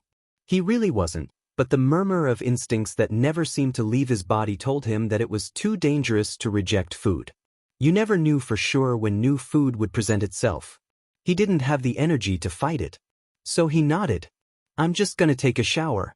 I'll be down in 15 as well. Kakin informed him. He croaked out an, okay, right before Kakin left the room. And he managed to get up to look through his bag. He pulled out some joggers and a sweater. He didn't think he could handle having clothes clinging around his limbs too tightly. He made his way downstairs, this time being able to see the picture frames hanging on the wall. Next to the stairs. He found that he wasn't really interested in looking at the pictures themselves, though. He entered the kitchen where he found the woman he could vaguely remember from yesterday at the stove. Now that he could see a bit more clearly, he realized that she didn't just look Kakin. That would definitely be understating it. They were practically copies. He suddenly felt his mind catch up that they might be related by blood. That was very weird to think about. He had seen Hitoshi's moms, but Hitoshi was adopted too and looked nothing like the women. He had never seen a human's blood relatives before, at least he didn't think so. Looked all blood-related humans so similar as Kakin and this hag, as Kakin called her? He was kind of curious if this was Kakin's mom. Hag turned and saw him then. A grin formed on her face instantly. It didn't look like a mean grin and she didn't seem like she wanted to harm him. But he still felt himself uncomfortable with the amount of emotion in it while he felt so numb himself. "Good morning, Izuku. I just finished breakfast. Take a seat," she exclaimed. Not enthusiastic per se, but definitely loud. Another thing she seemed to share with Kakin. He sat down on one of the chairs at the table that appeared to be just a bit too big for only 2 people. Or was it 3? He vaguely remembered seeing someone else here yesterday but once again couldn't quite grasp the memory. Barely a few seconds after he had settled he heard, "Morning Izuku. Breakfast smells good Mitsuki," from right behind him, causing him to turn slightly in his chair to look at the man who just entered. Guess it was 3 then, he thought to himself. The hag was apparently called Mitsuki. He wasn't sure if he was allowed to call her that, though. One of the only things he still had a lot of trouble with in speaking to people was what to call them. Depending on how close you were to a person, their name and honorific would change, and he still couldn't really grasp why that was convenient to anyone. The man took a chair himself and Mitsuki joined them after putting 4 bowls with rice and vegetables on the table. "Did you sleep okay, Izuku?" she addressed him. He just nodded. Mitsuki turned in her chair, looking towards the direction of the stairs while calling out, "Brat, get the F downstairs or you'll be late." She was so loud it made him flinch. Neither of Kakin's parents looked like they noticed it, though.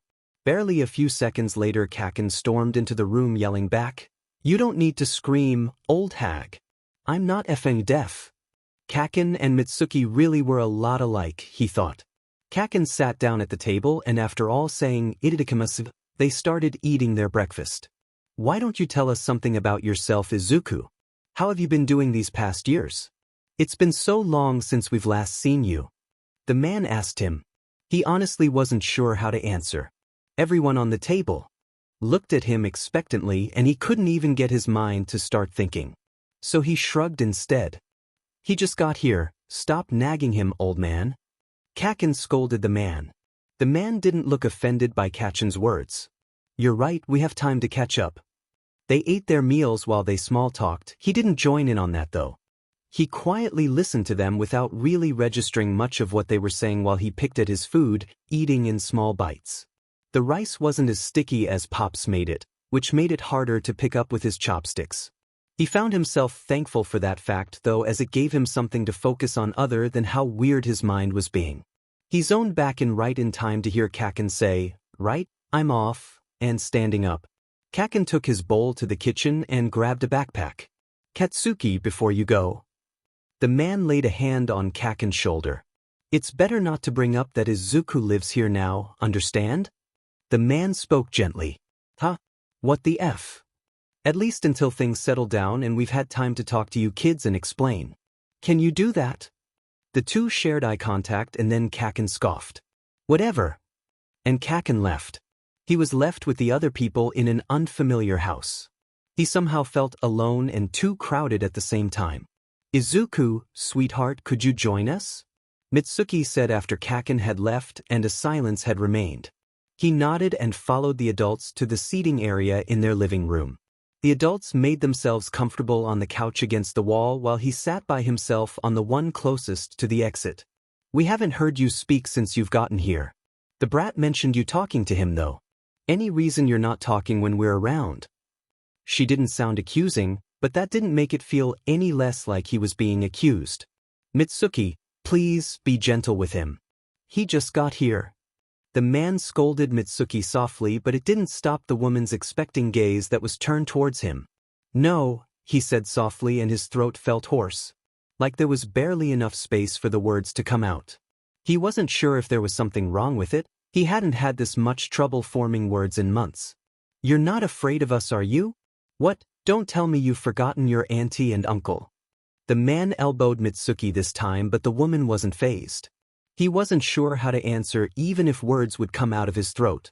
Mitsuki said not to tell her that. Did that mean he was supposed to lie? He wasn't even aware he had met these people in the first place. He settled for shrugging. You have. The loudness made him flinch. Like the shrill sound cut through some of the warm clouds that had been surrounding him, letting spikes of cold shoot through, making him shiver. If Mitsuki, auntie, noticed, she didn't show it. Your mom and I were best friends since before you were even born. We were over all the time, I'm sure. You must remember even vaguely. Katsuki didn't forget about you after all. He wasn't sure why that stung, but it did. Maybe he should come up with some sort of excuse or explanation. Would it be rude not to? I don't remember Mom much either. He settled on whispering. No actual noise managed to make its way out of his throat this time.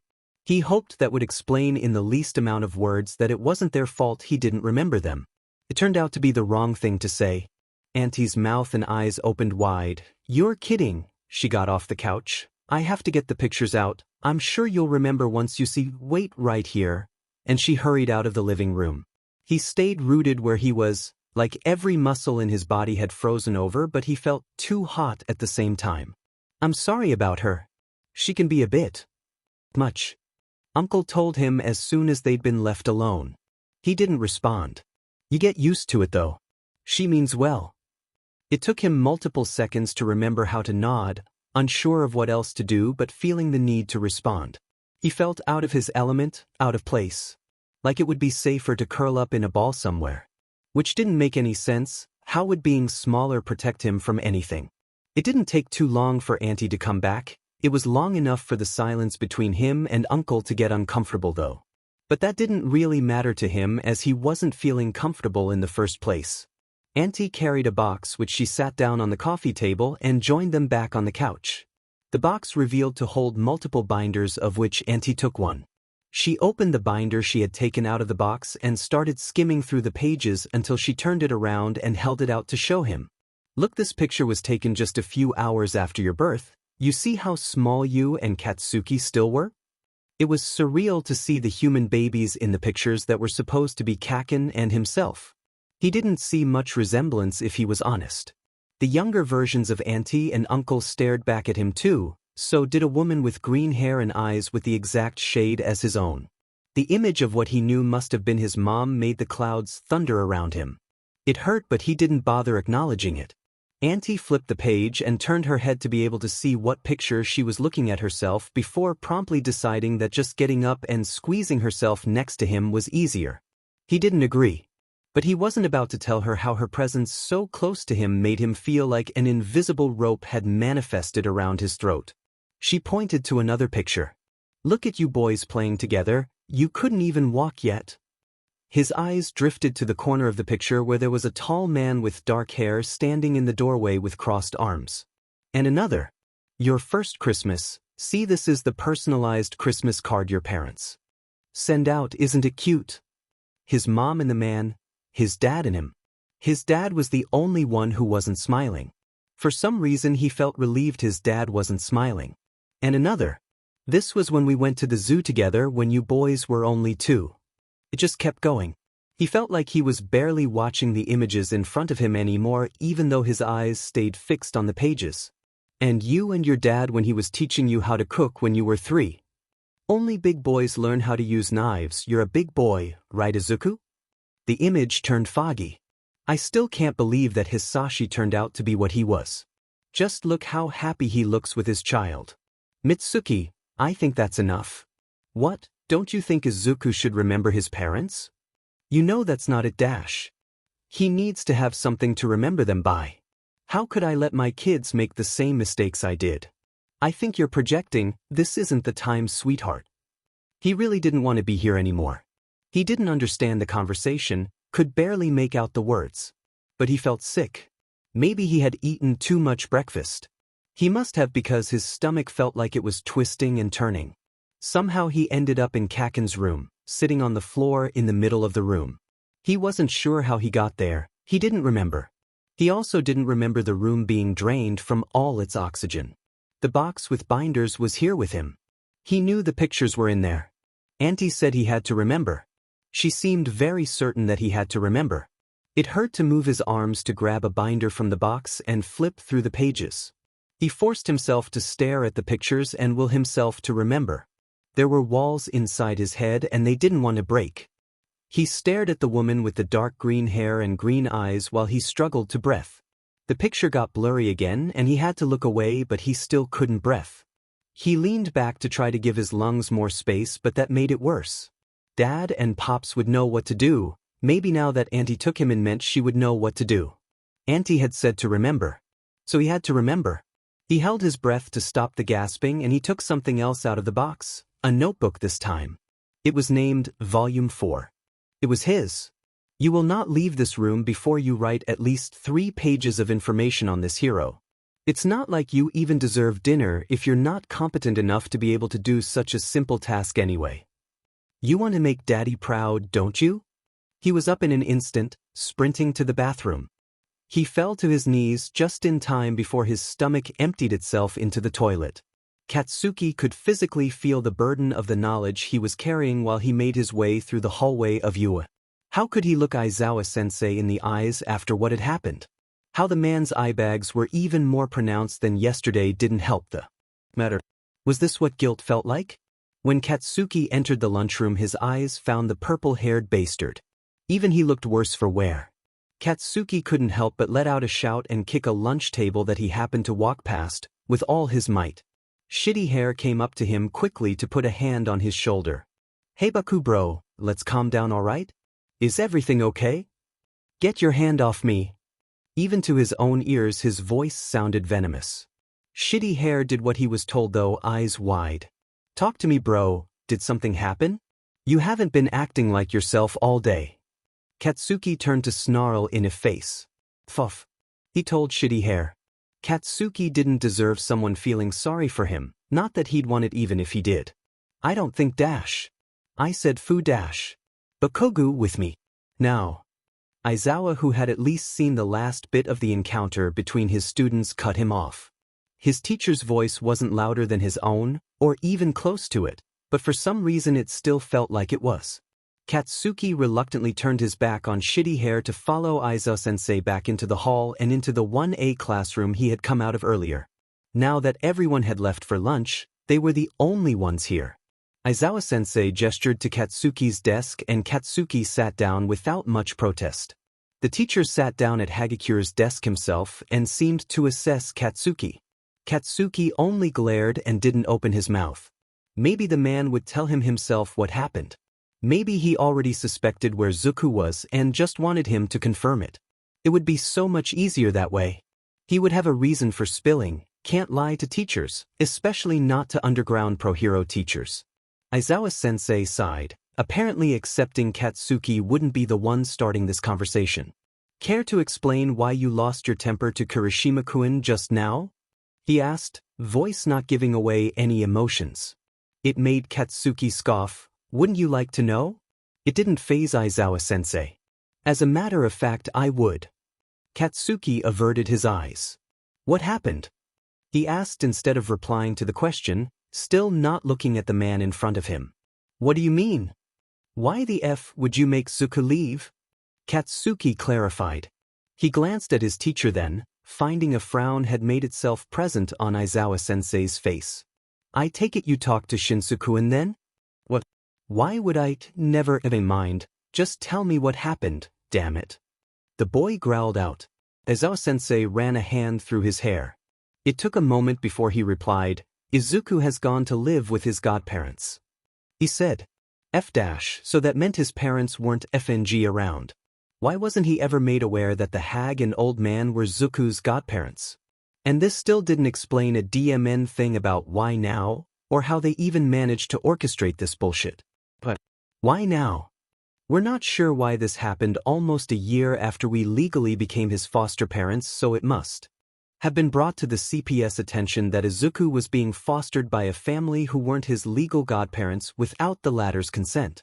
Although they never bothered to bring these people's existence to our attention to begin with. It caused the CPS to intervene with the matter, and they send out a social worker to assess his home situation on a very inconvenient time. It was before we had the chance to talk to him about what happened at the USJ. The social worker decided that he was better off being placed with his godparents than he would be staying with us. Katsuki clenched his fists and screwed his eyes shut. Of FNG course it would be something like this.